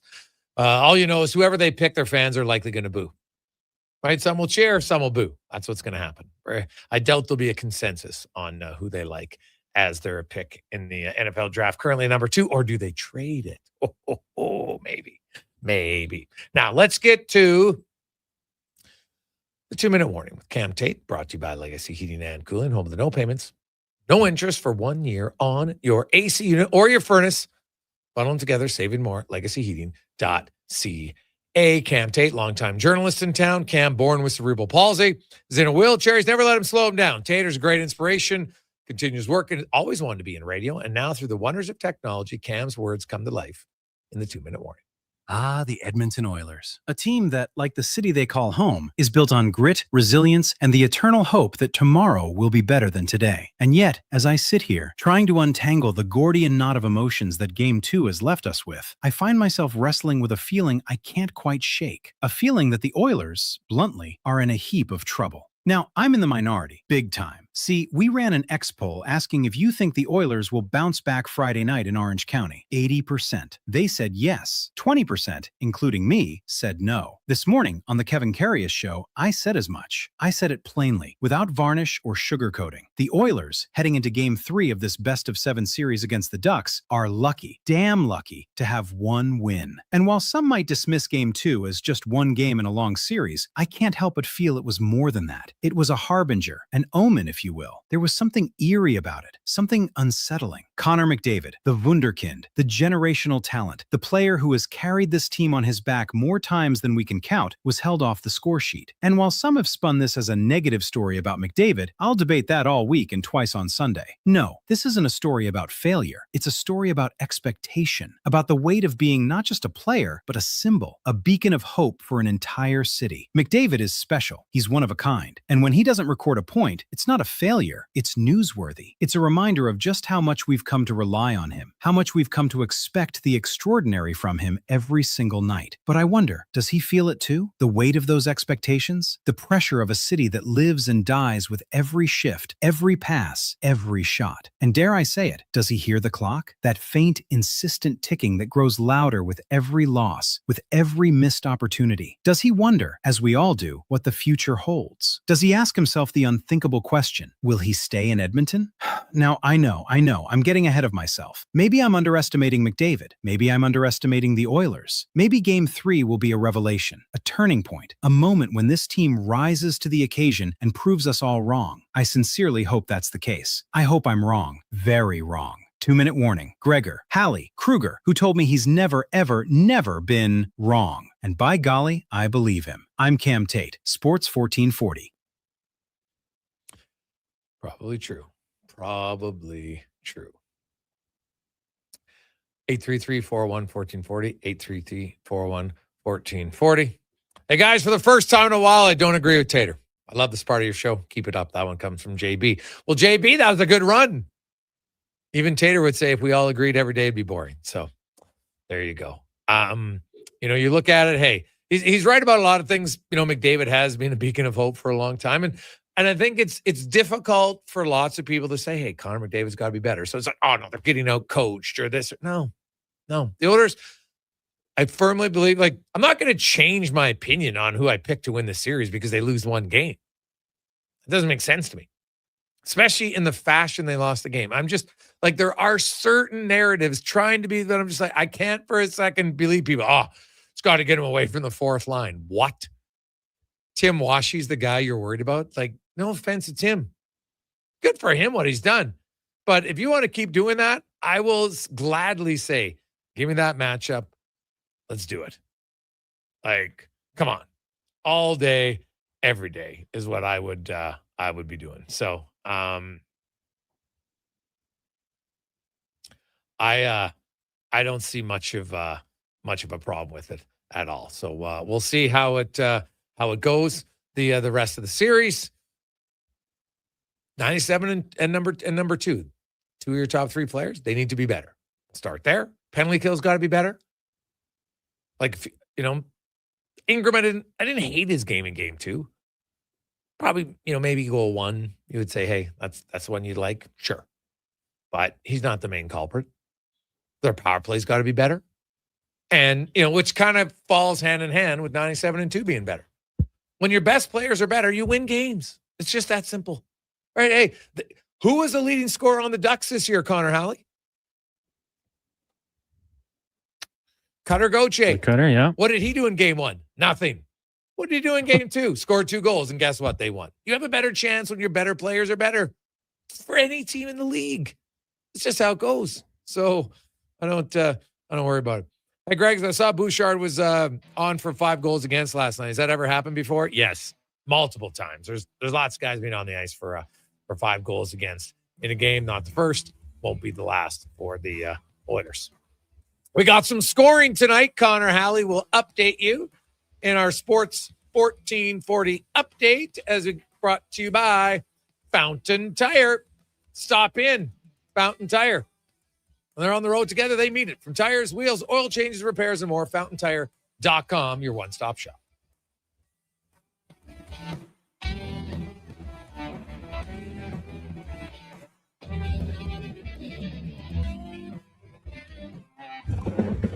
This is a Sports 1440 update. 3 games tonight in the Stanley Cup playoffs. After 20 minutes, Sabres and Bruins are scoreless midway through the first. Sens trail the Kings 1-0. Logan Stankoven with his 3rd of the playoffs later tonight. Kings and Avs from Los Angeles, Colorado up 2-0 in that one. The Raptors will try to get back into their series this evening. They host the Cavs. Tip off 10 minutes. They trail 2-0 in the second quarter. Out in Atlanta, Hawks lead the Knicks 44-34. And later on tonight, Nuggets and Timberwolves meeting in Minnesota. That series tied at a game each. Major League Baseball, Red Sox up on the Yankees 2-1 at the top of the 7th. Yankees do have the bases loaded with 2 outs. We've also got the Mets on top of the Twins 3-1 in the bottom of the 2nd. Later tonight, Rangers, Pirates. Earlier today, Braves over the Nationals by a score of 7-2. Tigers knocked off the Brewers 5-4. Phillies fall to the Cubs 8-7. Padres over the Rockies 10-8. White Sox knocked off the Diamondbacks 4-1.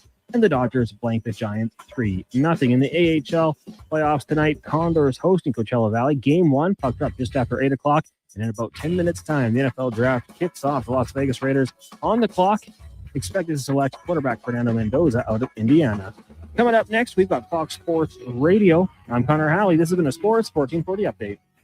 It's Sports 1440, a Stingray radio station broadcasting on Treaty 6 territory. Download the free iHeartRadio app and listen to CKJR wherever you go.